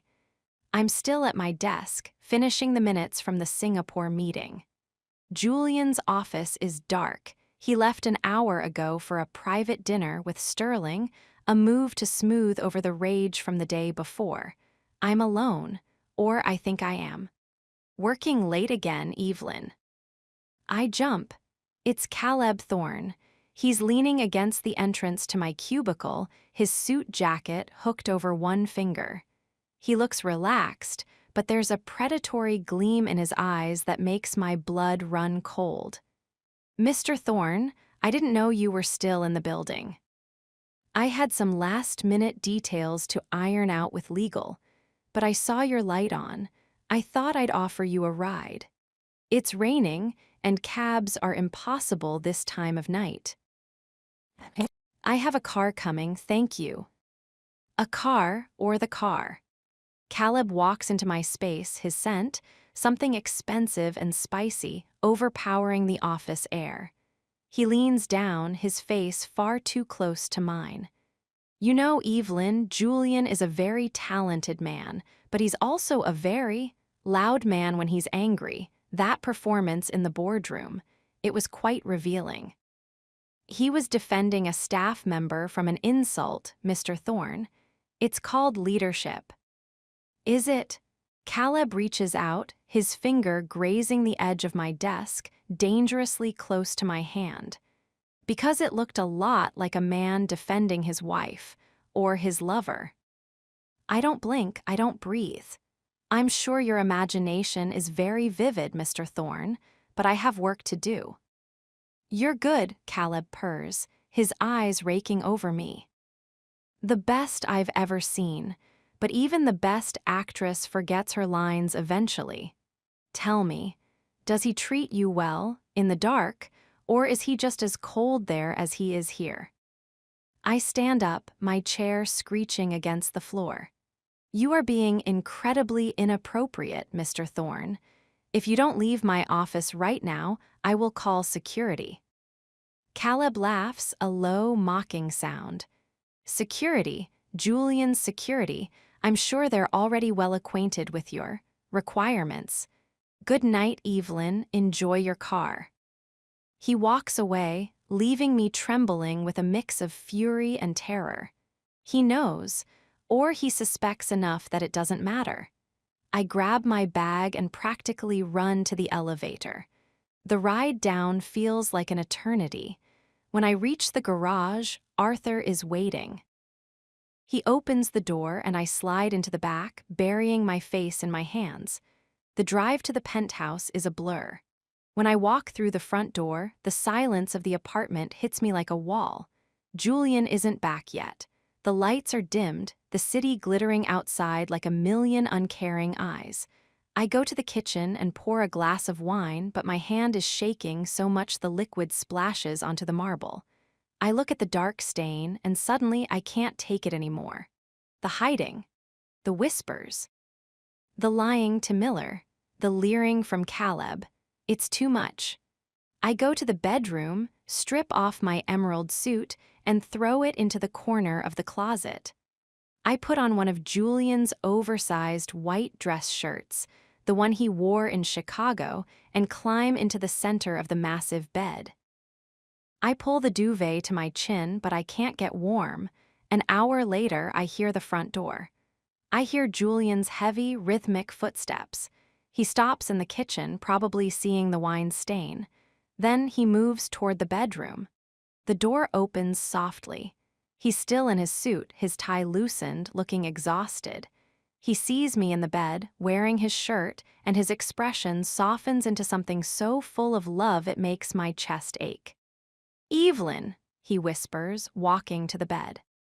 He sits on the edge, reaching out to stroke my hair. "What's wrong? You look pale." "Caleb was there," I say, my voice breaking. "He knows, Julian. He said it looked like you were defending your wife. And Miller, he's digging into Chicago. He knows about the balcony." Julian's jaw tightens. He pulls me into his lap, holding me against his chest. I can smell the faint scent of scotch and the cold night air on his jacket. "I know," he murmurs into my hair. "Sterling spent the whole dinner trying to bait me. They're circling Evelyn. They know there's a crack in the armor." "Then let it break," I sob into his neck. "Julian, I can't do this anymore. I can't be Ms. Rossi for one more day. I can't listen to them talk about me like I'm a scandal waiting to happen." Julian holds me tighter, his body tense with a suppressed rage. "Just a few more days. The merger closes on Friday. Once the papers are signed, I'll have the leverage I need. I'll come out with it. I'll tell the world." "Will you, or will there be another merger? Another chairmanship? When does it end, Julian? When do I get to be your wife in the light?" The question hangs in the air, heavy and unanswered. Julian pulls back, his eyes searching mine. I see the struggle in him, the man who wants to protect his empire and the man who wants to protect his heart. "Soon," he says. "I promise, Evelyn, soon." He kisses me then, a desperate, hungry kiss that tries to drown out the fear. He strips off his suit and joins me under the covers, his skin hot against mine. We hold each other in the dark, two people bound by a contract, a secret, and a love that's becoming too big for the shadows. Married, yet still hiding. As I fall into a fitful sleep, I realize that the irony isn't funny anymore. It's a tragedy. And as the city lights flicker outside, I know that before the week is over, the shadows will either protect us, or they will swallow us whole. Chapter 23, His Touch Says Mine. The silence of the penthouse this morning is heavy, charged with the residue of last night's breakdown. I'm standing in the walk-in closet, a room larger than my entire childhood apartment, staring at the rows of designer dresses like they're a collection of beautiful cages. Today isn't just another day at the office. Today is the Vance Foundation Gala. It's the biggest night on the New York social calendar, and as Julian's executive assistant, I'm the one who coordinated the seating charts, the $1,000-a-plate catering, and the security detail. But as Julian's wife, I am a ghost. I reach for a simple black gown, something that will help me blend into the background of the event staff, when a hand rests on mine, stopping my movement. I don't need to turn around to know it's him. I can feel the change in the air, the way the temperature seems to rise the moment he enters my space. "Not that one," Julian says. His voice is a low, mourning rumble against my ear. I turn slowly. He's already half-dressed for the day, his white shirt open at the collar, his hair slightly damp. He looks at me with a gaze so intense it feels like he's trying to memorize my soul. "Julian, I'm working the event. I need to be invisible. I'll be running around with a headset and a clipboard all night." "You are never invisible to me, Evelyn." He reaches past me and pulls out a garment bag I haven't seen before. He unzips it, revealing a gown made of midnight blue silk. It's breathtaking, deeply draped at the back, with a neckline that's professional but hints at the woman beneath. I want you in this. I want every person in that ballroom to see you and wonder why the most powerful man in the room can't stop looking at your side of the stage. "Julian, that's dangerous. Miller and the Reputation team will be there. Caleb Thorne will be there. If you mark me like that." I'm already marking you, he growls, stepping closer until I'm pinned between him and the racks of clothes. He reaches out, his fingers tracing the line of my jaw before sliding down to rest on my throat. His thumb brushes the gold chain hidden beneath my camisole. Every time I look at you, I'm marking you. Every time I speak your name, the world should be able to hear that you belong to me. It's too much, I whisper, though my body is leaning into his heat. I feel like I'm breaking under the weight of it. Then let me carry the weight. He leans down, his forehead resting against mine. Tonight, you will be the most beautiful woman in the room, and I will spend every second of the night reminding you and them exactly whose hand is on your waist when the cameras aren't looking. The gala is a blur of champagne, diamonds, and forced smiles. The Metropolitan Museum of Art has been transformed into a sanctuary of Vance power. I move through the crowd like a specter of efficiency, checking the lighting, whispering into my headset, ensuring the senators and CEOs are in their assigned seats. But I feel him. Always. Julian is at the center of the room, surrounded by a phalanx of investors. He looks like a god in his tuxedo, dark, elegant, and utterly untouchable. He's playing the role of the bachelor billionaire to perfection, nodding at the right times, his face a mask of polite indifference. But every time I cross the room, his eyes find me. It's not just a glance, it's a physical pull. I can be 30 feet away, talking to a caterer, and I'll feel the back of my neck prickle. I'll look up, and there he is, staring at me through the crowd.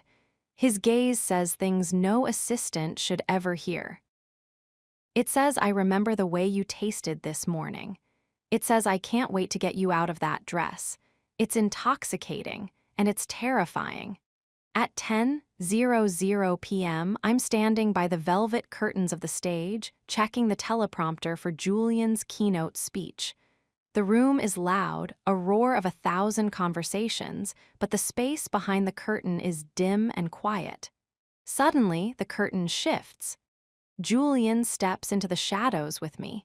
He doesn't say a word. He just walks toward me, his presence filling the small space until I'm backed against a stack of equipment crates. Julian, you're supposed to be at table 1, I hiss, my heart hammering. The mayor is waiting to talk to you. The mayor can wait. He reaches out. He doesn't grab my hand. Instead, he places his palm flat against the small of my back, right over the exposed skin where the dress dips low. The heat of his hand is a shock. It's not a soft touch. It's heavy, possessive, protective. His fingers splay out, his thumb grazing my spine. Julian, someone will see, I breathe, my knees going weak. Let them. He steps even closer, his chest brushing mine. He doesn't kiss me. He just stands there, his hand on my back, claiming me in the dark. Do you have any idea how hard it's been?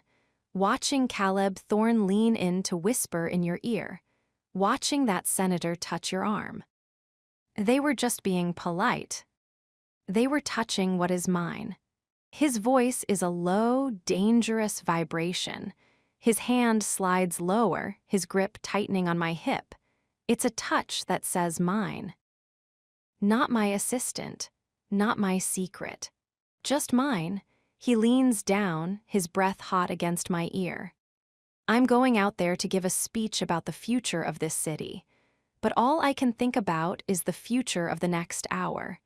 When I get back to that penthouse, Evelyn, I'm going to remind you that no matter whose name is on the guest list, yours is the only one written on my heart.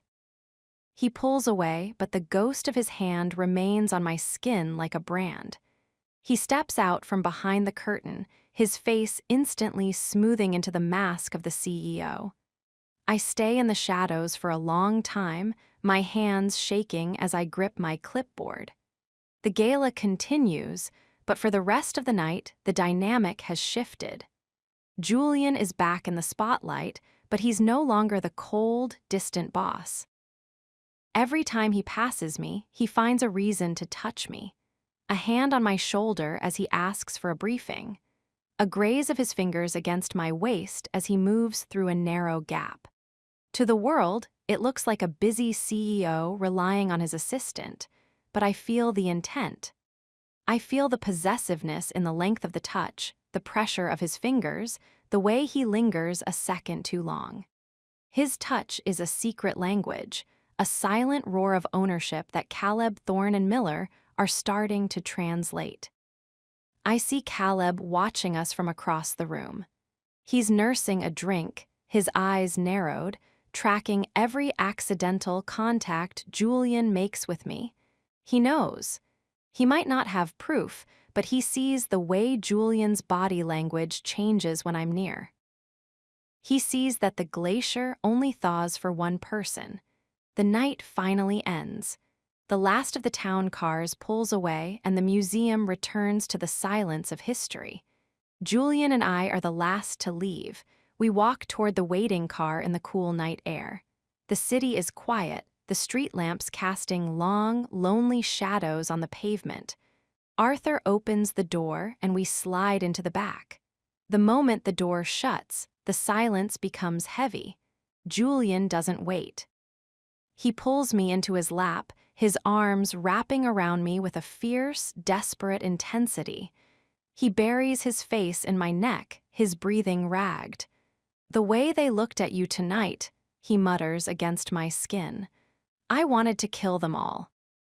"You were amazing," I whisper, my hands sliding into his hair. "The speech. The way you handled Sterling. You were every bit the king they think you are." "I don't want to be their king, Evelyn," he growls. He pulls back, his eyes searching mine in the dim light of the car. "I just want to be your husband, in the light, without the headset, without the clipboard." He reaches out, his thumb tracing my lower lip. His touch is different now. It's not the sharp, territorial claim of the gala. It's soft. It's aching. It's a touch that says I'm tired of the shadows. "We're almost there," I say. "Friday, the merger." Friday can't come fast enough. He leans down and kisses me. A long, slow, and intoxicatingly deep kiss that tastes of the champagne we didn't drink and the love we can't hide anymore. As the car glides through the dark streets of New York, I realize that the hidden marriage is no longer just a contract. It's a living thing, a fire that Julian's touch keeps stoking. He is claiming me piece by piece, touch by touch, until there is nothing left of the girl who signed that paper. I am his. And as he holds me closer, his hand resting possessively over my heart, I realize I don't want to be anything else. The shadows are getting smaller. The light is coming. And as Julian's touch says mine, I realize I'm finally ready to let the world hear it, too. Chapter 24, when I spend the night in his office. The digital clock on my desk glows a soft, clinical blue. 02:14 a.m. The 80-floor height of the Vance Tower usually makes me feel like I'm standing on top of the world. But tonight, the office feels like a submarine submerged in a dark, silent ocean. The city below is a carpet of flickering embers, but up here, the only sounds are the rhythmic hum of the server cooling fans and the frantic, syncopated clicking of my keyboard. I'm exhausted. My eyes feel like they've been rubbed with sand, and the emerald silk of my gala dress, now replaced by a simple pair of black slacks and a white button-down I keep for emergencies, clings to me like a second skin. Friday is 48 hours away. The merger with the Thorne Group is the finish line, the moment Julian secures his chairmanship, and hopefully, the moment we can stop living in the cracks of his empire. But right now, we are drowning in the details. Through the glass wall, I see him. Julian hasn't moved for 3 hours. He's sitting on the edge of his obsidian desk, surrounded by a mountain of hard copy contracts. His tie is gone, his sleeves are rolled past his elbows, and his hair is a mess of dark spikes where he's been running his hands through it in frustration. He looks human. For all the glacier myths, tonight he looks like a man who is carrying the weight of 1,000 lives on his shoulders. I stand up, my joints cracking in the silence, and walk to the small kitchenette. I prepare 2 espressos, black, bitter, and strong enough to wake the dead. I walk into his office without knocking. In the middle of the night, the Mr. Vance mask feels like an insult. "Drink this," I say, setting the cup down on a stack of legal briefs. Julian flinches slightly, startled. He looks up, and the weariness in his blue eyes breaks my heart. "Is it that late?" "It's early, Julian. The sun will be up in 3 hours." He reaches for the espresso, his fingers grazing mine. The heat of his skin is a jolt, even after all this time. He takes a long sip, his throat working as he swallows, and then he lets out a long, ragged breath. "Miller found the offshore account," he says, his voice a low, gravelly rasp. "The one I used for your mother's treatments. He's flagged it as an unauthorized corporate expenditure. If I can't prove it was a personal loan by the board meeting tomorrow morning, they'll call it embezzlement." I feel the blood drain from my face. "Julian, you shouldn't have. You should have told me. I would have found another way." "There was no other way, Evelyn. You were drowning." He stands up, his presence filling the dark room. He walks around the desk until he's standing right in front of me. "I'd do it again. I'd burn the whole company down if it meant you could sleep at night. But now you're the one who can't sleep." I reach out, my hand finding his cheek. His stubble is rough against my palm, a reminder of the hours we've spent in this cage of glass and steel. "You have to rest, just for an hour. If you walk into that board meeting looking like this, they'll know you're compromised." "I am compromised," he growls, his hand coming up to cover mine, pressing my palm harder against his face. "I'm compromised by you. I'm compromised by the way you look in the moonlight. I'm compromised by the fact that I'd rather be in that bed in the penthouse with you than winning this war." "Then let's go home." "We can't. The car hasn't been swept for bugs since the gala, and the reputation team is probably sitting in the lobby waiting to see if we leave together. If we leave now, the story breaks before the merger is signed." He's right, we're trapped. "The private suite," I whisper. "The sofa is large enough for both of us. Just for an hour, Julian, close your eyes." He looks at the door to the hidden suite, then back at me. A slow, dark intensity flickers in his gaze. He doesn't say a word. He just grabs my hand and pulls me toward the mahogany bookshelf. The suite is small, just a bed, a shower, and a leather sofa. It's designed for high-powered naps, but tonight it feels like a sanctuary. The air is cool and smells of his cedarwood cologne. Julian doesn't go for the sofa. He goes for the door, locking it with a soft, final click. He turns to me in the dim light. The tension in him is no longer about business. It's about the fact that we are alone in the heart of his empire while the world waits for us to fail. "I don't want to sleep, Evelyn," he murmurs, his voice dropping to that dangerous, seductive silk. He walks toward me, and I back up until the edge of the bed hits the back of my knees. He places his hands on my waist, his thumbs tracing the line of my hip bones through my slacks. "We're in the office," I breathe, my heart racing. "Anyone could, the security rounds. They won't come in here, they know better." He leans down, his lips grazing my ear. "I've spent every day for 2 years in this office being a ghost. I've made billions in this room. I've destroyed rivals in this room, but I've never truly lived in it, not until you." He kisses my neck, a slow, lingering press of his lips that makes my toes curl into the carpet. I reach for his shirt, my fingers fumbling with the buttons, needing to feel the heat of him against me. "Julian," I gasp as he pulls the shirt off his shoulders, his bare chest meeting my palms. The slow burn of the last few weeks, the secret glances, the dangerous touches, the midnight confessions, it all boils over in the quiet of the office suite. We aren't just boss and assistant anymore. We aren't even a contract. We are a wildfire. He pulls me onto the bed, his weight a delicious, grounding pressure that silences the anxiety of the merger. He kisses me with a hunger that says I'm not letting you go. It's not the frantic energy of the elevator, it's something deeper. It's a claim. In the heart of the tower, as the city sleeps and the vultures circle, we lose ourselves in each other.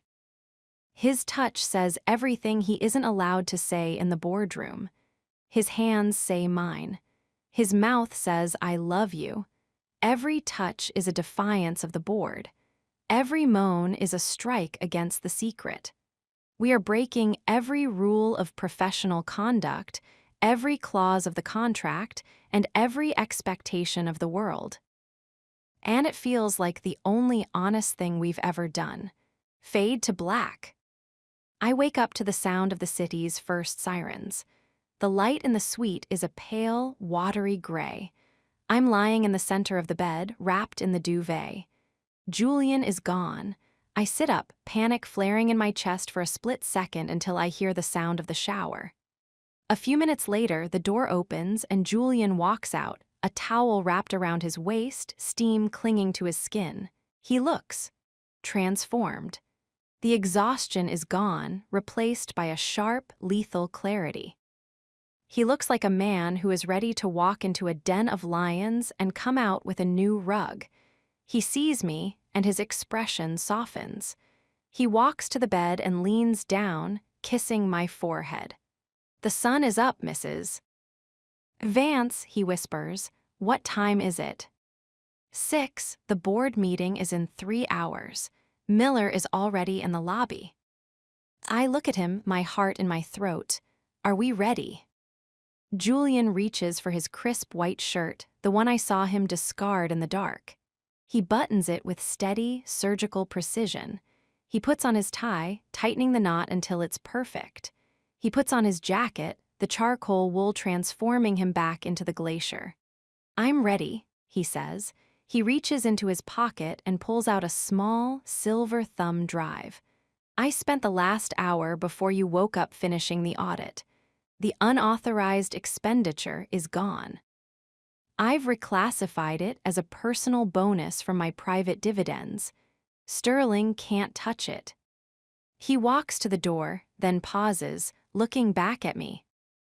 "I spent the night in my office with the woman I love," he says, his voice a low, proud vibration. "And today, I'm going to make sure no one ever makes her hide again." "Julian, be careful. They're looking for a reason to break you." "Let them look," he growls. "They'll find out that the glacier doesn't break. He just crushes whatever is in his way." He walks out into the main office, his stride long and confident. I stay in the bed for a moment longer, breathing in the scent of him.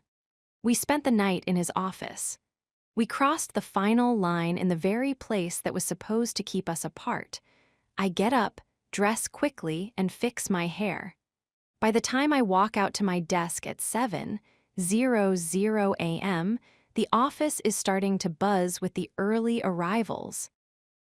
I sit down at my computer, my body humming with the memory of his touch. I look through the glass at him.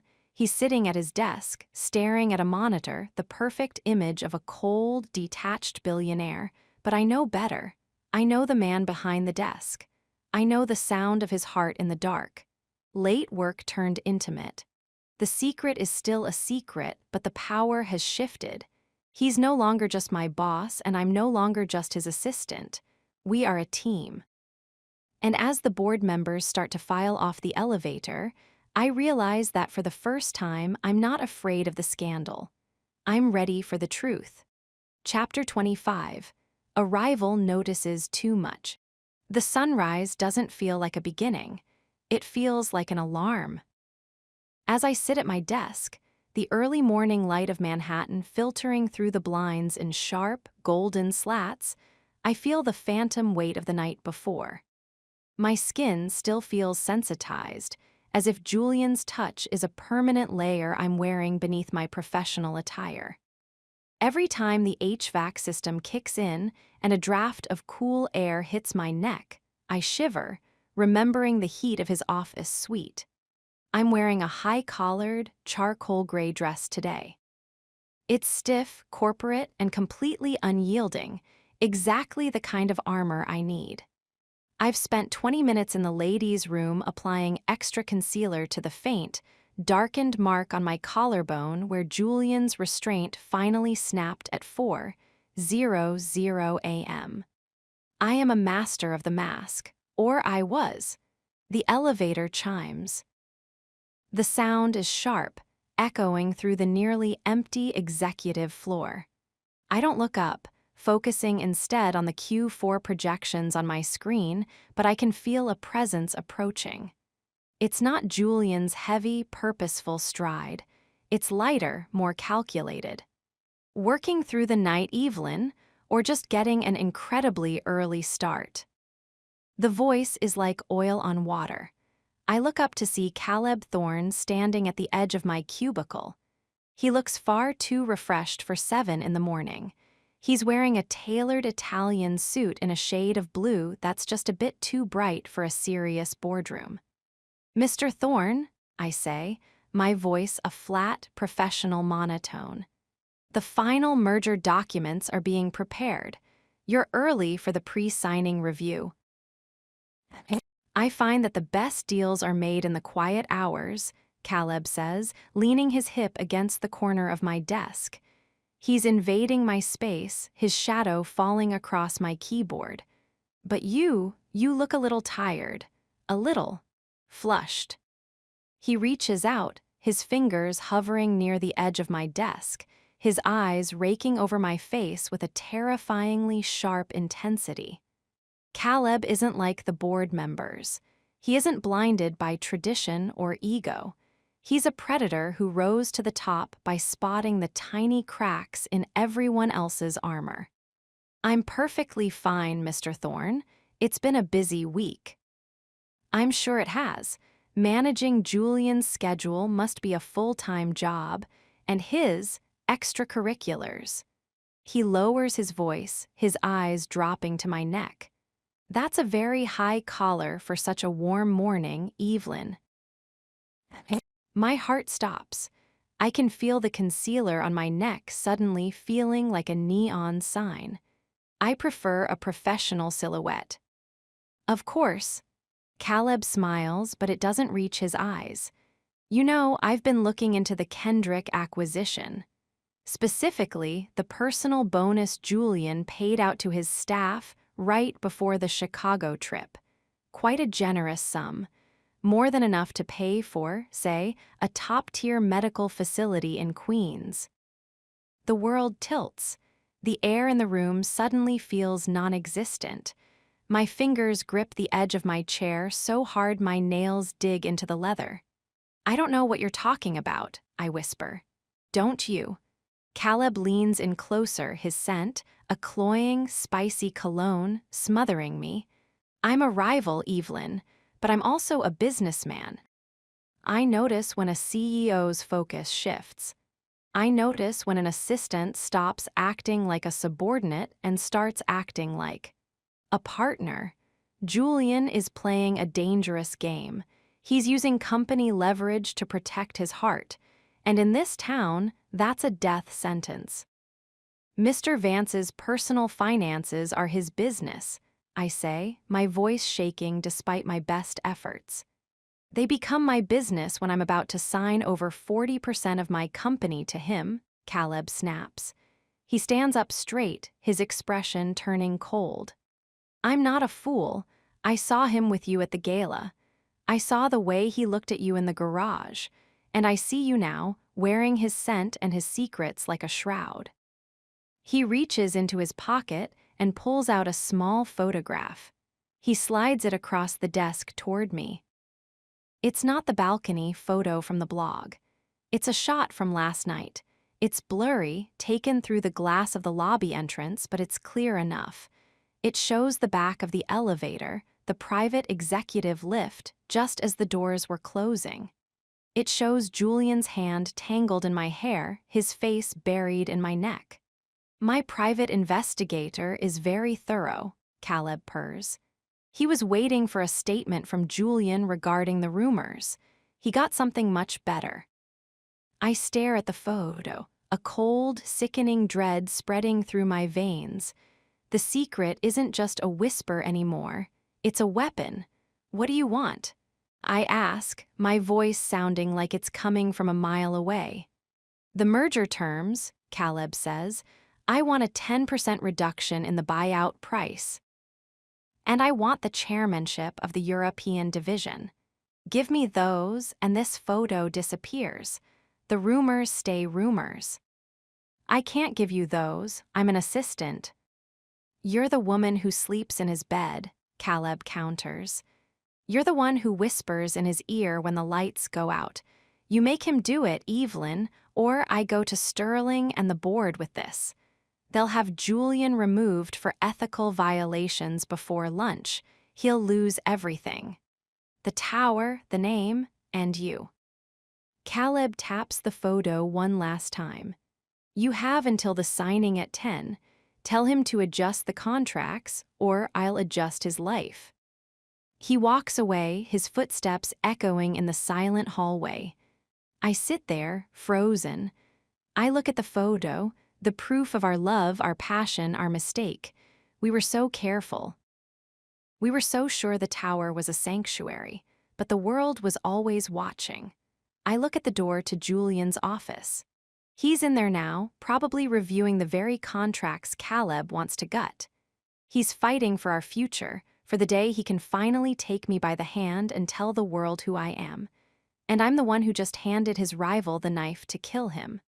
I grab the photo, my hands shaking so much I can barely hold it. I stand up, my legs feeling like lead, and walk toward his office.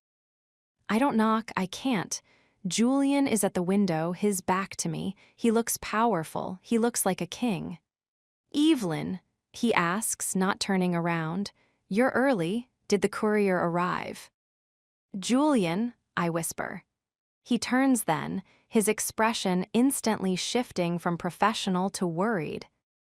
He sees my face, sees the photo in my hand, and he's across the room in a heartbeat. What is it? What happened? I hand him the photo. I watch as his eyes scan the image. I watch the glacier return, his face turning to stone, his jaw tightening until the muscle pulses. Caleb Thorne, he growls, it's not a question. He wants the terms changed. He wants 10% and the European chair. He said if you don't do it, he'll go to Sterling. He'll get you removed. Julian looks at the photo, then at me. He reaches out, his hand cupping my face, his thumb grazing my cheek. His touch is still warm, still full of the love that caused this mess. He's threatening you, Julian says, his voice a low, dangerous vibration. He's threatening us, Julian. He knows everything.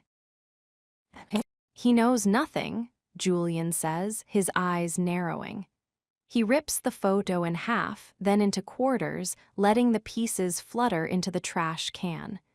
He has a photo of a man kissing a woman in a lift. He doesn't have a marriage certificate. He doesn't have the contract. But the board, Miller, the rumors. It'll be enough, Julian. They'll use it to break you. Julian pulls me into his chest, holding me with a fierce, desperate intensity. I can feel the rage radiating off him, the cold, calculated fury of a man who has been pushed too far. Let him try, Julian mutters into my hair. He thinks he can use you to get to my empire. He's about to find out that you are my empire, and I don't negotiate with terrorists. Julian, be careful.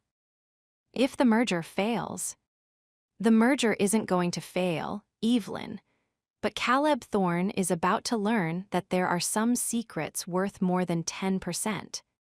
He pulls back, his eyes searching mine. The love is there, but so is the killer. The man who built this tower is back, and he's ready to burn anyone who touches what belongs to him.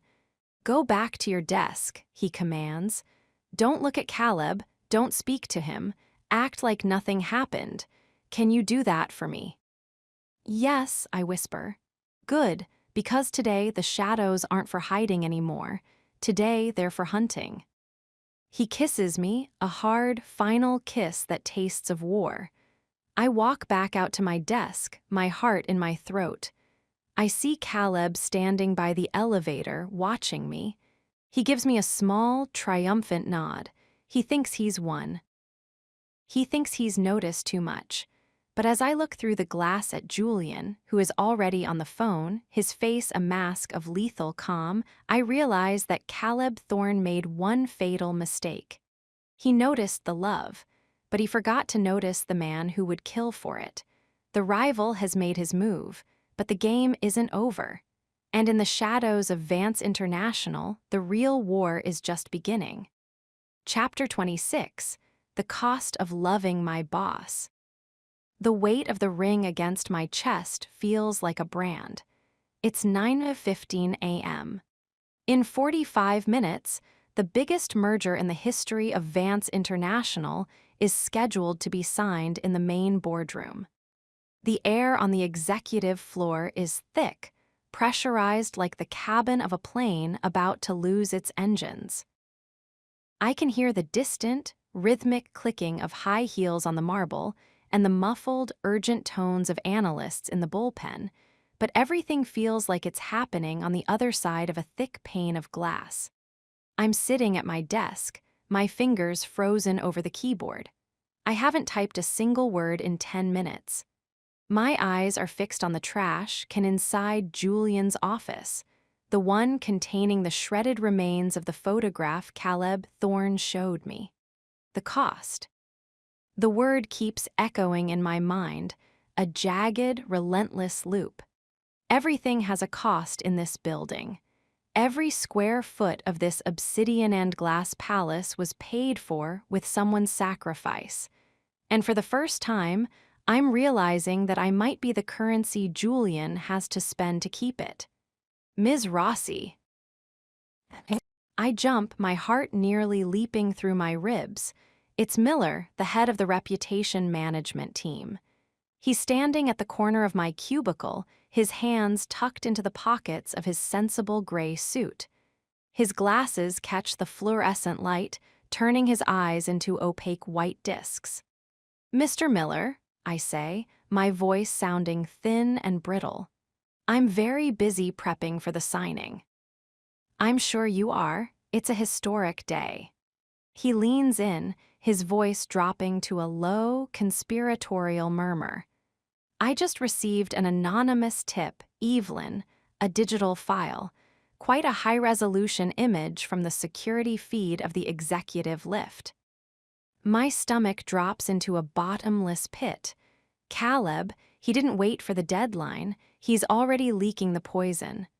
"I don't deal in gossip, mister." "Miller," I say, forcing a coldness into my tone that I don't feel. "If you have a concern about security, you should take it to the head of operations." "Oh, this isn't about security," Miller says, a small, predatory smile playing on his lips. "This is about employee conduct. Section 12 of the corporate bylaws. Any romantic or sexual relationship between a superior and a direct subordinate must be disclosed to the board immediately, failing which, both parties face summary dismissal. Are you familiar with that section, Evelyn?" "I am familiar with the fact that you have been hunting for a scandal since you arrived," I snap, standing up. "I'm done being the prey. If you have proof of a violation, file your report. If not, get away from my desk.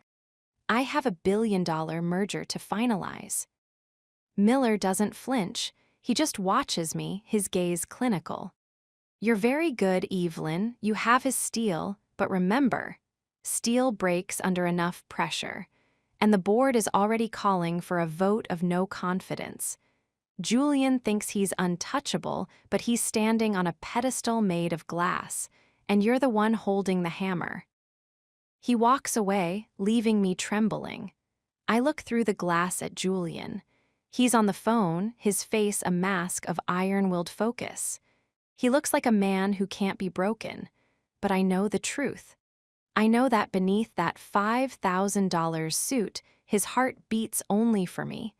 I know that he stayed up until dawn reworking the audits just to keep my name out of the line of fire. What is the cost of loving him? If I stay, I am the scandal that ends his legacy. If I leave, I am the hole in his life that might finally make the glacier crack. Either way, the price is higher than I ever thought I'd have to pay. I see Caleb Thorne enter the floor. He's walking toward the boardroom, flanked by 2 lawyers. He catches my eye and gives me a slow, mocking tip of his head. He thinks he's won. He thinks he's successfully leveraged a man's heart to buy a chairmanship. I stand up, my legs feeling like lead, and walk into Julian's office. I don't knock, I don't wait. Julian looks up, sensing my presence. He hangs up the phone and stands, his eyes scanning my face with a desperate, sharp concern. "He's talking to Miller," I whisper, closing the door and hitting the frost button. The glass goes white, sealing us in. "Miller has the photo, Julian. He knows about the bylaws. They're going to call for a vote." Julian doesn't look panicked. He looks lethal. He walks around the desk, his movements slow and deliberate. He stops in front of me and takes my hands in his. His palms are warm, steady, and solid, a direct contrast to the frantic chaos in my chest. "Let them vote," he growls. "Julian, you'll lose the chair. You'll lose the company your family built for 3 generations, all for a secret that's already out." I didn't build this company for my family, Evelyn. I built it to be powerful enough that no one could ever tell me who to love. If they take the chair, they take a piece of furniture. They can't take you. But the reputation. They'll say I'm a gold digger. They'll say you're a predator. Your name will be a punchline in every tabloid in the city. Julian pulls me into his chest, burying his face in my hair. I can feel the vibration of his voice against my skull. "Let them laugh. I've spent 34 years being the man they wanted me to be. I'm done. The cost of this company was my soul, Evelyn, and I'm finally buying it back." "You shouldn't have to choose," I sob into his neck. "There is no choice," he says, pulling back to look me in the eye. "There is only you, and there is a merger to sign. I'm going into that room, and I'm going to show Caleb Thorne what happens when you try to blackmail a man who has nothing left to lose." "Julian." "Go back to your desk, Mrs. Vance," he says, his voice dropping to that low, authoritative silk. He reaches out and touches the spot over my heart where the ring sits beneath my clothes. "Today, we finish the game, one way or another." He walks out of the office, his stride long and confident, leaving me in the whiteout silence of the frosted room. I look at the clock. 09:55 a.m. The cost is being calculated. The vultures are in the room.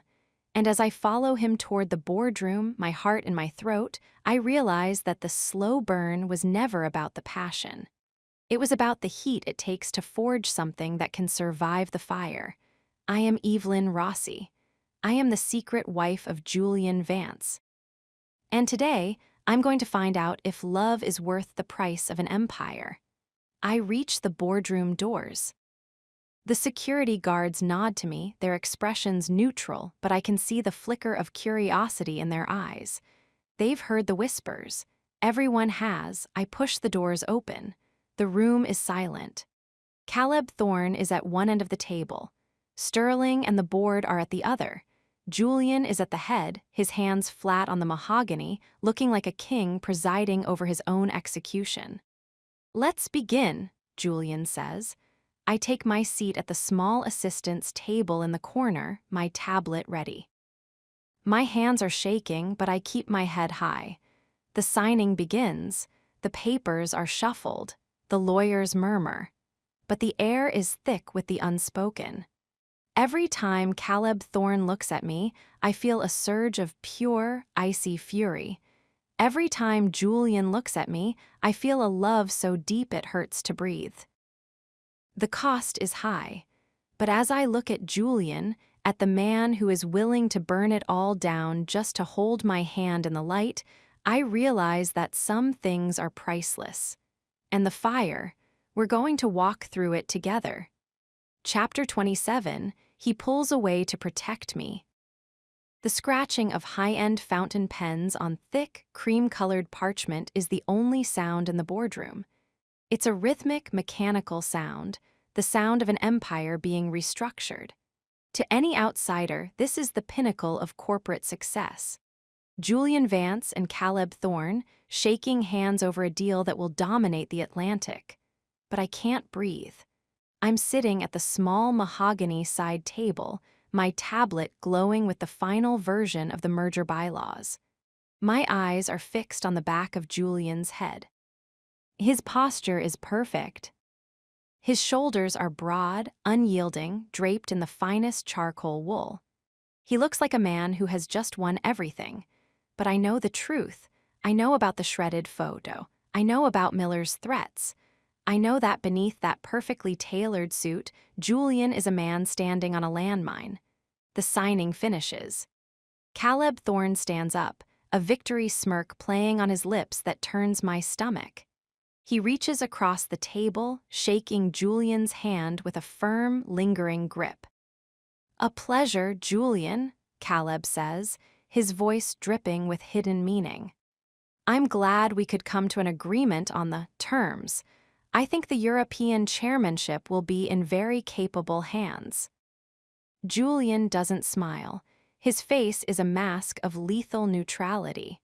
"The contracts are binding, Caleb. See that your transition team is ready by Monday." Caleb's eyes flick to me. A predatory glint flashes in them. "And your staff. I hope they're prepared for the new oversight.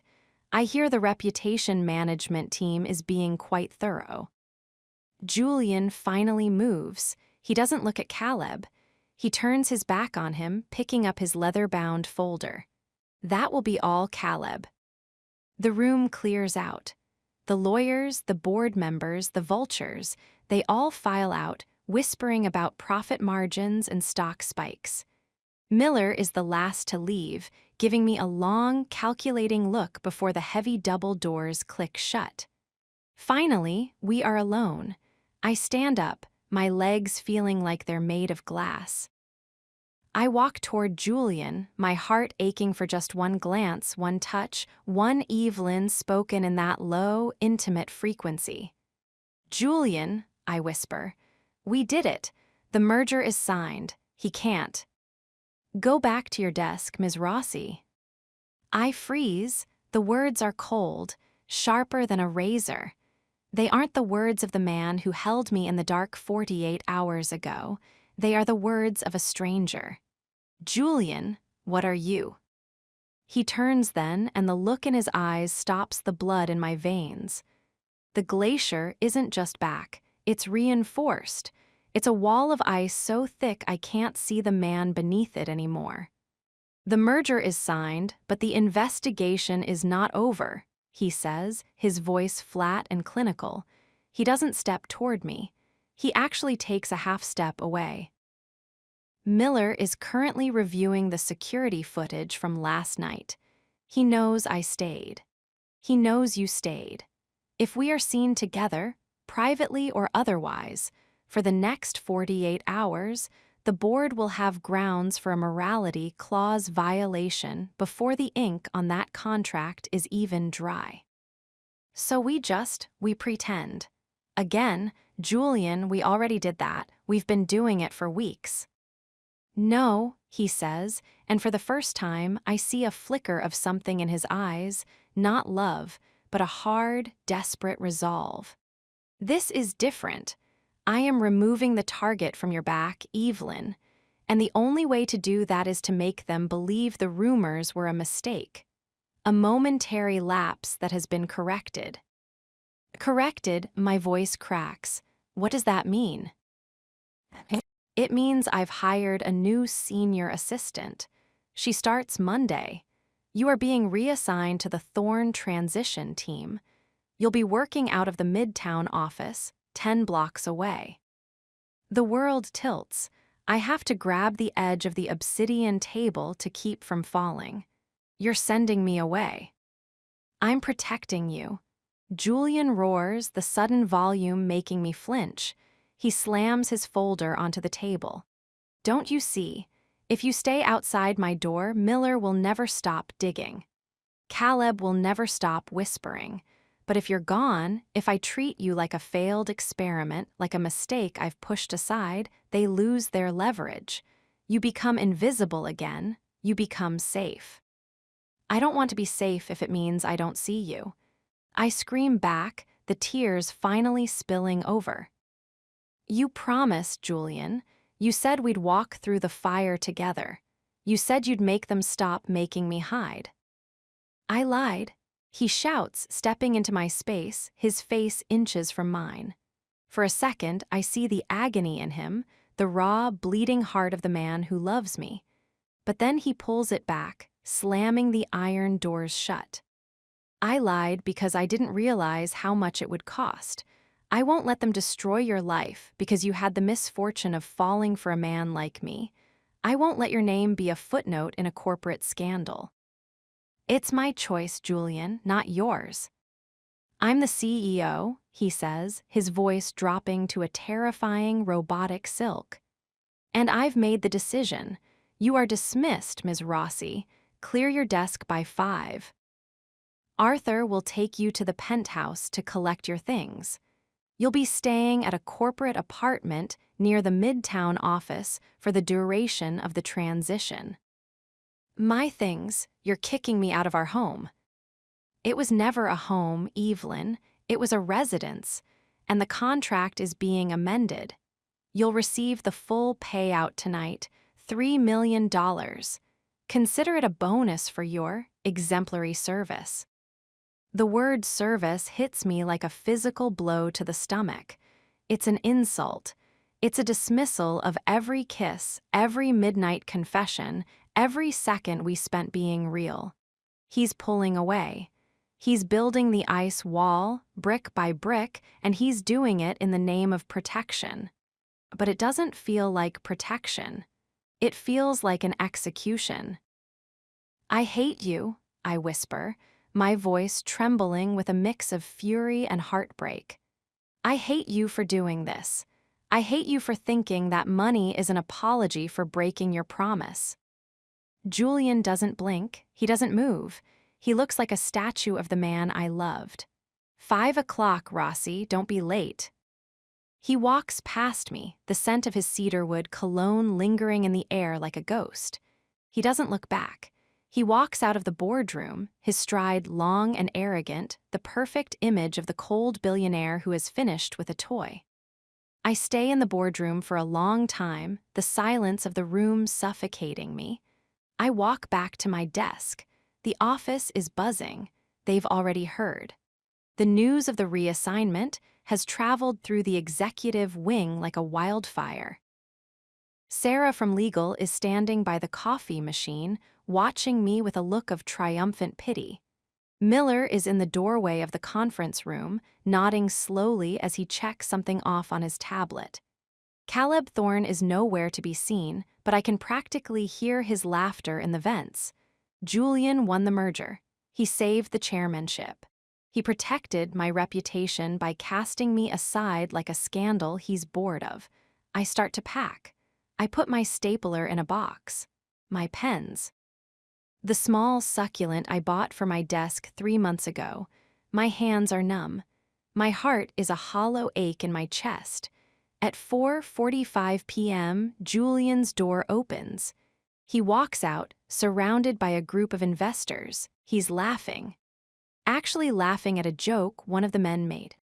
He looks at me, his eyes sweep right over my desk, right over my boxes, right over my tear-stained face, and he doesn't pause. He doesn't flinch. He treats me like a stranger. He walks toward the elevators, the group following him. As the doors slide open, he catches my eye for one brief, agonizing second. And in that second, the mask slips. Just a fraction. I see the devastation. I see the man who is screaming on the inside while he smiles for the cameras. He isn't doing this because he doesn't love me. He's doing it because he loves me too much to let me burn. But as the elevator doors shut and the glacier disappears, I realize that his protection is a cage. He pulled away to save me. But as I look at my empty desk and the $3 million notification on my phone, I realize that the distance hurts more than the fire ever could. I'm alone, I'm invisible, and the man I married just became the boss I can never reach. I grab my box and walk toward the exit. I don't look back at the glass office. I don't look at the obsidian desk. I walk out into the rain, the cold New York air biting at my skin. Arthur is waiting by the car, his expression unreadable. He opens the door for me, but it's not the car that takes me to the penthouse. It's a different car, a black SUV. "Where are we going, Arthur?" I ask, my voice sounding like it belongs to a ghost. "The corporate apartment, Ms. Rossi," Arthur says softly. "Mr. Vance's orders." I slide into the back seat and close my eyes. He saved my reputation. He saved his empire. But as the car pulls away from Vance Tower, I realize that in the process, he lost us. The cost of loving my boss was my heart, and today, Julian Vance finally paid the bill. Chapter 28, Tears in the Stairwell. The box in my arms feels like it weighs 100 pounds. It's just a few office supplies, a spare pair of heels, and a framed photo of my mother, but it feels like I'm carrying the remains of my entire identity. I walk past the rows of desks, my head held high, my eyes fixed on the elevator bank. I can feel the heat of their stares. The office isn't whispering anymore, it's shouting in the silence. The favorite has fallen. The mistress was discarded. The assistant was just a temporary fix. I can see Sarah from legal out of the corner of my eye. She's smiling into her coffee mug, a look of pure, satisfied vindication on her face. To them, this is a victory of the status quo. The glacier didn't melt. He just had a brief, messy thaw before freezing back over. I reach the elevator and hit the button for the lobby. But as the doors slide open and I see my reflection in the polished brass, pale, haunted, and utterly alone, I can't do it. I can't walk through that lobby. I can't let the security guards see me like this. I can't let Miller or Caleb Thorne catch one last glimpse of my defeat. I turn away from the elevator and push open the heavy steel door to the emergency stairwell. The door shuts with a loud, echoing thud, sealing out the sound of the office. The air in here is different. It's not the filtered, scent-controlled oxygen of the executive floor. It's cold. It smells of concrete, dust, and old paint. It's the raw, unpolished skeleton of the building. I set the box down on the concrete landing and lean against the wall. The cold of the stone seeps through my emerald green suit, but I don't move. I just stand there, staring at the dimly lit stairs that spiral down into the dark. And then I break. It starts as a small, jagged breath, a hitch in my chest that I can't smooth over. Then it's a sob, deep and hollow, echoing off the concrete walls like a physical blow.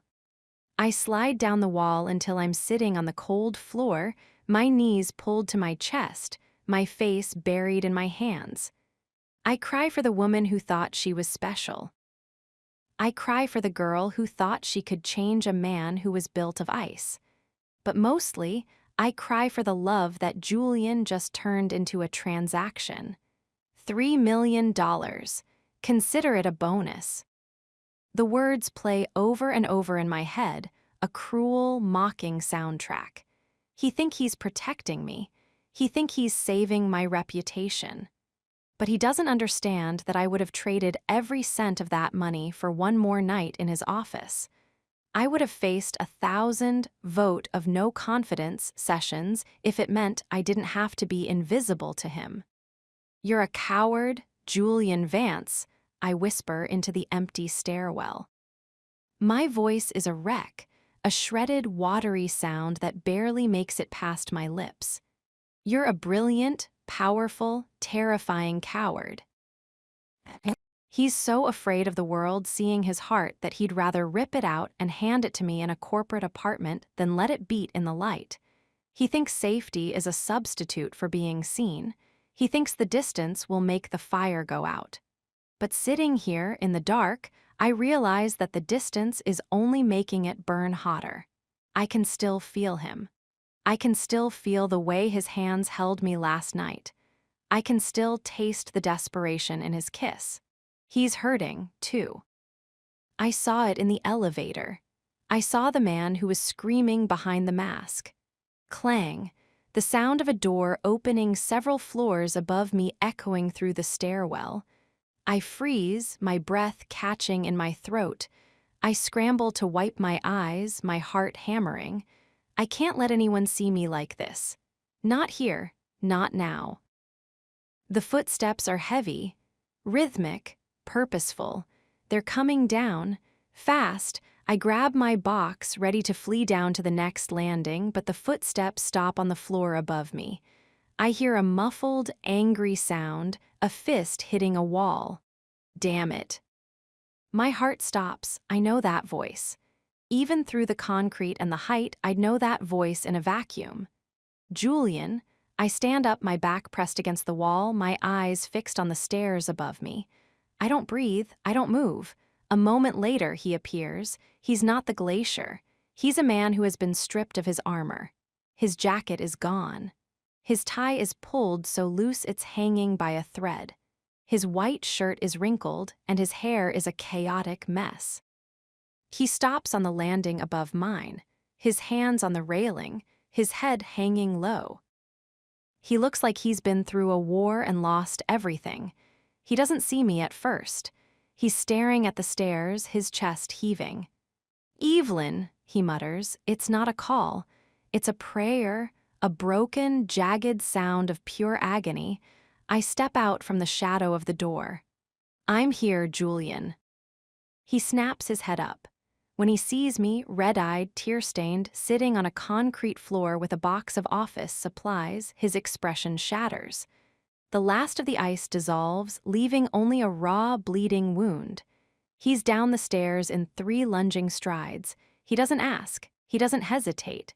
He reaches for me, pulling me up and crushing me into his chest. "I'm sorry," he growls into my hair, his voice vibrating with a suppressed sob. "I'm so sorry, I thought. I thought if I sent you away, the pain would be manageable. I thought if I protected you, I could live with the silence." "It's not protection, Julian." I sob into his neck, my hands clutching his shirt as if he's a life raft.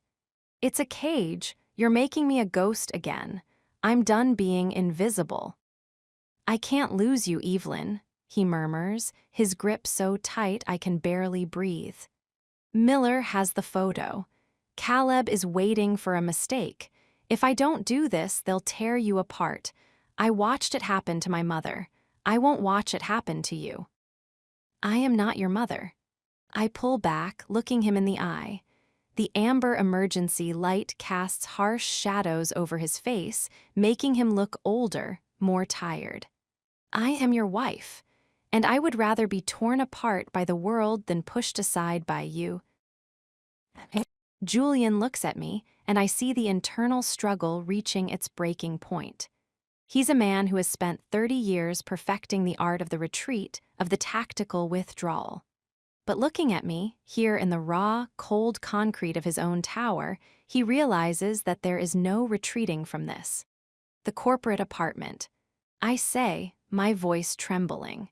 Is that where I'm supposed to wait for the rest of my life, in a beautiful, high-priced box while you run an empire in the dark? No, Julian says. He reaches out, his thumb catching a fresh tear on my cheek. His touch is warm, shaking, and full of a love so deep it's terrifying. Then tell me the truth, Julian, not the corporate truth, not the protection truth. Tell me why we're really in this stairwell. Julian closes his eyes, his forehead dropping to mine. The silence of the stairwell is absolute, the only sound the frantic thud of our hearts. I'm in this stairwell because I'm a coward, he whispers. I'm afraid that if the world knows how much I love you, they'll know exactly where to strike to kill me. You are my only weakness, Evelyn, and I don't know how to be weak and be Julian Vance at the same time. Then don't be Julian Vance, I breathe. Just be mine. He kisses me then, a hard, desperate, and salty kiss that tastes of the tears we've both shed. It's not a kiss of passion, it's a kiss of survival.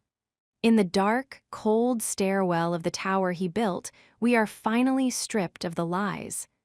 Go to the car, Julian mutters against my lips. Not the corporate one. Arthur is waiting in my private vehicle. Go to the penthouse. But the board, Miller's. Let them watch, Julian growls, a new, dangerous steel returning to his voice. I'm done hiding. If they want a scandal, I'll give them one they'll never forget. But first I need to finish this. One last move, Evelyn, trust me. I've always trusted you, Julian. It's the silence I don't trust. The silence is over. He pulls away, his eyes burning with a fire that would make the board tremble.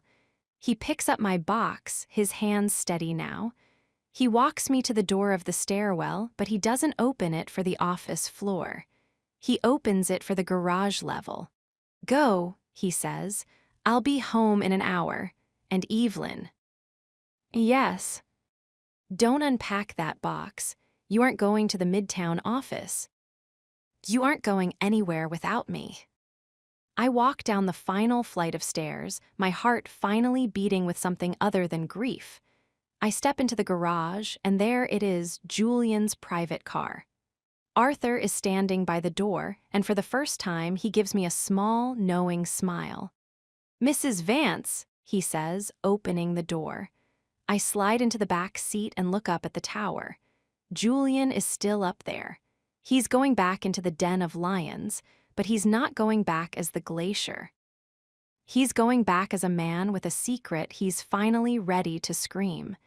Tears are still on my face, but the air doesn't feel like a razor anymore. Safety is over. The reveal is coming. And as the car pulls away, I realize that the only thing more dangerous than a cold boss is a husband who has nothing left to lose. Chapter 29, I demand the truth. The penthouse feels different when you're waiting for the man who just tried to exile you. I'm standing in the middle of the living room, the city lights below us shimmering like a sea of broken glass. I haven't turned on the lights. I don't want the warmth of the designer lamps or the artificial glow of the smart home system. I want the cold, blue reality of the night. My box of office supplies sits by the door, a pathetic little monument to the career I thought I had. I'm still wearing the emerald green suit. I still have the $3 million in my bank account.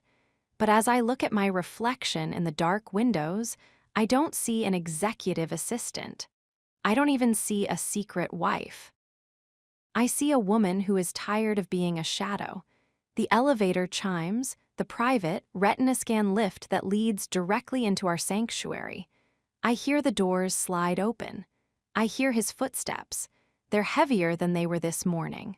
Slower. Each step sounds like it's being dragged through wet sand. I don't turn around. I wait until I can feel the heat of him standing behind me. I wait until the scent of cedarwood and the sharp, metallic tang of the cold Manhattan air fills my lungs. Evelyn, he says, his voice is a low, broken vibration. You're an hour late, I say, my voice steady, though my heart is trying to beat its way out of my chest. The board, Miller. It took longer than I anticipated. Did you sign the papers for the corporate apartment, Julian? Is the lease in my name, or did you put it under one of your shell companies to keep me safe there, too? I turn around then. Julian is standing 3 feet away. He's discarded his tie. His white shirt is open at the collar and his hair is a mess, but it's his eyes that stop me. They're haunted. He looks like a man who has spent the last hour looking into his own grave. I canceled the lease, he says quietly. And the reassignment? Am I still Rossi in the Midtown office on Monday? No. He takes a step toward me, his hands reaching out as if to touch me, but he stops himself. I told Sterling that you are indispensable. I told him that if you aren't at your desk on Monday, I'm walking away from the chair. I told him the merger dies with you. A business move, I spit out, the bitterness coating my tongue. Everything is a move with you, isn't it? Even the way you held me in that stairwell. Was that just to keep me from making a scene in the lobby? Julian flinches as if I'd struck him. He closes the gap between us, grabbing my arms, his grip firm and desperate. Don't say that. Don't ever say that. You know what happened in that stairwell was real. You know that every second I've spent trying to push you away has been a lie I've told myself to keep from losing my mind. Then tell me the truth, Julian, all of it. No more protection. No more narratives. Why are you so terrified of the board knowing we're married? It's more than just your mother's legacy. It's more than the chairmanship. What are they holding over you? Julian looks at me, and for a moment I see the glacier trying to reform. I see him trying to hide behind the ice one last time, but I won't let him. I reach up, my fingers finding the gold chain around my neck. I pull it out, the ring dangling between us, catching the stray light of the city. This ring is a contract, I say, my voice trembling. But the kiss in the office, the night we spent in your suite, that wasn't a contract, that was us. If you can't tell me why you're willing to break my heart to save a company, then I'm leaving. And I'm not going to the corporate apartment. I'm going back to Queens, and I'm never coming back. Julian's jaw tightens. He looks at the ring, then back at my eyes. I see the final wall crumble. I see the man who has been carrying a secret far darker than a hidden marriage. Sterling, he whispers. He has the original will, Evelyn, not the one the lawyers filed, the real one. I freeze. What do you mean? My grandfather, he wasn't just obsessed with domestic fortitude. He was a monster. He knew about my father's affair. He knew what it did to me. The real will has a morality clause that doesn't just demand a marriage. It demands a marriage of equal status. It explicitly forbids a union with a subordinate. The world goes silent. If the board finds out I married my assistant, Julian continues, his voice a raw, jagged rasp, the chairmanship doesn't just pass to a successor. The company is liquidated. The Vance legacy is dissolved. Thousands of people lose their jobs. My father's name is erased. Everything I've spent my life building, it vanishes. So you bought me, I breathe, the realization hitting me like a physical blow. You knew the risk, so you made sure it stayed a secret. You made sure I was paid enough to keep my mouth shut if things went wrong. I bought you because I was desperate. Julian roars, his hands sliding up to cup my face. But then I fell for you, and suddenly the risk wasn't about the company anymore. It was about you. Sterling knows Evelyn. He's known since Chicago. He's been waiting for the merger to close so he could use the will to blackmail me into stepping down and handing him the chairmanship. He's using us.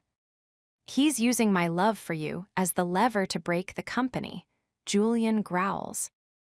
That's why I tried to send you away. I thought if you were gone, if I could prove we were over, he'd lose his leverage. I thought I could protect the legacy and keep you safe from the fallout. By making me a ghost, I say, the tears finally falling. By treating me like a mistake. I was wrong, Julian mutters, his forehead dropping to mine. I was a fool to think I could control the fire. I spent the last hour in my office looking at the city I thought I owned, and I realized I don't care about the legacy. I don't care about the name. If the cost of keeping this empire is losing you, then the empire deserves to burn. Julian, I demand the truth. Here it is, Evelyn. I love you more than the tower, more than the billions, more than my own life. And tomorrow morning, I'm going to walk into that boardroom and I'm going to tell Sterling to go to hell. I'm going to tell them I'm married to the most brilliant, resilient woman I've ever known. And if they want to liquidate the company over it, they can watch the stock price hit zero while I hold your hand. I look at him, truly look at him. This is the man I married, not the boss, not the billionaire, the man who is willing to lose everything just to be real. You'll lose it all, I whisper. I'll have you, he says, his eyes burning with a fierce, beautiful clarity. That's the only truth that matters. He kisses me then. A deep, soul-shaking kiss that tastes of the truth and the terrifying freedom of the unknown. We are standing in a palace of glass that might shatter tomorrow morning, but for the first time, I'm not afraid. I reach out and unhook the chain from my neck. I take the gold band and slide it onto my ring finger. It's heavy, it's real, it's no longer a secret. We face them together, I say. Together, Julian agrees, his hand interlacing with mine, his grip firm and final. The silence of the penthouse is no longer heavy. It's quiet. The truth is spoken. The shadows are gone. And as we stand together, looking out at the city we're about to set on fire, I realize that the slow burn was just the preparation for the roar of the flame. Act 3 is ending. The reveal is coming. And for the first time in my life, I'm not hiding. I am Mrs. Julian Vance. And tomorrow, the world is going to find out. Chapter 30, he chooses me, quietly, boldly. The world outside is a chaos of light and noise, but inside the master suite, the silence is a sacred thing. The city of New York stretches out beneath us, 80 stories of glass and ambition, but for the first time in 2 years, I don't feel like I'm looking down on it from a distance. I feel like I've finally stepped off the ledge. Julian is standing by the fireplace, the low amber flames casting long, flickering shadows across the room. He's discarded his shirt, his bare back a map of strength and tension in the dim light. I can see the rhythmic rise and fall of his chest. He's quiet, not the cold, tactical silence of the boardroom, but the weighted, heavy silence of a man who has made the most dangerous decision of his life. I walk toward him, my bare feet silent on the silk rug. I don't say anything. I just reach out and place my hand in the center of his back. He flinches slightly, a shudder running through his frame before he leans back into my touch.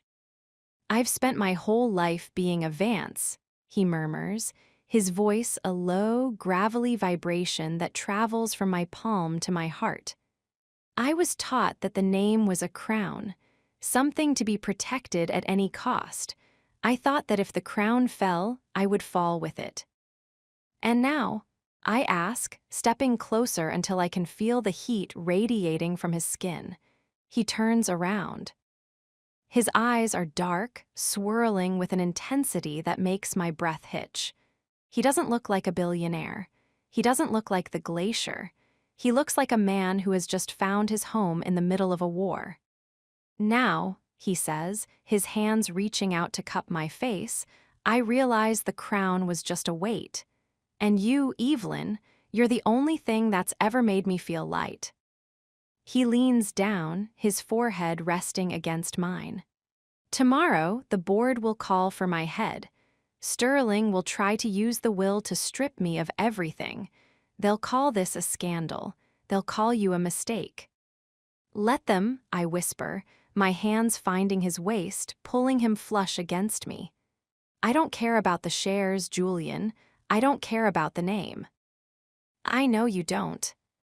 He kisses the tip of my nose, his thumb tracing the gold band that finally rests on my finger, open and defiant. And that's why it has to be you. I'm not choosing you to save the company, Evelyn. I'm choosing you even if it means losing it. Quietly, boldly, without a single regret. The weight of that promise hangs in the air, thick and sweet. It's the final surrender. He leads me toward the bed, the movement slow and deliberate. There is no rush tonight, no fear of the security rounds, no private consultation to be hurried before the door unlocks. Tonight, the door stays locked from the inside, and the only world that exists is the one we've built in the dark. He pulls me down onto the silk sheets, his body a heavy, grounding pressure above mine. He kisses me, a slow, soul-deep kiss that tastes of the truth we've finally spoken. It's not the frantic hunger of the office or the desperate heat of the stairwell. It's worship. His hands roam over me with a new kind of freedom. He traces the curves of my body as if he's reclaiming every inch that the contract once claimed for business. He lingers on my skin, his touch saying everything he isn't allowed to say in the light. You are mine. You are my wife. I will never let you go back to the shadows. Stay with me, he mutters against my lips, his breathing ragged.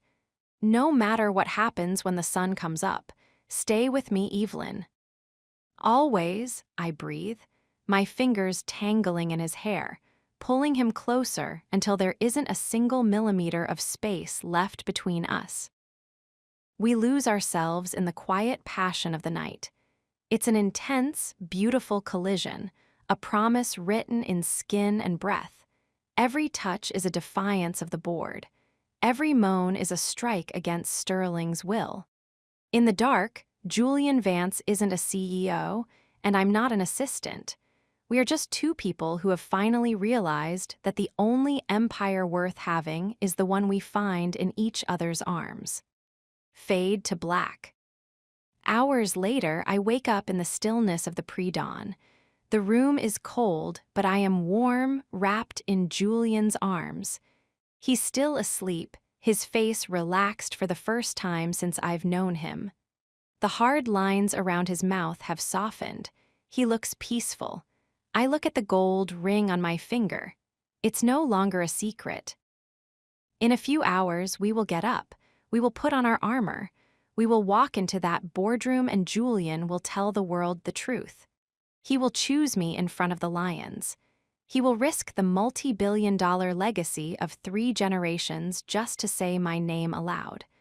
I lean in and kiss his shoulder, the scent of him, cedarwood and love filling my senses. The slow burn is over. The fire is here. And as I watch the first sliver of gray light touch the Manhattan skyline, I realize that I'm not afraid of the scandal. I'm not afraid of the judgment, because I have his promise. A promise made in the dark, forged in the heat of a night that changed everything.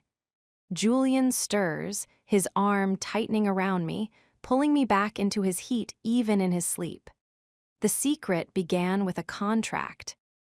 The desire ignited in a hotel room, but the love was solidified in this quiet, bold choice.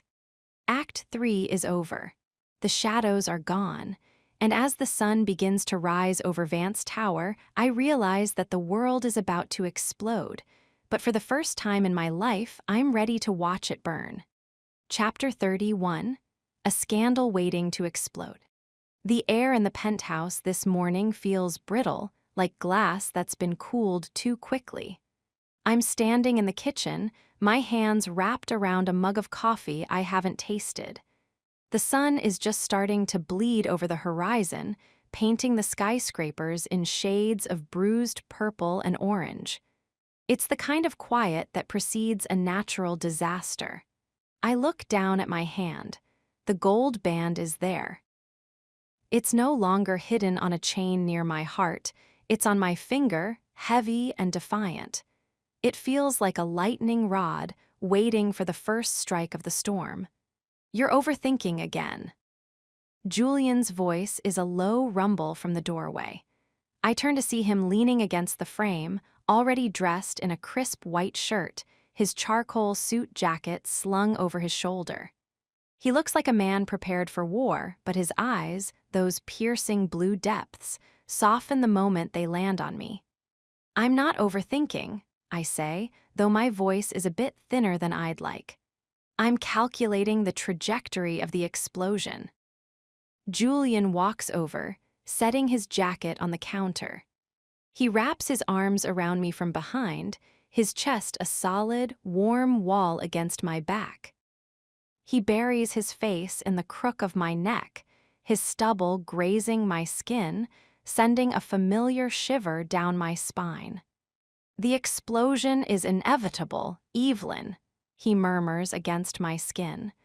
The only thing that matters is who is standing next to you when the smoke clears. Sterling won't go quietly, Julian. He's spent 30 years protecting that equal status clause. He'll call this a betrayal of your grandfather's legacy. My grandfather's legacy was built on control, Julian growls, his grip tightening around my waist. My legacy will be built on the truth. I'm done living in the shadows of a dead man's expectations. He turns me around in his arms, his hands sliding up to cup my face. Today, we walk into that building as a unit. No more Ms. Rossi. No more private consultations.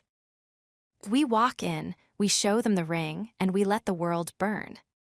Are you sure, Julian? Once we do this, there's no taking it back. You could lose everything. I've already lost everything that wasn't real, he says, his gaze burning into mine with an intensity that makes my breath hitch. I've gained you. The rest is just glass and steel. He kisses me then, a hard, final kiss that tastes of a promise I know he'll die to keep. The drive to Vance Tower is the quietest 30 minutes of my life. We sit in the back of the car, our fingers interlaced. Julian's grip is firm, grounded. He's staring out the window, his jaw set in a hard, lethal line. I look at our joined hands, the contrast of his large, calloused palm against mine, and I realize that for the first time in 2 years, I'm not afraid of being seen. But as we pull up to the curb, I realize the reveal might not go as planned. The sidewalk is swarming. It's not just the usual crowd of commuters and interns. There are cameras, reporters with microphones, men in dark suits whispering into earpieces. The scandal hasn't just started, it's already exploded. Julian, I whisper, looking at the chaos through the tinted glass. I see it. His voice is a low, dangerous silk. Someone leaked it. Sterling or Caleb, they wanted to strip us of the narrative. Arthur opens the door. Usually he waits for me to step out first, the loyal assistant following her boss. Not today. Julian steps out first, but he doesn't walk toward the entrance. He reaches back into the car and takes my hand, pulling me out beside him. He doesn't let go. He laces his fingers with mine, pulling me flush against his side. The flashes are blinding, a wall of white light and shouting voices. Mr. Vance, is it true? Are you married to your assistant? Ms. Rossi, how long has the affair been going on?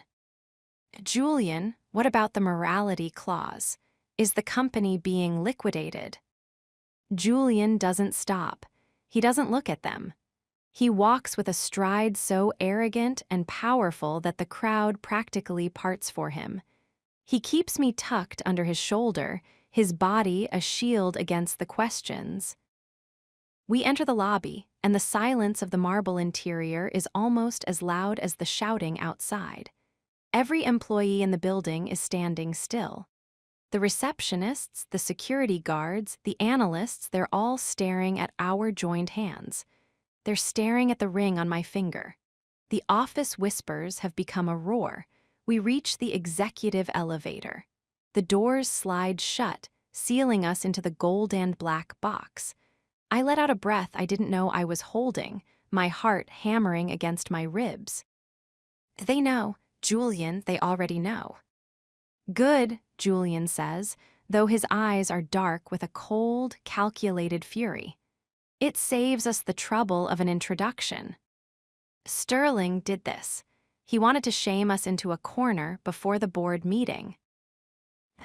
He wanted a scandal, Julian growls, reaching out to press the button for the 80th floor. He's about to find out that I'm the one who controls the fire in this building. The elevator chimes. The doors open. The 80th floor is a war zone. Miller and the reputation management team are standing by the reception desk, looking like they've just witnessed a murder. Sarah from legal is there, her face a mask of pale shock. And standing in the center of the hallway, looking like a vulture who has finally found its prey, is Arthur Sterling. He's holding a tablet, the screen glowing with a headline from the Wall Street Journal. Breaking, VANCE International faces liquidation threat as CEO reveals secret marriage to subordinate. Julian, Sterling says, his voice a dry, triumphant rasp. I hope she was worth the legacy. The board is in the room. They've already seen the will. They've already seen the marriage certificate Caleb Thorne's investigator found in the city archives. Julian doesn't flinch. He doesn't let go of my hand. He walks toward Sterling, his presence expanding until the older man actually takes a half step back. She is worth more than every brick in this building, Arthur, Julian says, his voice a low, terrifying growl. And if you think a piece of paper written by a dead man is going to stop me from running this company, you've spent too long in the shadows. The will is binding, Julian. The company is to be liquidated if you violate the status clause. You've destroyed the livelihood of 10,000 people for an assistant. I step forward then. I'm no longer the girl in the stairwell. I'm the woman who stood by this man through every midnight confession and every dangerous touch. I am his wife, I say, my voice ringing through the silent hallway. And if you want to liquidate this company, Mr. Sterling, you'll have to explain to the shareholders why you're destroying their investments over a personal vendetta against a woman's job title. I've managed the Kendrick merger. I've managed the Thorne acquisition. I've done more for this company's legacy in 2 years than you've done in 30. If you call me a liability, the market will call you a fool. Sterling gapes at me. Sarah from legal looks like she's about to faint. Julian looks at me, and the pride in his eyes is so bright it almost hurts to see. He squeezes my hand, his grip a silent roar of approval. The board meeting is in 5 minutes, Julian says, his eyes locking onto Sterling S. I suggest you prepare your argument, Arthur, because I'm not going in there to resign. I'm going in there to show them that the new era of Vance International has arrived, and it starts with the woman by my side. Julian leads me toward his office, the crowd of employees parting like the Red Sea. We step inside, and he hits the frost button.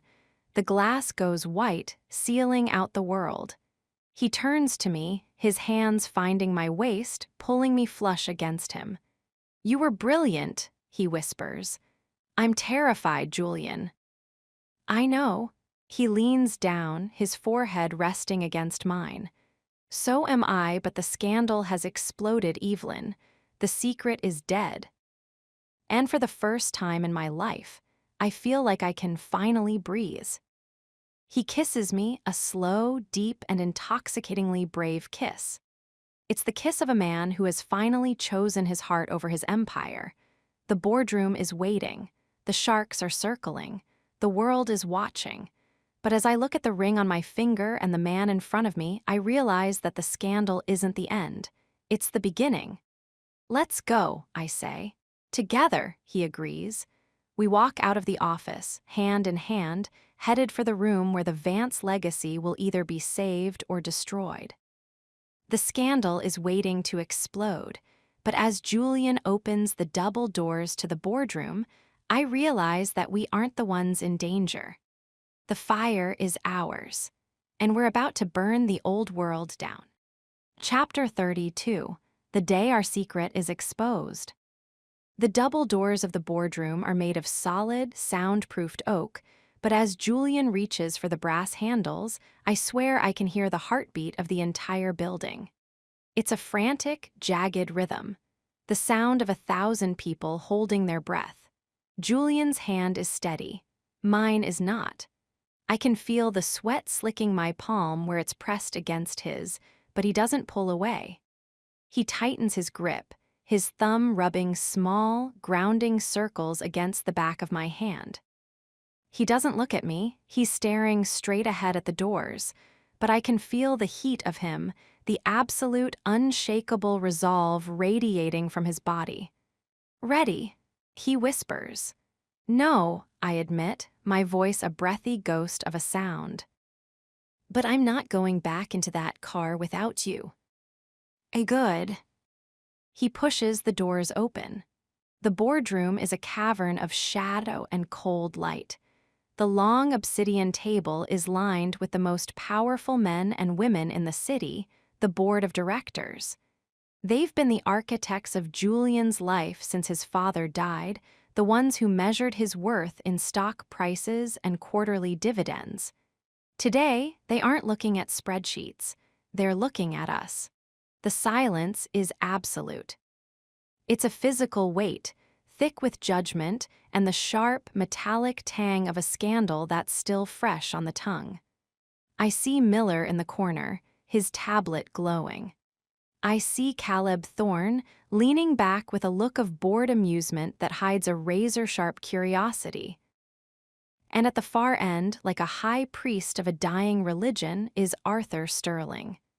"Julian," Sterling says, he doesn't stand up. He doesn't need to. The gravity of the room belongs to him today. I trust the walk through the lobby was enlightening. "It was crowded, Arthur," Julian says, his voice a cool, level vibration that makes the hair on my arms stand up. He doesn't let go of my hand. He leads me to the 2 empty chairs at the head of the table. Usually, I would stand by the sideboard, ready to pour water. Today, Julian pulls out the chair next to his. "Sit, Evelyn." I sit. The leather is cold against my legs. I feel like I'm sitting on an electric chair, waiting for the switch to be thrown. Julian takes his seat, leaning back, his hands flat on the table. He looks at every single person in the room, his gaze an icy challenge. "I believe we have an agenda to discuss," Julian says. "The agenda is your resignation, Julian." Mr. Sterling slams a thick, leather-bound document onto the table. The will of Silas Vance is explicit. Section 9, the Morality and Status Clause. The heir shall maintain a union of equal social and professional standing. Any deviation into a union with a domestic or corporate subordinate shall result in the immediate cessation of chairmanship and the liquidation of the Vance estate into the charitable trust. Sterling leans forward, his eyes narrowed behind his spectacles. "You married your assistant, a girl with no pedigree, no assets, and a history of debt. You haven't just broken a rule, Julian." You've triggered a self-destruct sequence for this entire company. A murmur of fear ripples through the board. Liquidation. It's the word that keeps them up at night. It means the end of their bonuses, the end of their power, the end of the empire. Is it true? A woman from the audit committee asks, her voice trembling, "Julian, did you marry her?" Julian doesn't hesitate. He doesn't look for an out. He reaches out and takes my hand, lifting it so the entire room can see the gold band sparkling under the recessed lighting. "I didn't just marry her," Julian says, his voice dropping to a low, proud growl. "I found the only person in this city who actually knows what this company is worth. I found the only person who has protected my interests when all of you were busy looking for a way to steal my chair. Yes, Evelyn Rossi is my wife. And no, I am not resigning." "The will," Sterling starts. "The will was written by a man who died 20 years ago." Julian roars, his voice vibrating through the table. "A man who thought people were assets to be traded. My grandfather didn't know Evelyn. He didn't see her rewrite the Kendrick merger in 48 hours. He didn't see her navigate the Thorne acquisition while I was tied up in legal. He didn't see her loyalty." "Loyalty isn't status, Julian," Sterling spits out. "The market doesn't trade in loyalty, it trades in perception. And the perception right now is that the CEO of Vance International has been compromised by his own bedroom." I feel the heat rising in my face. The insult is calculated, designed to make me feel small, to make me feel like a distraction. I look at Julian. He's about to explode. I can see the muscle pulsing in his jaw, the way his fingers are starting to curl into a fist. He's ready to burn it all down to defend me, but I'm not the girl in the stairwell anymore. I pull my hand from his and stand up. The room goes silent again. Caleb Thorne leans forward, a slow smirk spreading across his face. "Mr. Sterling," I say, my voice steady, echoing with a confidence I didn't know I possessed. "You talk about equal status. You talk about Silas Vance's vision for this company. But you're forgetting the very first page of that will. The company belongs to the one who can hold it." I reach into my folder and pull out a single sheet of paper. I slide it down the obsidian table towards Sterling. "What is this?" he asks, frowning. "It's a list of the proprietary algorithms used by the Thorne Group for their European logistics," I say. "Algorithms that I discovered were being shared with a rival firm in London. A breach of contract that would have cost this company $400 million if the merger had gone through under the original terms." The room gasps. Even Caleb Thorne's smirk vanishes. "I found that breach 3 weeks ago," I continue, my gaze never wavering from Sterling's. "I didn't report it to the board because I knew there was a leak. I reported it to Julian. We used that information to negotiate the 10% reduction you all celebrated yesterday. I wasn't servicing the CEO, Mr. Sterling. I was saving your investments." Julian looks up at me, his eyes full of a raw, staggering pride. He didn't even know I was going to do this. "Status isn't a birthright," I say, my voice ringing through the boardroom. "It's earned. I've earned my seat at this table.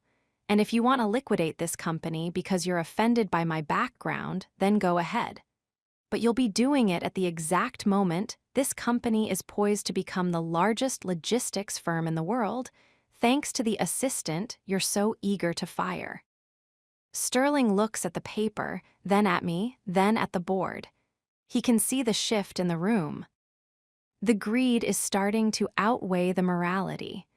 The board members are looking at each other, recalculating the cost of the scandal versus the profit of my brain. "The will is still a legal document," Sterling mutters, but his voice has lost its edge. "The liquidation clause." The liquidation clause is triggered by a lack of status, Julian says, standing up to join me. He places his hand on the small of my back, a solid, grounding presence. And I think my wife has just proven that her status is higher than anyone else's in this room. He looks at the board, his eyes like blue fire. I'm not resigning, and we aren't liquidating. We're going to announce the marriage to the press. We're going to frame it as the ultimate power partnership. And if any of you have a problem with that, you can sell your shares to me. Right now, at market value. Silence. No one moves, no one speaks. The sharks have realized that the glacier isn't just cold, he's become an iceberg, and they're the ones on the sinking ship. Meeting adjourned, Julian says. He takes my hand and leads me out of the room. We don't wait for their reaction. We walk out into the hallway, past the gaping secretaries and the silent investigators. We reach his office, and the moment the door shuts and the glass frosts over, I collapse against him. Evelyn, he breathes, his arms wrapping around me, holding me so tight I can hear his heart hammering against my ear. You were incredible. I was terrified. I sob into his chest, the adrenaline finally leaving my body. Julian, they're still going to hunt us. The press, the scandal, it's just beginning. Let them hunt, he growls, pulling back to look me in the eye. He kisses me then, a hard, triumphant kiss that tastes of victory and the terrifying, beautiful truth. The secret is out. We're standing in the light. And for the first time in my life, I don't care who sees us. He pulls me back into the kiss, his hands sliding down to my waist, claiming me in the middle of his empire. The day our secret was exposed was supposed to be the end. But as Julian holds me, his heart beating against mine, I realize it's only the beginning. The reveal is over. The fight for our future has just begun. And as the city roars outside, I realize that Mrs. Julian Vance isn't just a title. It's a declaration of war. Chapter 33, Facing Judgment Together. The click of the deadbolt in Julian's office is a sound I've heard 100 times, but today it doesn't signal the start of a secret. It signals the end of a sanctuary. We are standing in the middle of the room, the frosted glass still shielding us from the prying eyes of the 80th floor hive outside. Julian hasn't let go of my hand since we walked out of that boardroom. His grip is a tectonic force, grounding, immovable, and pulsing with a heat that matches the frantic rhythm of my own blood. We can't stay in here forever, Evelyn, he murmurs. His voice is a low, jagged rasp, the kind of sound that usually precedes a storm or a confession. I know. I look up at him. He's already donned his charcoal jacket, but he hasn't straightened his tie. He looks like a king who has just finished a battle he wasn't sure he'd win. The world is waiting for us to walk through that door and prove them right. Prove them right about what? That we're a mistake. That the glacier finally hit an iceberg. That I'm the girl who ruined the Vance legacy. Julian pulls me toward him, his hands sliding from my fingers to my waist, dragging me flush against the hard, unyielding line of his body. He leans down, his forehead resting against mine. In the dim, artificial light of the office, his eyes are a dark, roiling blue. Let them think what they want, he growls. They saw you in that room. They saw the woman who held the Thorn merger together with nothing but her wits and a piece of paper. If they think you're a mistake, it's because they're too blind to see the brilliance you've been hiding for 2 years. Julian, the press is downstairs. The board is probably already drafting the next legal hurdle. This wasn't just a reveal, it was a declaration of war. Then we go to war, he says, his lips brushing mine. The kiss is short, hard, and tastes of a dangerous kind of victory. But we don't do it behind frosted glass. We do it in the light, together. He reaches for the button on his desk. The frost clears. The office outside is a sea of frozen motion. Every head in the bullpen is turned toward us. The silence is so absolute it feels like the oxygen has been sucked out of the room. I see Sarah from legal, her mouth slightly agape, her eyes fixed on the way Julian's hand is resting possessively on the small of my back. I see the interns, the analysts, the VPs, the people I've worked alongside for 2 years, now looking at me like I'm a stranger they've never met. "Head up, Mrs. Vance," Julian whispers, his breath hot against my ear. We walk out.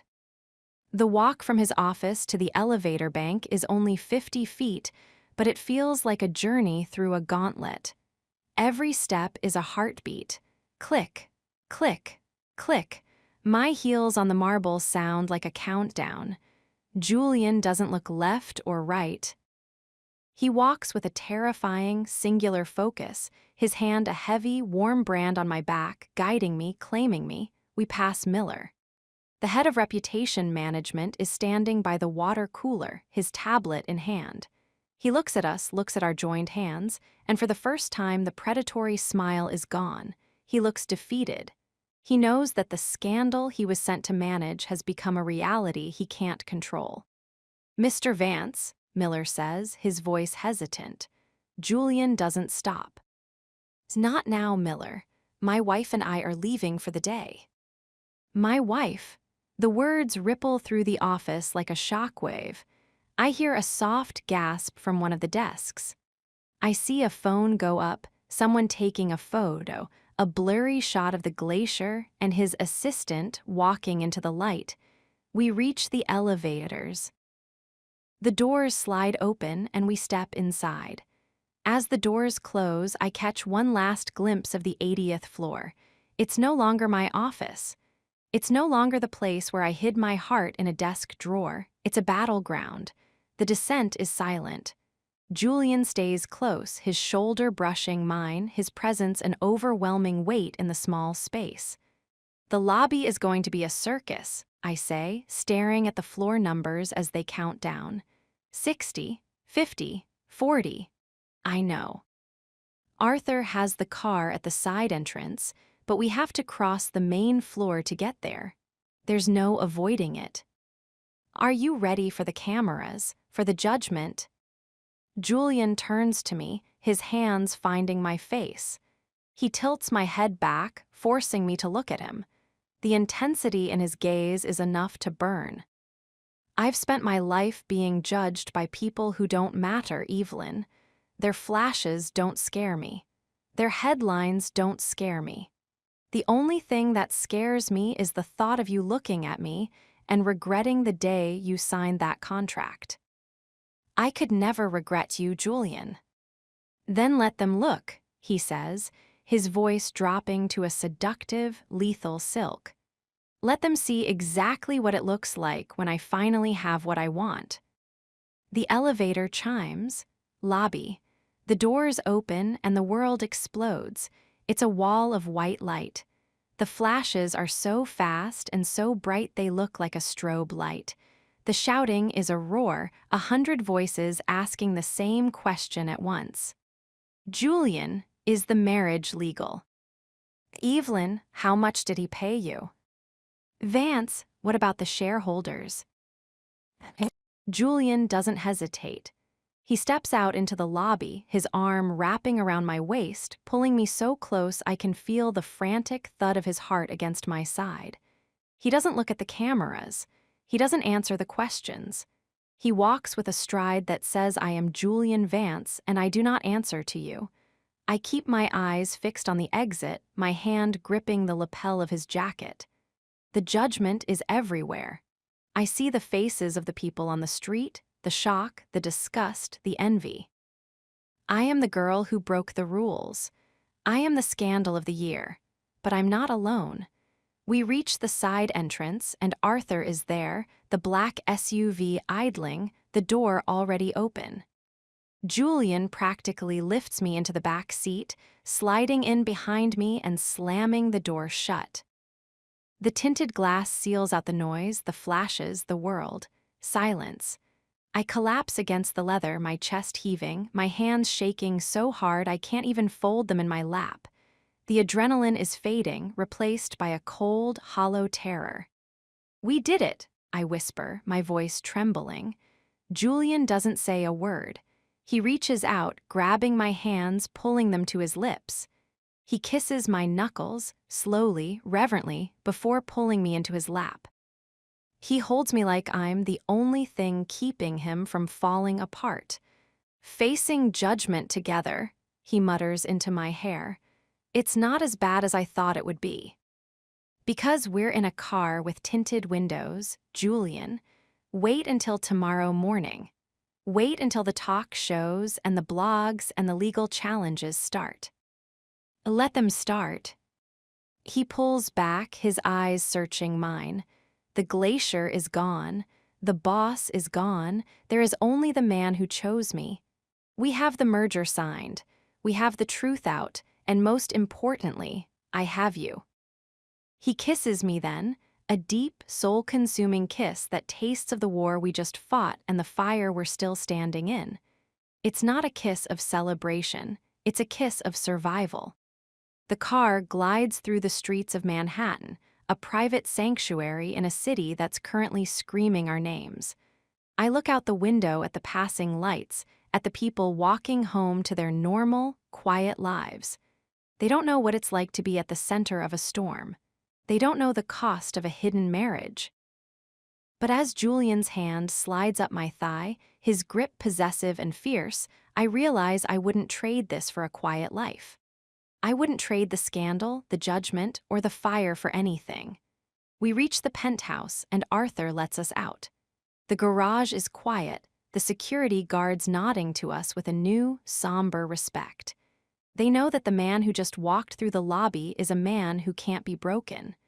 We enter the elevator, the ride to the top floor feeling like a journey to another world.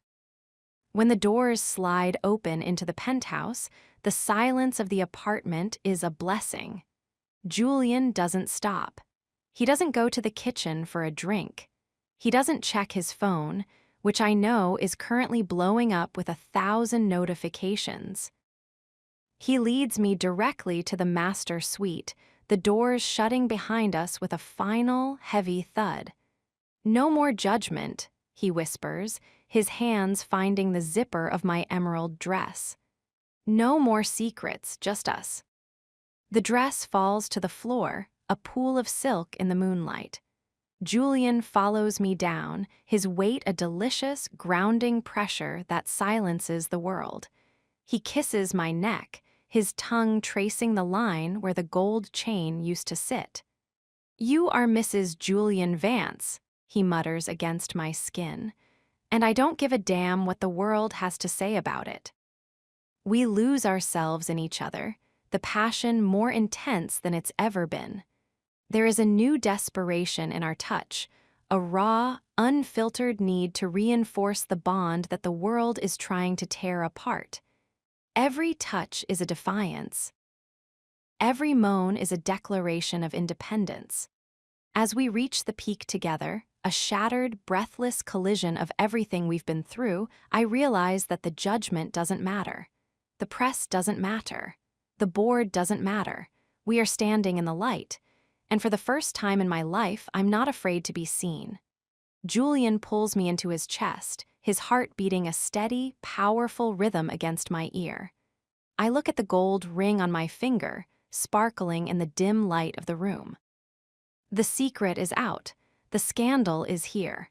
But as I fall into a deep, dreamless sleep in Julian Vance's arms, I realize that we aren't just facing the judgment together. We're winning. Chapter 34. His reputation versus my heart. The silence of the penthouse is a lie. I wake up to a sound that isn't a sound at all. It's the vibration of a city that has spent the last 6 hours devouring my name.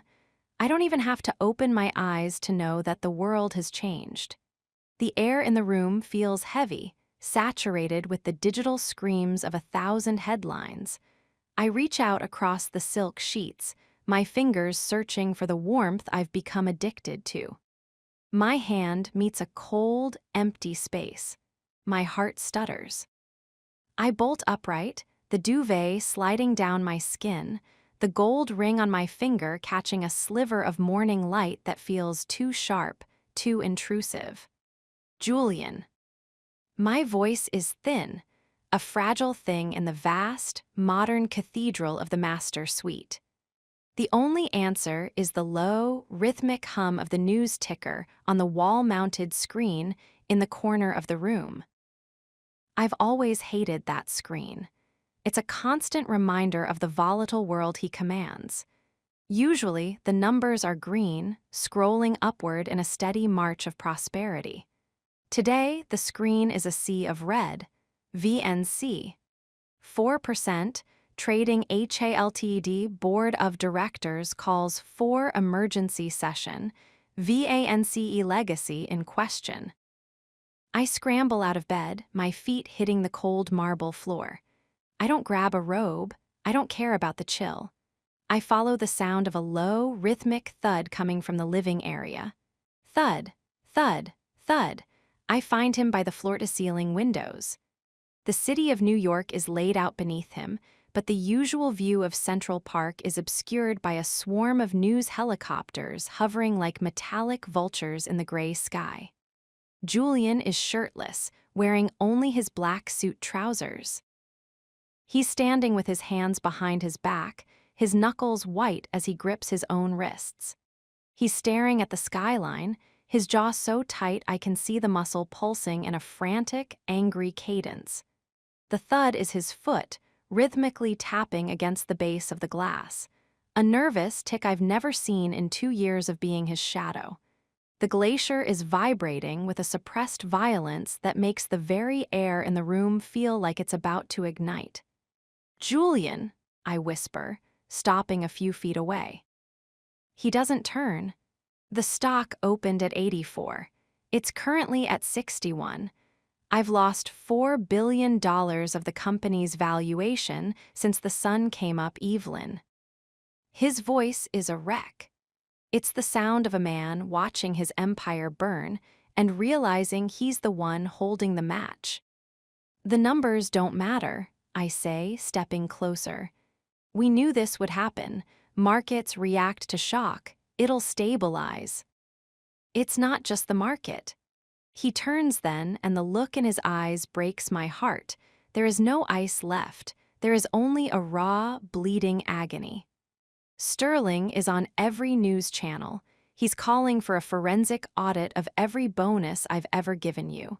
He's calling you a predatory influence. They're dragging your mother's medical history into the light, Evelyn. They're calling our marriage a financial heist. I flinch as if he'd slapped me. I knew they'd come for me, but hearing it from him, hearing the words he's trying so hard to protect me from, makes the reality sink in. My reputation is gone. I am no longer the brilliant assistant who saved the Thorne merger. I am the secret wife who seduced a billionaire for a payout. "I don't care what they call me," I say, my voice trembling with a mix of fury and love. "I only care about you." That's the problem. Julian roars, finally breaking his stance. He paces the length of the window like a caged predator. "My reputation is a shield, Evelyn. It's what keeps the sharks at bay. And right now, that shield is in pieces on the floor of that boardroom. They're using me to get to you, and they're using you to destroy me. And I can't find a way to stop it without hurting you." He stops in front of me, his chest heaving. The heat radiating from his bare skin is a contrast to the cold fear in my stomach. "Sterling called an hour ago," Julian murmurs, his voice dropping to a low, dangerous silk. "He offered me a deal, a way out to save the Vance name." A cold dread settles in my marrow. What kind of deal? "He wants an annulment. A public statement saying the marriage was a momentary lapse in judgment brought on by the stress of the merger. He wants you to resign, take a $5 million severance package, and sign an NDA that lasts for the rest of your life. I stare at him, the silence in the penthouse suddenly deafening. $5 million, a clean slate, my reputation saved by a lie, Julian's empire preserved, the glacier restored. And if you don't, I ask, my voice barely a breath. If I don't, they trigger the liquidation clause at noon. They strip me of the chairmanship. They sue us for fraud. They take everything, Evelyn. The penthouse, the cars, the name. We walk out of here with nothing but the clothes on our backs and a scandal that will follow us to the grave. He reaches out, his thumb grazing my lower lip. His touch is shaking. He gave me until 10 o'clock to decide, his reputation or my heart. I look at the man I love. I look at the ridges of his muscles, the sharp intelligence of his brow, the sheer, overwhelming power he was born to wield. He belongs in that tower. He belongs at the head of that table. He is Julian Vance. Without the company, without the reputation, who is he? You have to take the deal, I whisper, the words tasting like ash in my mouth. Julian, you can't lose everything for me. I'm just an assistant from Queens. You're a legacy. Julian freezes. His hand drops from my face. For a second, I think I've won. I think I've convinced him to be the man the world needs him to be. Then he laughs. It's a dark, jagged sound that echoes off the marble walls. He steps into my space, grabbing my waist and pulling me flush against him. His bare chest is a furnace against my skin. Is that what you think I am? He growls, his eyes flashing with a terrifying blue fire. You think I'm a man who values a chair more than the woman who taught him how to breathe. You think I'd trade 1 second of the way you look at me in the dark for 1,000 years of Sterling's approval. Julian, think about the employees. 10,000 people. I am thinking about them. He roars. I'm thinking about the fact that if I let a group of bigots and vultures tell me who I can love, then I'm not fit to lead a single soul. I'm not choosing between my reputation and my heart, Evelyn.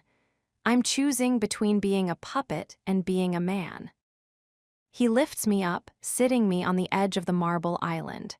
He pins me there, his hands sliding up my thighs, his grip possessive and fierce.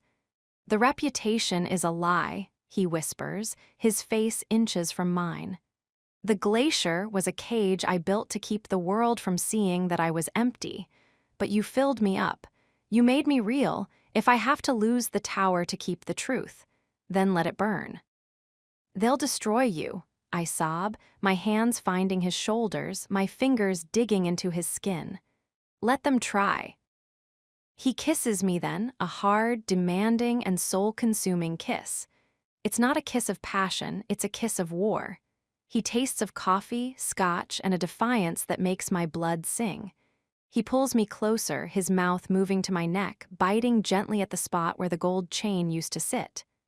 I choose you, Evelyn, he mutters against my skin. Boldly, quietly, in front of the whole damn world. If we walk out of here with nothing, we walk out together. And I promise you, I'll build a new empire. One where we don't have to hide. The intensity of his devotion is a physical weight. I realize then that I've spent 2 years protecting his reputation, not realizing that he was the one waiting for a reason to throw it away. He doesn't want the crown. He wants the woman. He pulls back, his eyes searching mine. The clock on the wall chimes. 09:45 a.m. Sterling is waiting for a call, I say, my voice finally steady. Julian reaches for his phone on the counter. He doesn't hesitate. He hits the speed dial for Sterling. Arthur, Julian says, his voice returning to that cool, level frequency that made him a legend. I've made my decision. I hold my breath, my hand clutching Julian's bare arm. The answer is no, Julian says. I'm not resigning, I'm not annulling. And if you attempt to liquidate this company, I will spend every cent of my personal fortune to sue you for breach of fiduciary duty. I'll see you in the boardroom at noon. And Arthur, bring your lawyers. You're going to need them. He hangs up. The silence that follows is different now. It's no longer brittle, it's electric. Julian looks at me, a slow, predatory smirk touching his lips. He looks more like himself than I've ever seen him, the hunter, the conqueror, the man who doesn't know how to lose. "Get dressed, Mrs. Vance," he says, his hands sliding down to grip my hips. "We have a reputation to destroy and a heart to save." What are we going to do? We're going to do exactly what they don't expect. We aren't going to the side entrance. We aren't going to hide behind security. He leans in, his lips grazing mine. We're going to walk through the front doors of Vance Tower, hand in hand. We're going to give them the scandal they want. And then we're going to show them exactly why I'm still the boss. I look at him, truly look at him, and the fear finally vanishes. He's choosing me. In the face of a $4 billion loss, in the face of a legacy, he is choosing my heart. "I love you, Julian," I whisper. "I know," he says, his gaze softening for one brief, beautiful second. "Now go put on that emerald dress, the one that makes you look like a queen. We're going to give the paparazzi something to talk about." I walk to the bedroom, my heart racing with a new, dangerous kind of pride. His reputation versus my heart. The world thinks it's a lopsided fight. They think the billionaire will always choose the billions. But as I hear Julian in the other room, barking orders to Arthur to have the car ready at the front, I realize they've made the same mistake Caleb Thorne made. They forgot that a glacier can melt into a flood. And a flood destroys everything in its path. Chapter 35, Resigning for Love. The emerald silk feels like cold fire against my skin. I stand in front of the full-length mirror, watching my own reflection as if I'm looking at a stranger. This dress, the one Julian chose for me, is a masterpiece of contradiction. It's modest, with long sleeves and a high neckline, but the way it clings to every curve of my body is a silent provocation. It's the color of money, power, and envy. I reach for my earrings, my fingers trembling. The gold band on my finger feels heavier than it did an hour ago. Resigning for love. The phrase has been echoing in my mind since we left the kitchen. It sounds like something out of a tragic poem, but in the world of Vance International, it's a death sentence. To resign is to admit defeat. To resign is to let Arthur Sterling win. Stop. Julian is standing behind me. He's fully dressed now, the charcoal suit, the silk tie, the silver watch. He looks perfect. He looks like the man the world thinks is untouchable. He reaches out, taking the earring from my shaking fingers and deftly threading it through my lobe. His touch is steady, a grounding force in the middle of the hurricane. "I'm not losing, Evelyn," he whispers, his breath hot against my ear. "It feels like losing," I breathe, turning to face him. "The liquidation clause." "The board meeting at noon. You're giving up your life's work." "No," he grabs my waist, pulling me into the hard, familiar heat of his body. "I'm giving up a title. I'm giving up a desk and a view." My life's work isn't a building, Evelyn. It's the fact that I survived 34 years in a cage and finally found the strength to walk out of it.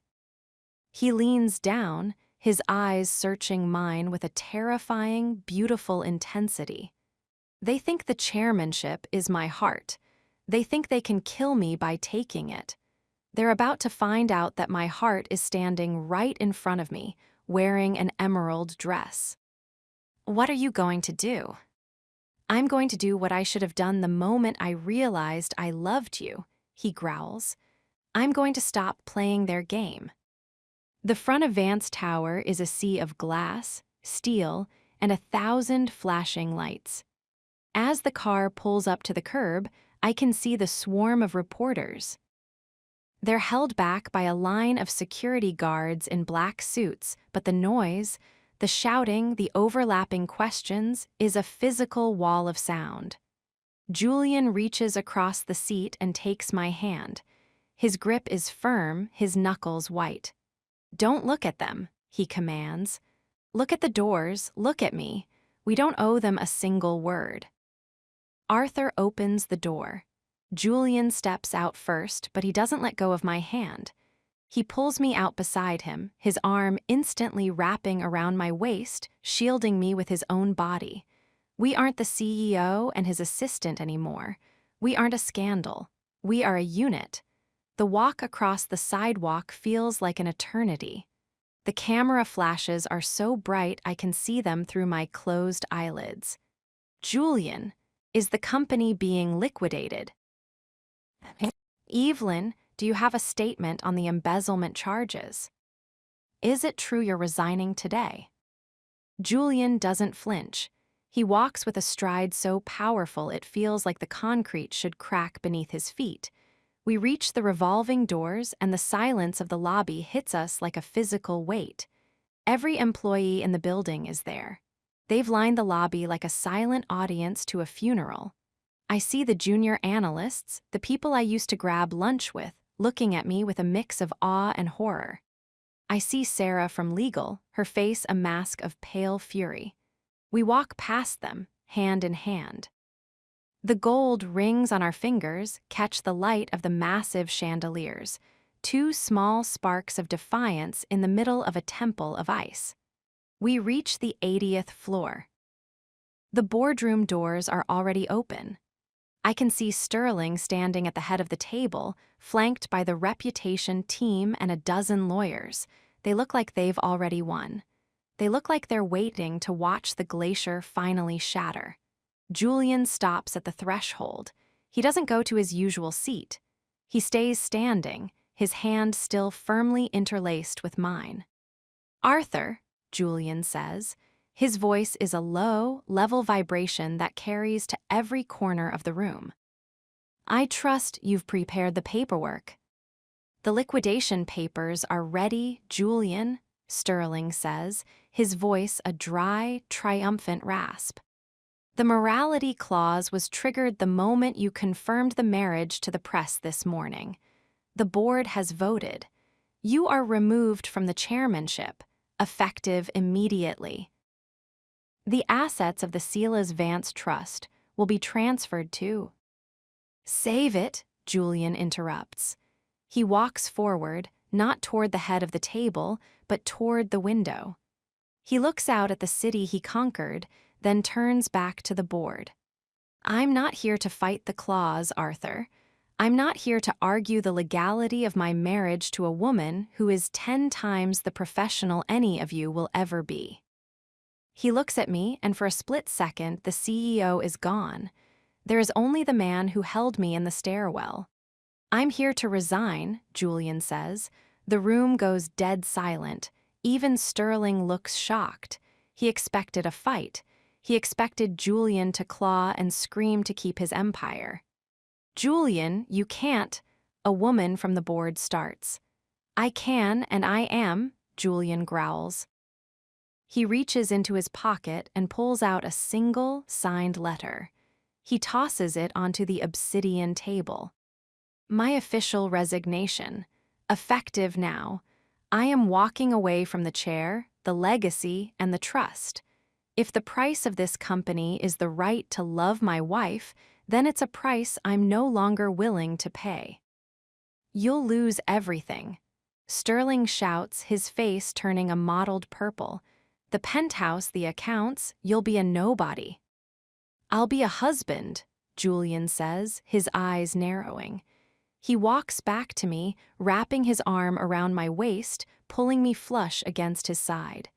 "And as for everything, I'm walking out of here with the only thing in this building that was ever actually mine." He looks at the board, his gaze like blue flame.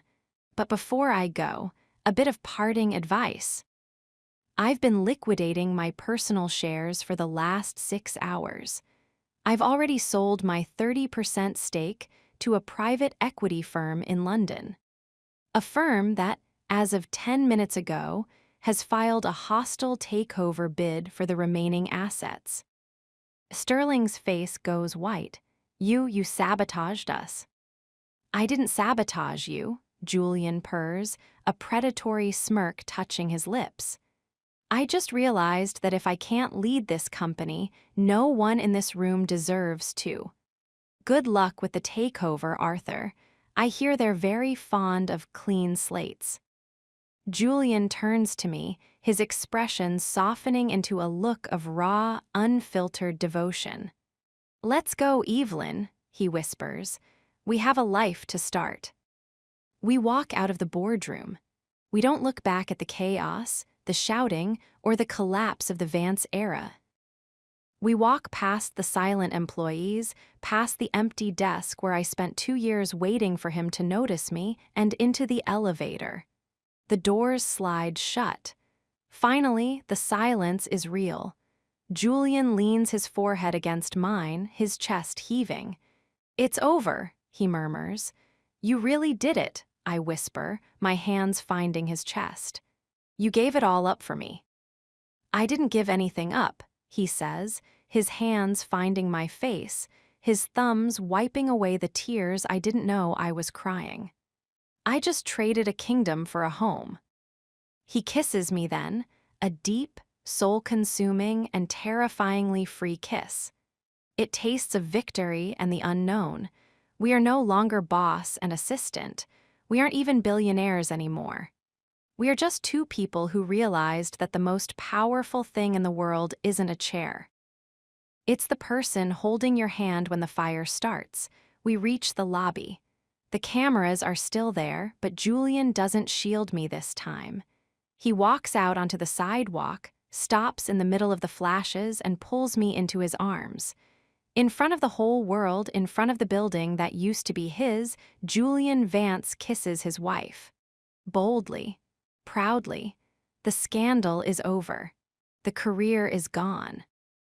But as we get into the car and the tower disappears into the distance, I realize that for the first time in our lives, we aren't hiding.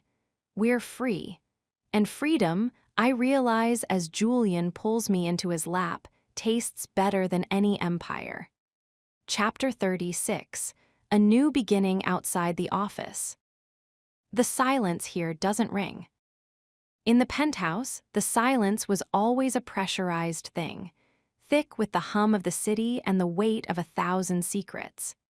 It was a silence that demanded to be filled with status reports, stock tickers, and the sharp, rhythmic clicking of heels on marble.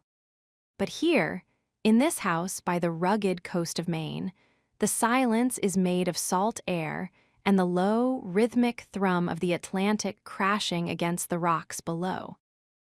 I wake up slowly, the sunlight filtering through the uncurtained windows in soft, honey-colored ribbons. I don't reach for my phone. I don't check the Nikkei index or the morning briefings. For the first time in 2 years, the world is moving without my permission, and I don't care. I shift under the heavy wool blankets, and immediately I feel him. Julian is a solid, radiating heat behind me. His arm is draped over my waist, his palm resting flat against my stomach, his fingers splayed in a familiar, possessive grip even in sleep. He isn't wearing a suit. He isn't wearing a watch. He is just a man, breathing steadily against the nape of my neck. I turn in the circle of his arms, trying not to wake him, but the moment I move, his grip tightens. His eyes flutter open, not the icy, calculating blue of the glacier, but a soft, clear sapphire that looks only at me. Where are you going? He murmurs. His voice is a wreck, thick with sleep and a peace I've never heard before. Nowhere, I whisper, my hand finding the stubble on his jaw. I was just looking at you. You have a lot of time for that now, he says, a slow, lazy smirk touching his lips. He pulls me closer until there isn't a single millimeter of air between us. No meetings, no boardrooms, no Sterling. It feels like a dream, I say, my heart doing a slow, happy roll in my chest. I keep waiting for Arthur to knock on the door or for the intercom to buzz. The intercom is at the bottom of the ocean, Julian growls, his mouth finding the sensitive spot beneath my ear. And Arthur is currently driving a very expensive car toward a very long vacation. We're alone, Evelyn, truly alone. It's been 72 hours since we walked out of Vance Tower. 72 hours since the most powerful man in New York turned his back on a billion-dollar legacy for the woman who used to make his coffee.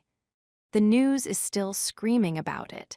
I saw a headline in the local paper yesterday, "The Fall of the VANCE Empire, Love or Insanity." Julian had laughed when he saw it. He had tossed the paper into the fireplace and watched it burn while he held me on the rug. He doesn't look like a man who has lost everything. He looks like a man who has finally found himself. "What are you thinking about?" he asks, pulling back to look me in the eye. "I was thinking about the glacier," I say, tracing the line of his collarbone. "He was so cold, so untouchable. I spent 2 years wondering if he even had blood in his veins." "He didn't," Julian says, his expression turning serious. "He was made of glass and spreadsheets, Evelyn. He was a shell. You're the one who cracked him open. You're the one who brought the blood back." He reaches out, his thumb grazing my lower lip. "I spent my life building walls. I thought that if I was the strongest, the richest, the most ruthless, then no one could ever hurt me. I thought that love was a liability. But then I saw you, standing in that stairwell, crying because of me, and I realized that being powerful meant nothing if I couldn't protect the only thing I actually cared about." "You did protect me, Julian. You saved me." "No," he shakes his head, his eyes burning with an intense, beautiful devotion. "You saved me. You gave me a reason to walk away. You gave me a new beginning outside that office." He leans down and kisses me, a slow, deep, and intoxicatingly free kiss. It's not a kiss of secret hallways or stolen moments. It's the kiss of a husband who has nowhere else to be. We spend the morning in the way we never could in the city. We make breakfast together in the small, sun-drenched kitchen. Julian, the man who used to command a staff of 50, struggles with the coffee maker. I watch him, leaning against the counter in one of his discarded white dress shirts, a soft smile on my face. "You're fired," I tease as the machine lets out a pathetic hiss. Julian turns around, the steam from the coffee fogging his vision for a second. He looks at me, really looks at me, and the playfulness vanishes. He walks over, trapping me between the counter and his body. "I'm already out of a job, Mrs. Vance," he murmurs, his hands sliding up my thighs. "Don't make me look for another one." "What are we going to do, Julian? Really? We can't stay in Maine forever." "We can do whatever we want," he says, his voice dropping to a seductive, confident silk. "I still have my personal holdings. I have the private equity firm in London. I'm not exactly a pauper, Evelyn, but I'm not going back to the tower. Not as a CEO, maybe as an investor, maybe as a consultant, but mostly, I'm going to be your partner." He pulls me closer, his forehead resting against mine. "I want to see you start that foundation you talked about. I want to see you go back to the piano. I want to see you in the light, every single day, without a headset or a clipboard." And the scandal. The scandal is yesterday's news. Today is just the first day of the rest of our lives. He sweeps me up into his arms, carrying me back toward the bedroom. The house is full of the sound of the ocean and the heat of our shared future. In the office, our chemistry was a dangerous, hidden thing, a fire we had to keep under control for fear of burning the empire down. But here, we let it roar. There are no rules here, no contracts, no morality clauses. There is only the slide of skin on skin, the sound of our names spoken without titles, and the overwhelming realization that freedom tastes better than power ever did. As Julian lays me down on the bed, his eyes full of fire and a peace that passes understanding, I realize that the reveal wasn't the end of our story. It was just the prologue. My boss is gone. My husband is here. And as he kisses me, claiming me in the light of a new day, I realize that the best thing about our new beginning isn't the house or the money or the peace. It's the fact that for the first time in my life, I don't have to hide who I love. Chapter 37, Loving Him Without Hiding. The salt in the air feels different than the ozone of the office. It's heavy, damp, and alive.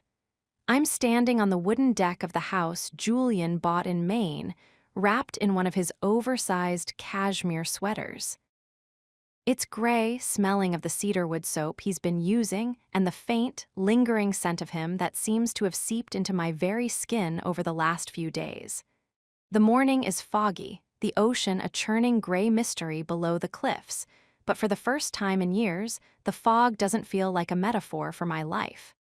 In New York, every breath was calculated. Every step was measured against the possibility of being seen. But here, I hear the sliding glass door move behind me. I don't jump. I don't pull the sweater tighter to hide the gold ring on my finger. I don't rehearse a professional greeting in my head. I just wait. Julian's arms wrap around my waist, his chest meeting my back with a solid, grounding thrum. He's barefoot, wearing only a pair of soft lounge pants. He buries his face in the crook of my neck, his breath hot against my skin, sending a jolt of pure, uncomplicated electricity through me. "You're up early," he murmurs. His voice is a low, morning growl devoid of the sharp edge that used to command boardrooms. "I couldn't sleep," I say, leaning my head back against his shoulder. "The silence is so loud, Julian. I keep expecting to hear your intercom buzz. I keep expecting to have to check your schedule." "The only schedule for today," he says, his hands sliding down to rest on my hips, his fingers splaying out in a possessive, heavy grip, "is me. And you. And whatever we decide to do in between." He turns me around in his arms. The light of the rising sun is weak through the mist, but it's enough to see the change in him. The hard, vertical lines between his eyebrows have vanished.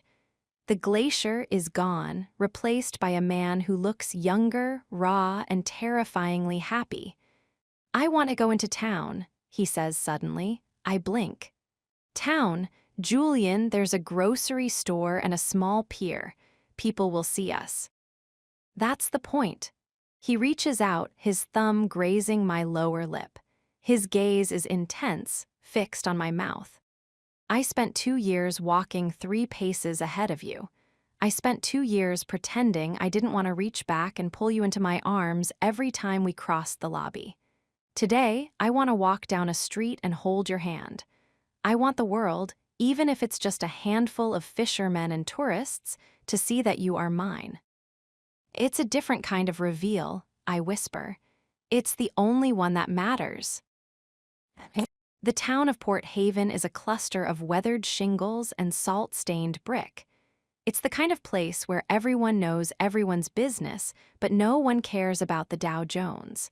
As we step out of the car, I feel the old instinct flare up. I start to step back to give him the professional lead. But Julian doesn't let me. He reaches out, his fingers interlacing with mine, his grip firm and final. He pulls me close to his side, his arm brushing mine, and we start to walk. It's the simplest thing in the world, walking, holding hands. But to me, it's a revolution. I can see the people watching. A man painting a boat hull pauses, his eyes tracking us. A woman outside the bakery stops, her gaze landing on our joined hands. They don't see the billionaire CEO who just lost his empire. They don't see the assistant who sparked a scandal. They just see a man and a woman, clearly obsessed with each other, walking in the light. "You're squeezing my hand," I murmur, a smile tugging at my lips. "I'm making sure you're still there," Julian replies. He stops in front of a small bookstore, turning to face me. He doesn't care that we're on a public sidewalk. He reaches out, his hand sliding into my hair, pulling my head back so I have to look at him. "Do you have any idea how many times I dreamed of doing this in Manhattan? On Fifth Avenue, outside the tower." "I think I have an idea," I breathe, "because I dreamed of it too." He leans down and kisses me. It's not the frantic, hidden kiss of the office. It's slow. It's public, it's a declaration. My heart hammers against my ribs, not with fear, but with a soaring, dizzying sense of freedom. His mouth is warm, tasting of coffee and the salt air, and for the first time, I don't look over his shoulder to see who's watching. I don't have to hide. We walk to a small cafe on the pier, sitting at a wooden table that's seen better days.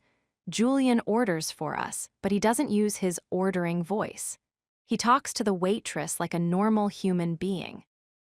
He laughs at a joke she makes. I watch him, and I realize I'm falling in love with him all over again.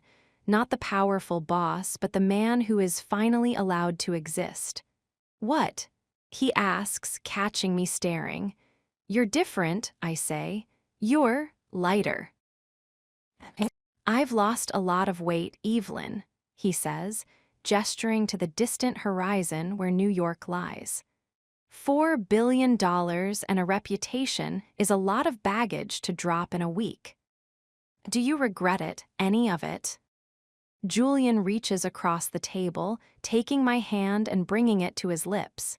He kisses the gold band, his eyes never leaving mine. "I regret the 2 years I spent pretending you were just an employee. I regret the nights I spent alone in that penthouse while you were 10 miles away in Queens. The rest, the money, the chair, it was just a price. And for this," he gestures between us, "it was the best bargain I ever made." Later that evening, the fog has cleared, leaving a sky full of stars that are invisible in the city. We're sitting on the sofa in the living room, a fire crackling in the hearth, a bottle of wine between us. Julian is sitting with his back against the armrest, and I'm tucked between his legs, my back against his chest. He's reading a book, his hand absent-mindedly stroking my arm, his thumb making slow, hypnotic circles on my skin. It's domestic. It's quiet. It's the most intense passion I've ever felt, because there is no "until tomorrow morning" hanging over us. There is no "we shouldn't be doing this." There is only the reality of being together. I look at the fire, feeling the steady, rhythmic beat of his heart against my shoulder blades. "What happens when we go back, Julian? We can't stay in Maine forever. Eventually, we'll have to face New York." "We'll face it as equals," he says, his voice a low vibration in my ear. I'm already looking into some boutique firms. I'm thinking of starting something new, something small, something that doesn't require a morality clause. "And me." "You," he says, turning me around so I'm facing him. He sets the book aside, his eyes dark with a sudden, sharp heat. "You are going to do whatever the hell you want. If you want to go back to school, go. If you want to play the piano, I'll buy you the best Steinway in the country. But you are never, ever going to be anyone's assistant again, unless you're assisting me in the bedroom." I laugh, the sound bright and clear in the room. He pulls me toward him, his mouth finding mine in a kiss that is anything but domestic. It's the slow burn without the dampener. Without the need to hide, the desire between us has become something fierce and unrelenting. He undresses me by the fire, his eyes worshipping every inch of me, his hands tracing my skin with a reverence that makes me feel like the most powerful woman in the world. In the office, our intimacy felt like a crime. Here, it feels like a prayer. He moves with a new kind of confidence, a freedom that comes from knowing the world knows exactly what we are to each other. He whispers my name, not as a secret, but as a claim. He looks into my eyes, and I don't see the CEO. I don't even see the glacier. I see my husband. Loving him without hiding is more than just a change in status. It's a change in the air we breathe. It's the ability to scream his name without worrying about the walls. It's the ability to wake up in his arms and know that the sun isn't a countdown to a lie. As we lie together on the rug, the fire dying down to embers, Julian pulls the throw over us. He holds me close, his breathing slowly evening out. "I love you, Evelyn," he whispers. "I love you, Julian." The scandal is still out there. The board is probably still furious. The press is still hunting for our next move. But as I close my eyes, listening to the sound of the ocean and the heartbeat of the man who gave up everything for me, I realize that we didn't lose the empire. We just found the one worth keeping. Chapter 38, The Wedding We Never Had. The first time I married Julian Vance, it was a Tuesday. It was raining, a cold, gray Manhattan drizzle that turned the skyscrapers into ghost ships. We were in a windowless room on the lower level of the city clerk's office, the air smelling of old paper and industrial floor cleaner. There were no flowers. There was no music. There was only a bored-looking official, two lawyers with shark-like eyes, and the sound of my own heart hammering against my ribs in a frantic, terrifying rhythm. I remember the way Julian looked that day. He was wearing a black suit that cost more than my college education, his face a mask of such absolute indifference that I wondered if he even knew my name. When he slid the ring onto my finger, his hand was as cold as the diamond. He didn't look at me. He looked at the clock. That wedding was a transaction. A signature on a contract, a survival move. But today is for us. I'm standing in the small, sun-drenched bedroom of our house in Maine. The windows are open, and the sound of the Atlantic is a low, rhythmic roar that seems to pulse in time with my own blood. I'm not wearing a designer gown chosen by a stylist to fit a status. I'm wearing a simple, floor-length dress of white silk that I bought myself in town. It's light, airy, and when the breeze catches it, it feels like a second skin. My hair is down, waving over my shoulders, smelling of the salt air and the jasmine oil Julian loves. I look at the gold band on my finger, the one that was once a secret and is now a declaration. I take it off, just for a moment, and set it on the vanity. Resigned for love. That's what they say about him now, but as I look at my reflection, I don't see a woman who cost a man his empire.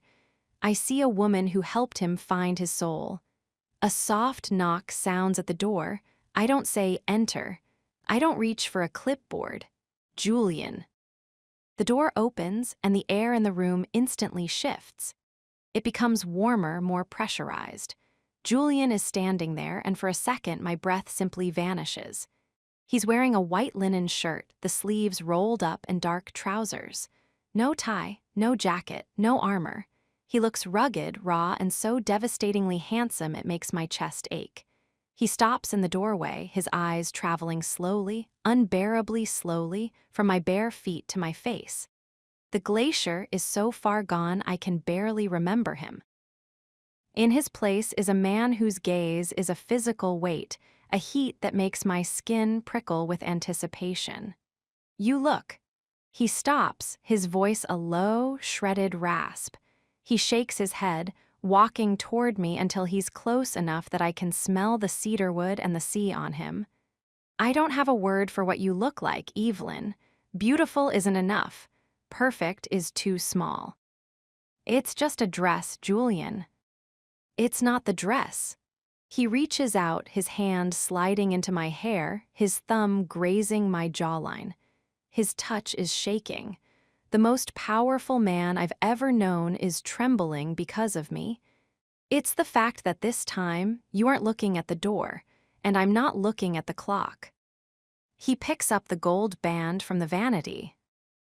He takes my hand, his grip firm and possessive, and slides the ring back into its rightful place. I, Julian Vance, take you, Evelyn Rossi, not as a partner in a contract, not as a secret to be kept, but as my wife, in the light, forever. And I, Evelyn Rossi, I whisper, my eyes stinging with tears I'm not ashamed of, take you, Julian, not as my boss, not as a legacy, but as the man who chose me when the world told him not to. There is no priest, there are no witnesses. There is only the ocean and the truth. Julian leans down, his forehead resting against mine. The wedding we never had, he mutters against my lips. This is the only one that matters, I breathe. He kisses me then, a deep, soul-consuming kiss that tastes of the 3 years we lost and the lifetime we just gained. It's a kiss of total surrender. In the silence of the room, the only sound is the slide of silk and the ragged cadence of our breathing. He sweeps me up into his arms, carrying me to the bed we've shared for the last few nights. But tonight is different. Tonight, there is no hidden marriage hanging over us. There is no fear of the morning after. He undresses me with a reverence that makes me feel like I'm made of glass and fire. His eyes never leave mine. He wants me to see him. He wants me to see the man who gave up a $1 billion chair just to have the right to wake up next to me. I love you, he growls, his hands roaming over my body, claiming every curve, every scar, every inch of the woman who stayed. I love you so much it terrifies me. Don't be afraid, I say, pulling him down to me. The fire already happened, Julian. We're the only ones who survived. The passion between us is no longer a secret war. It's a celebration. Without the office walls, without the frosted glass, without the no emotions clause, the desire is a roar. He moves with a fierce, tender intensity, his touch saying everything the glacier was too proud to speak. In the quiet of the Maine afternoon, we finally become one. Not on a piece of paper, not in a city clerk's ledger, but in the way our bodies move together, in the way he whispers my name into the hollow of my throat, and in the way I hold him like I'm never, ever going to let him go. Fade to black. Later, as the sun begins to set, casting long, violet shadows across the room, we're lying together under the weight of a heavy wool throw. Julian is behind me, his chest a warm wall against my back, his arm draped over my waist. He's playing with the ring on my finger, spinning it slowly. What are you thinking about? I ask, my voice thick with a deep, peaceful exhaustion. I was thinking about Arthur Sterling, Julian says. I stiffen slightly. Julian, don't. I was thinking, he continues, his voice a low, amused vibration in my ear, that he probably spent his afternoon in a board meeting, arguing over pennies. And I spent mine, here with you. He kisses the back of my neck, his grip tightening around my waist. I think I'm the one who won the merger, Evelyn. I laugh, turning in his arms to face him. His eyes are bright, full of a peace I never thought I'd see in a man like him. He looks at me, and I realize that the wedding we never had was the final piece of the puzzle. The contract is dead. The secret is buried. We should go outside, I say. The stars will be out soon. In a minute, Julian says, pulling the throw over our heads, sealing us into a private, dark sanctuary. The stars can wait. I'm not finished being a husband yet. And as he pulls me back into his heat, I realize that the wedding might be over, but the marriage is just beginning. Chapter 39, Power No Longer Between Us. The ocean is a restless sleeper. I can hear it from the porch, a low, rhythmic growl that sounds more like a heartbeat than a force of nature. I'm sitting on the steps, my knees tucked to my chest, wearing a thick cable-knit sweater and a pair of wool socks. In my hand is a mug of tea that's gone cold, but I don't mind. I'm watching the horizon, where the deep indigo of the night is slowly being bled away by a pale, misty gray. In New York, the sun rises over skyscrapers, fighting its way through the smog and the glass. Here, it just happens. Quietly, boldly, without anyone's permission. I feel the screen door creak behind me. I don't have to turn around. I know the weight of his step. I know the way the air changes when he's near, how it feels thicker, warmer, charged with a magnetic pull that I no longer try to resist. Julian sits down on the step behind me, his long legs framing my sides. He wraps his arms around my shoulders, pulling me back against his chest. He's wearing a fleece-lined flannel shirt, unbuttoned, and the heat of his bare skin against my back is the only thing keeping the morning chill at bay. "You're awake early, Mrs. Vance," he murmurs, his voice a low, gravelly vibration against my ear. I keep thinking I missed an alarm, I admit, leaning my head back against his shoulder. I keep thinking I should be checking your schedule for the day.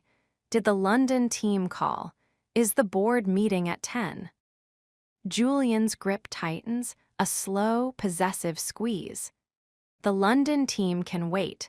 The board is Sterling's headache now, and my schedule for today involves exactly one thing. And what's that? Relearning how to be a man who doesn't have a desk between him and the woman he loves. He turns me in his arms, forcing me to face him. His eyes are clear, the blue as deep as the Atlantic, but the ice is gone. He looks at me with a raw, unfiltered vulnerability that still catches my breath. For 2 years, he was a statue of authority. Now, he's just Julian. "I realized something last night," he says, his thumb tracing the line of my jaw. "What?" "I used the power to hide, Evelyn. The Mr. Vance of it all. It was a shield.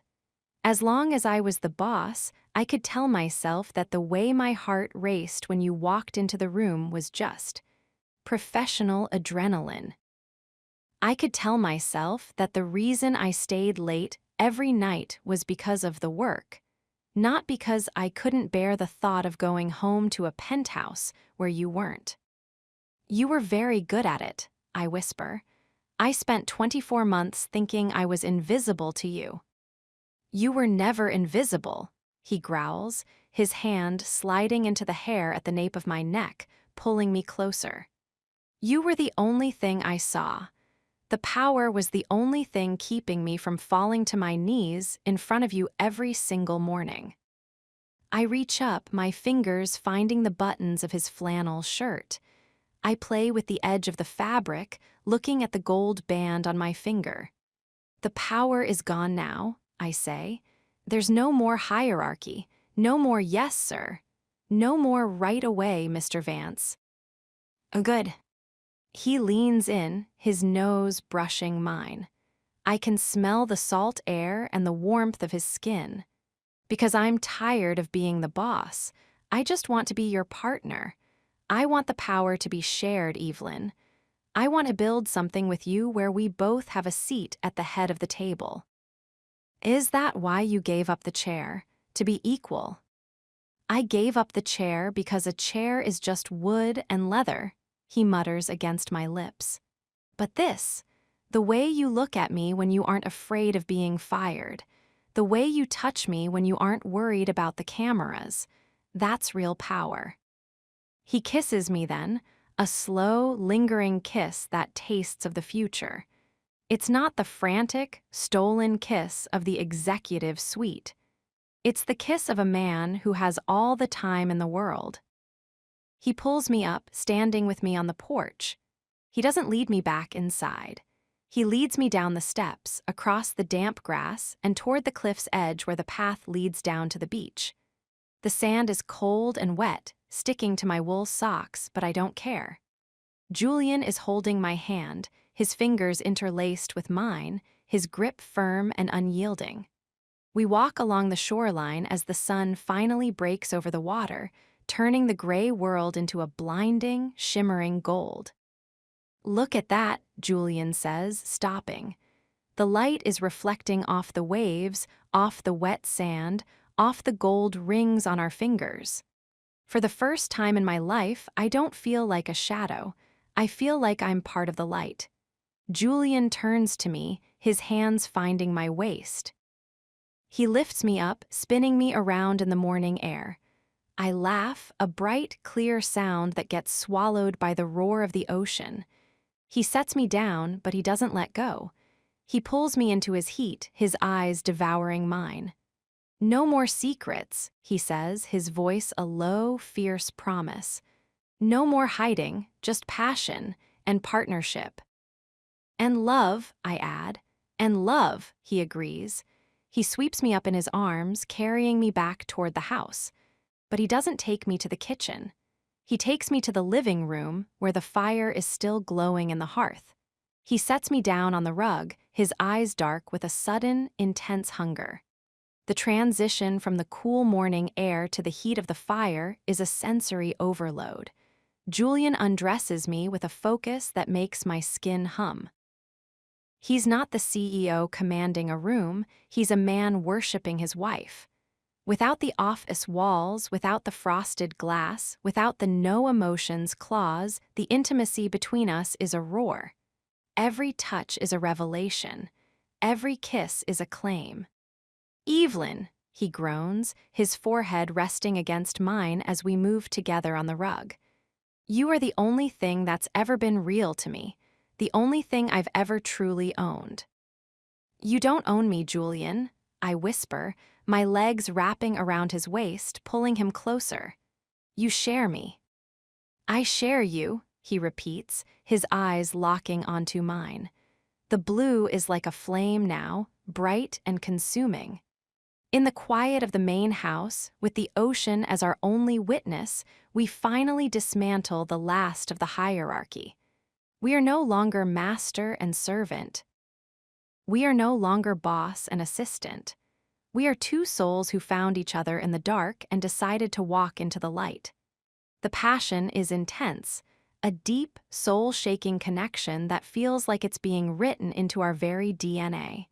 There is no rush. There is no fear. There is only the slide of skin on skin, the taste of salt and desire, and the overwhelming realization that we didn't just survive the scandal. We thrived. Later, as the house fills with the scent of pine and breakfast, I find Julian in the kitchen. He's actually managed to make the coffee this time.